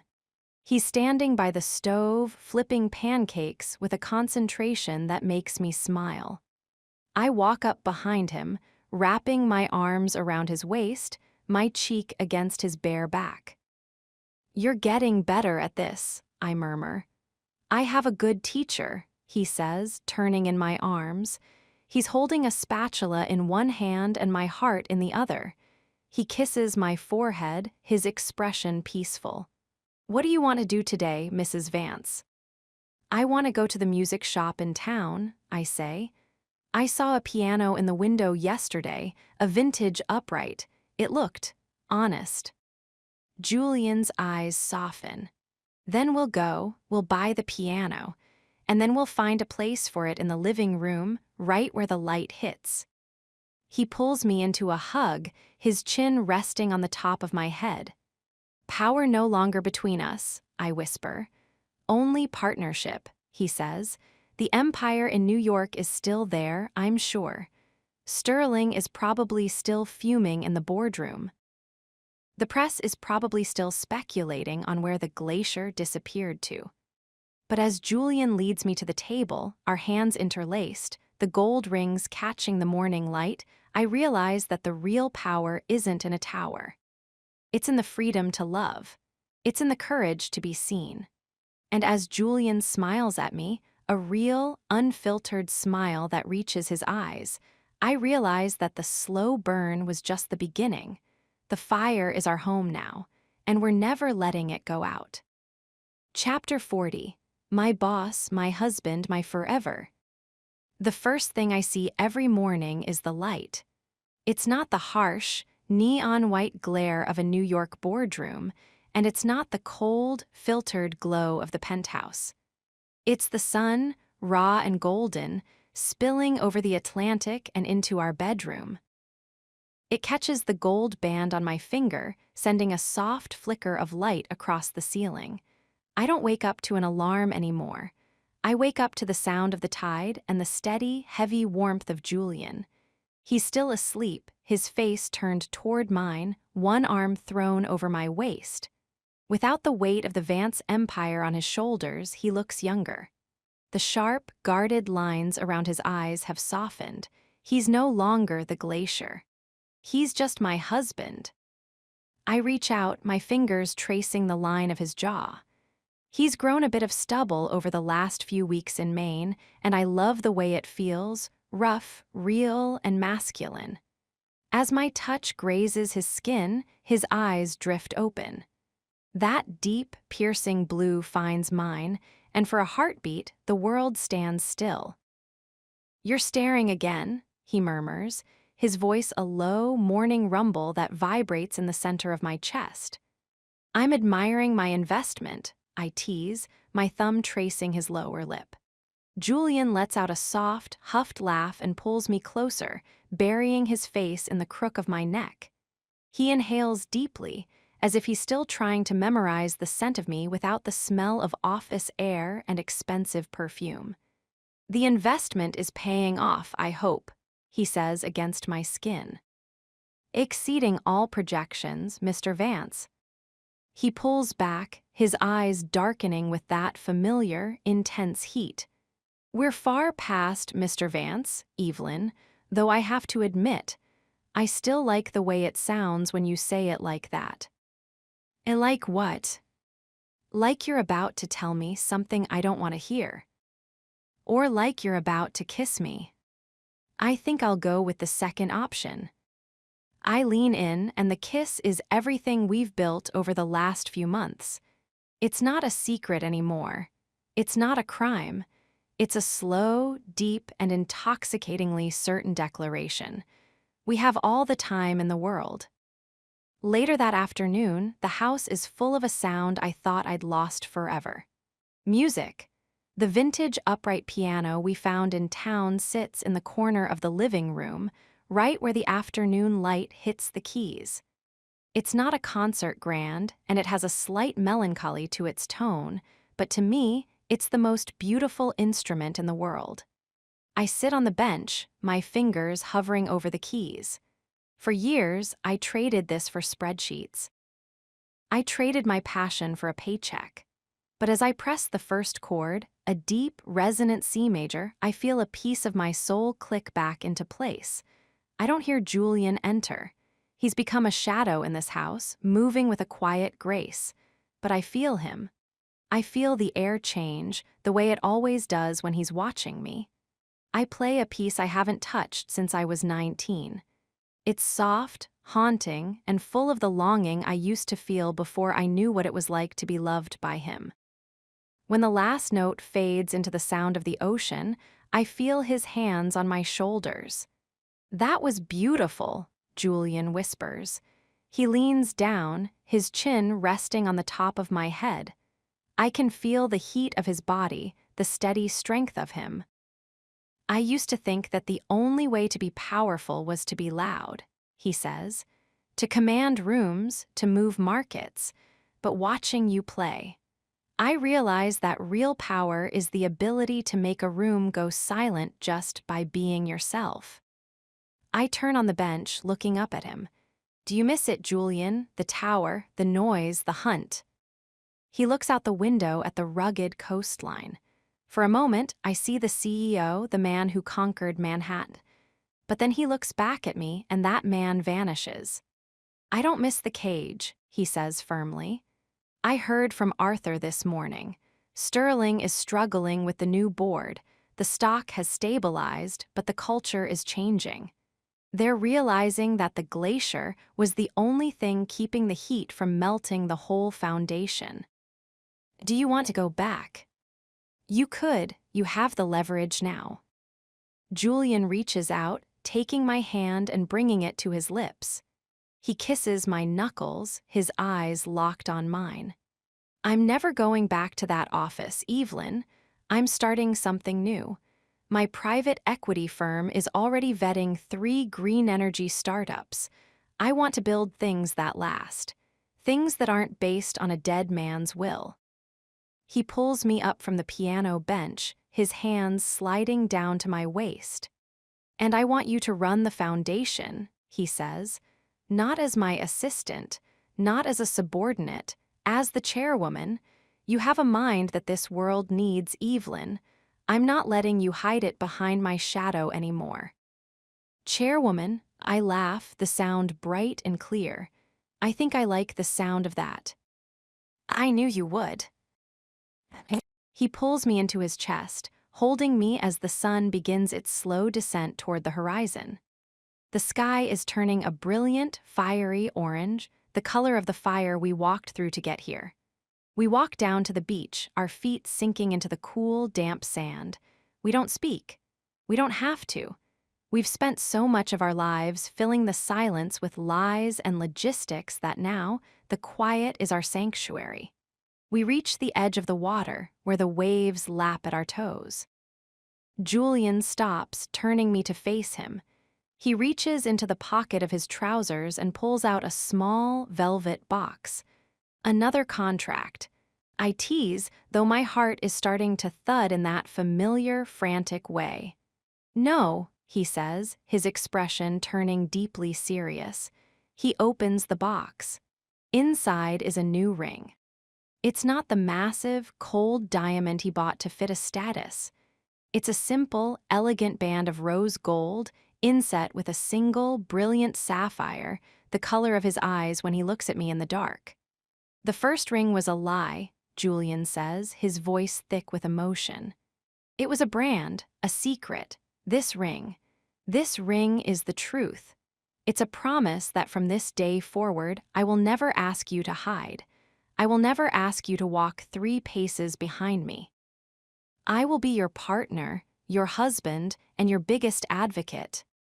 He slides the sapphire ring onto my finger next to the gold band. Evelyn Rossi Vance, he whispers, my forever. I look at the ring, then up at the man who gave up an empire just to be real with me. The slow burn is no longer a burn. It's a steady, eternal flame. My forever, I repeat. He sweeps me up into his arms, spinning me around as the last of the sun disappears behind the ocean. I laugh, my arms wrapping around his neck, my heart finally, truly free. The scandal is a memory. The Vance Tower is a ghost. We walk back to the house, hand in hand, as the stars begin to fill the sky.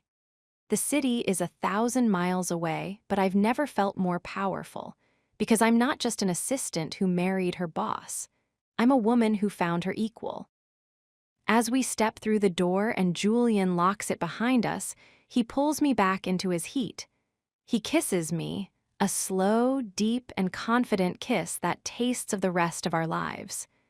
You're still my boss in one room, though, he murmurs against my lips, a predatory, playful spark in his eyes.